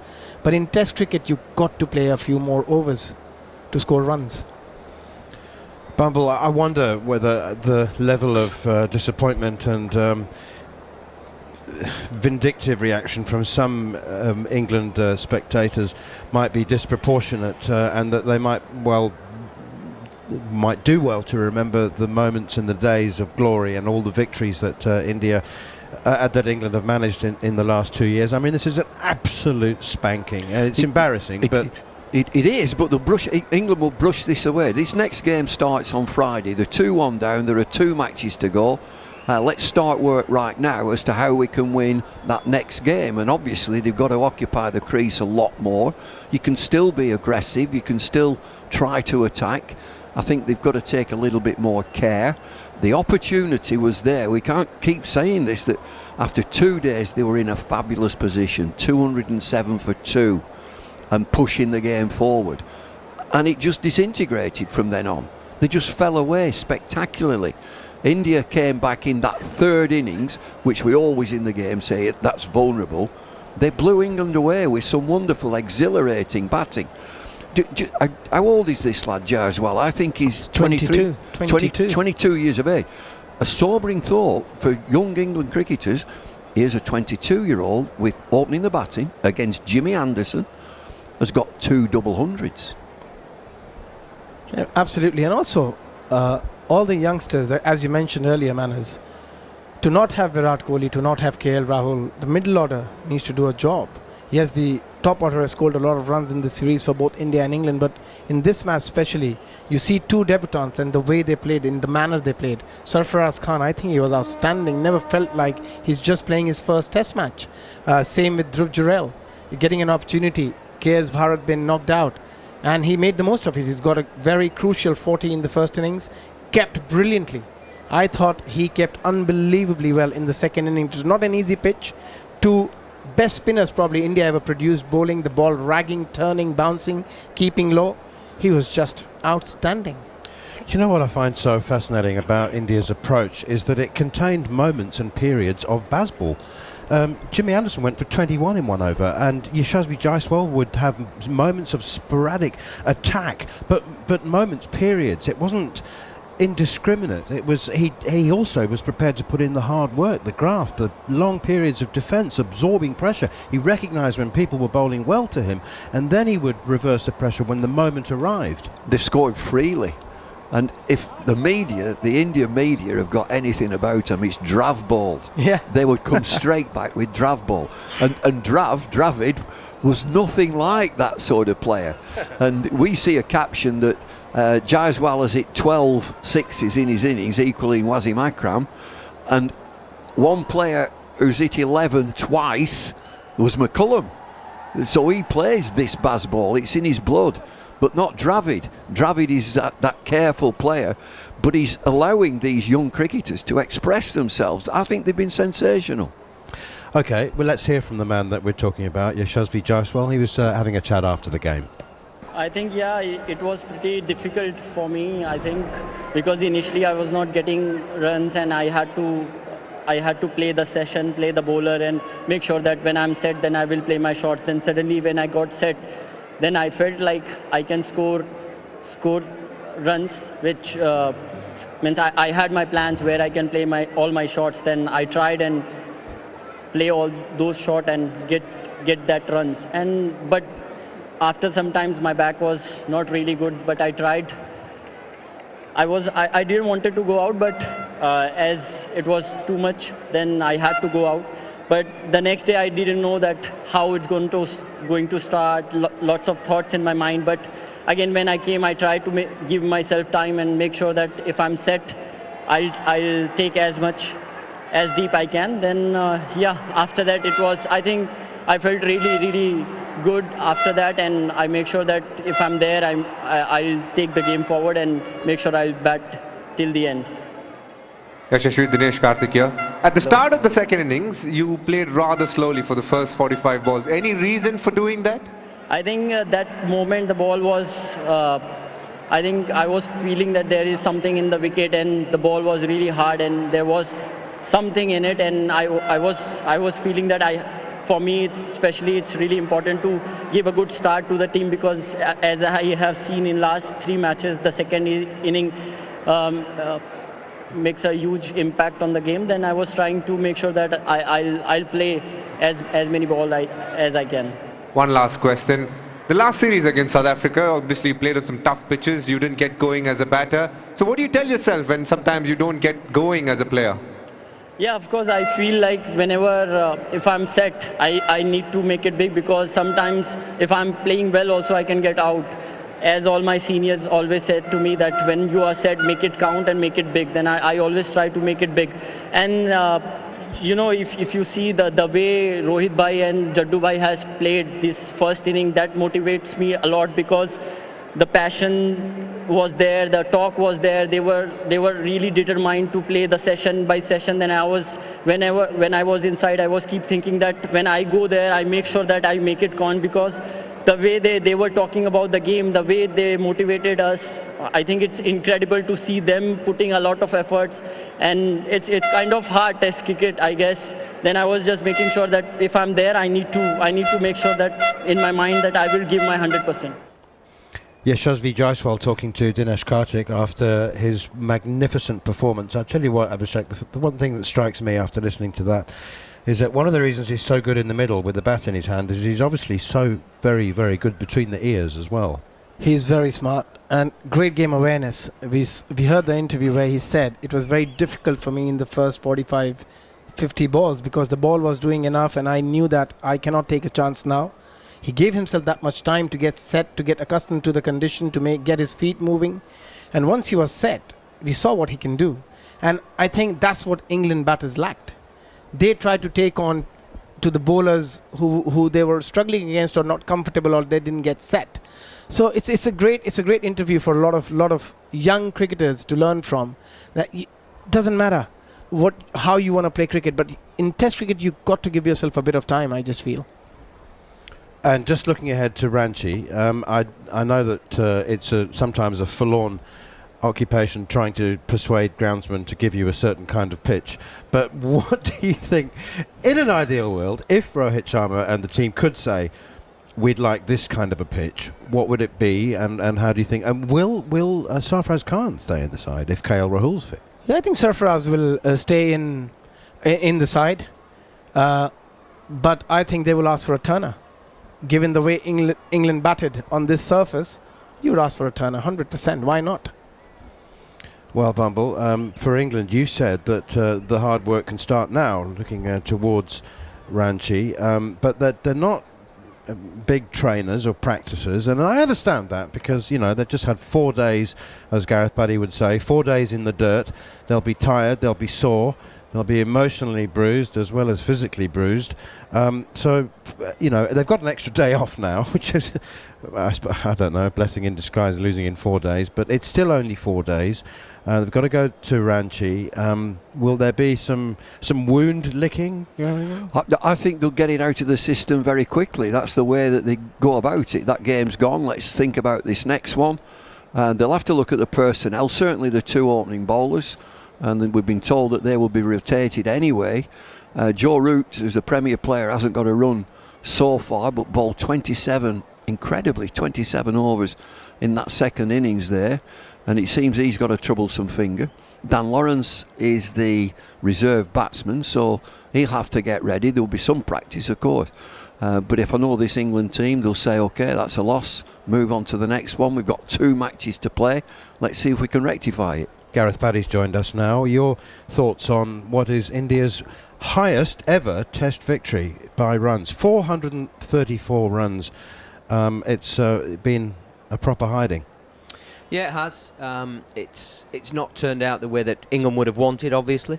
But I suppose the nagging question is, if you're going to play in the Bazball way, I suppose that the question that they would need to be asking in the change room is, did we do that in the second innings with the bat? Did we play expansive enough? Did we take enough risk to put India under pressure? I know it was late on and the game was already done at that point, but Mark Wood at the end there came in and played some shots, but the ball seemed to be doing less in between those shots, and the ball didn't seem to spin and bounce as much, which was part of the whole reason of we're going to play our shots, because if we just stick in, we're going to get out. Question, did we just stick in and ultimately got out for a lower total than maybe just be a bit more expansive and being a bit more truer to our word? Fascinating. It brings back memories of the very first Test match under Bazball at home, when England lost by an innings to South Africa at Lord's, and a lot of people said, were England too expansive? And Brendan McCullum's reply was, I think we weren't attacking enough. We weren't expansive enough, which shocked a lot of people. But he obviously knew what he was talking about. Are you suggesting that they could have made more of an effort to chase 557? No, I'm saying they could have made more of an effort to stick to the process that they're committed to. So the numbers are for everybody else. I'm talking about the players and the process of how they play. The first 2 overs of the second innings were maidens. When was the last time that happened against our opening partnership of Duckett and Crawley? I don't know, and I could be wrong. It might happen all the time, but it doesn't feel like that happens a lot. So it's the whole process of, I play an expansive way because I move better, I get in better technical positions to defend on the back of that, but also I'm scoring runs and I'm prepared to take the risk to be in better positions and to take the game on.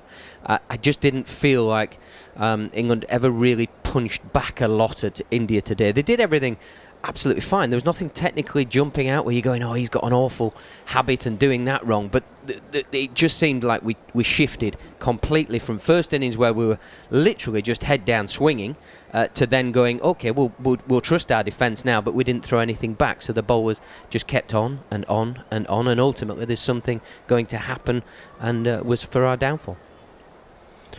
And as far as the fourth Test match is concerned, Bumble, I'm going to ask Gareth this question as well, but get your thoughts first in personnel changes. Mark Wood, I think we've been told quite clearly he's not going to play back-to-back Test matches. I think we were told that a year ago, that he wouldn't play any situation where it was back-to-back. So let's take him out of the attack. Jimmy Anderson has played 2 of the 3. I wonder whether he would be okay and up as a 41-year-old for playing back-to-back Test matches. If neither, then that would mean, if you go with 2 seamers, Ollie Robinson and Gus Atkinson, or would there be a reversion back to 3 frontline spinners? Well, that would depend on the pitch itself, but we'll talk to Gareth about Atkinson. I think they'll be absolutely fine, and there's one way about freshening it up, and you definitely freshen it up with Robinson and Atkinson. I think Atkinson is going to be a very, very fine bowler, and we've seen Robinson take wickets, so this would be quite an examination for him. But, you know, I'd sort of concentrate on the batting. That Root looks to be suffering and looks to be struggling with his finger. Johnny Bairstow can't get a run, so the extra batsman is the Essex lad. And so, you know, for him to come in, Dan Lawrence would again freshen it up. Do they need to change? From a bowling viewpoint, India have out-bowled. They've been more suited.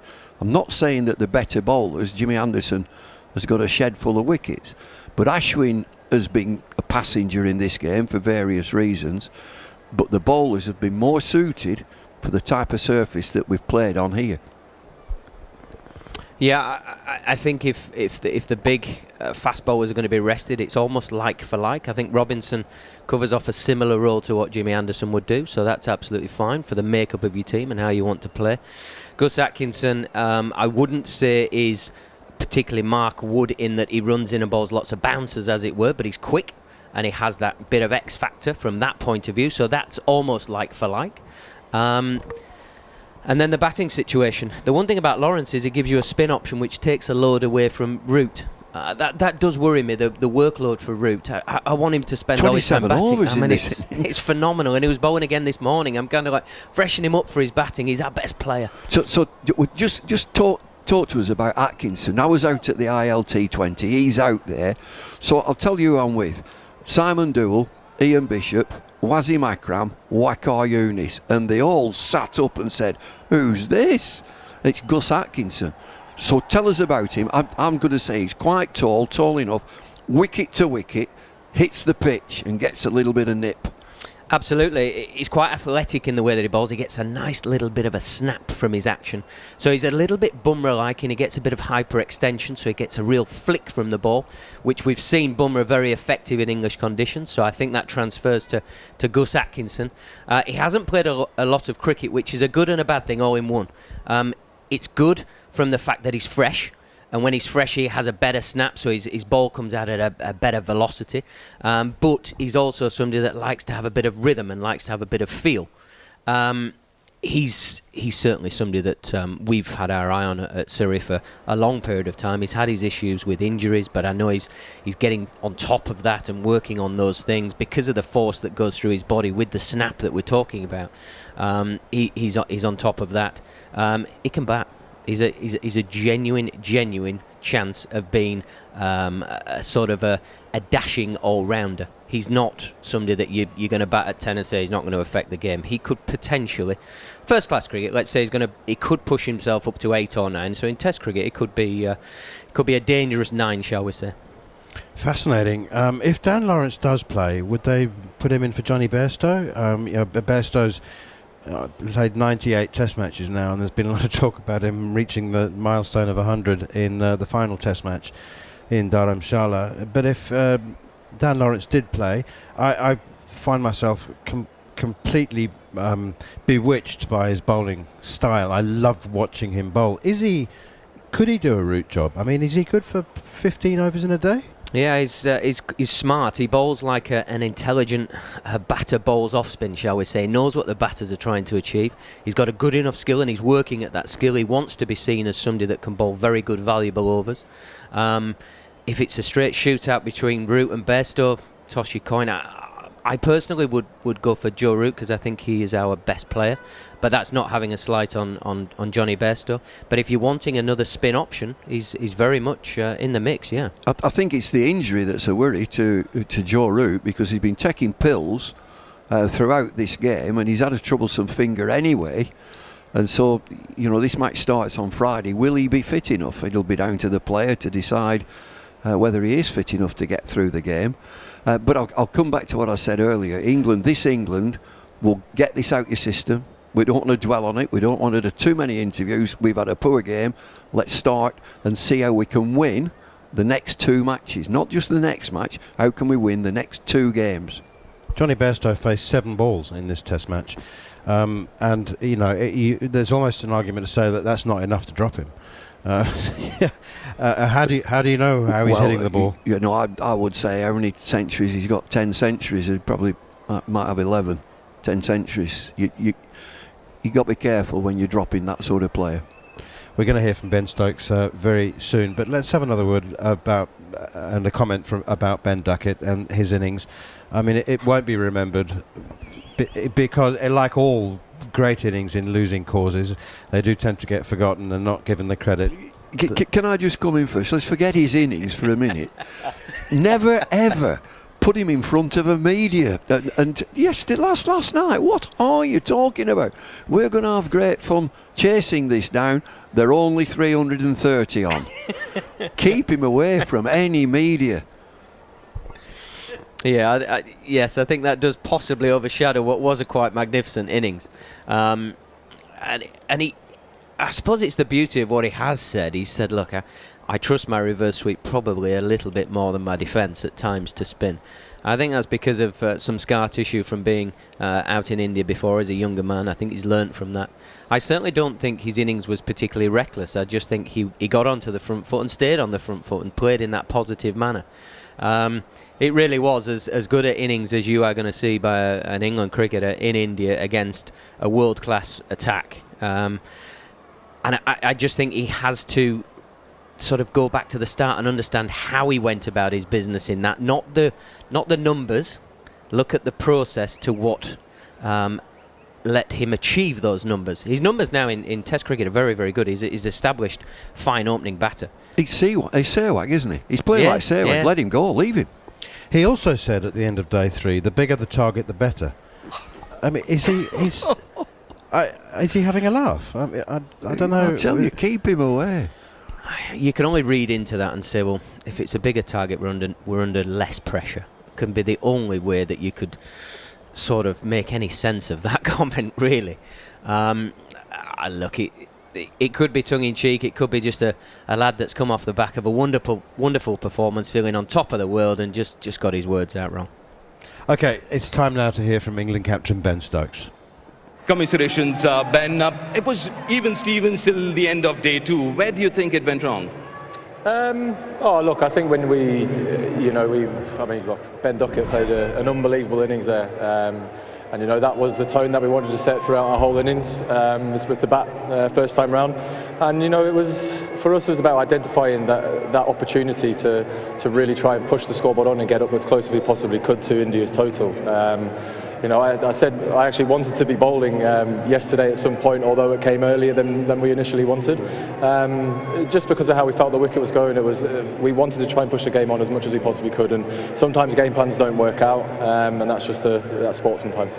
Obviously, the new approach under you and Baz McCullum is fearless cricket. So at times that fearless can be perceived as reckless as well. So how do you kind of cope with it or address that? Yeah, well, again, it's like everyone's got a perception and opinion about things. But again, the people in the dressing rooms are the opinions who really matter to us. We know that things don't always work out exactly how you want it to. But 2-1 down in the series, still got 2 games left. So yeah, we got a great chance to come home with the trophy at 3-2. All right. I mean, it's a quick turnaround. So how do you bounce back? We leave this game behind us, just like we left the first and the second game behind us, even with those results. We know we've got to win the next 2 games to win the series, and that's something we're trying to do. That's Ben Stokes having a chat. I mean, you don't expect him to be downcast, or gloomy. He speaks a lot of sense. Well, just one thing he picked up, which we said earlier. How do we win 2 matches? That's what he's looking at now. This is gone. How do we plans? Sometimes they don't work out. It's what matters in our dressing room. These plans haven't worked out. How can we win the next 2 games? Yeah, it seems to be a bit of a buzzword around sport at me. Control the noise, and that's basically what he's saying. We only care what we think in the changing room. The noise is what we're talking about, or other people's perception.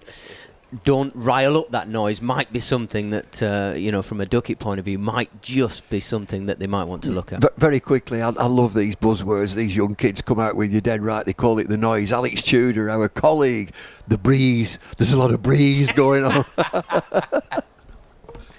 The fighting draw, we've all experienced it, and they can be absolutely exhilarating and feel as good as a win.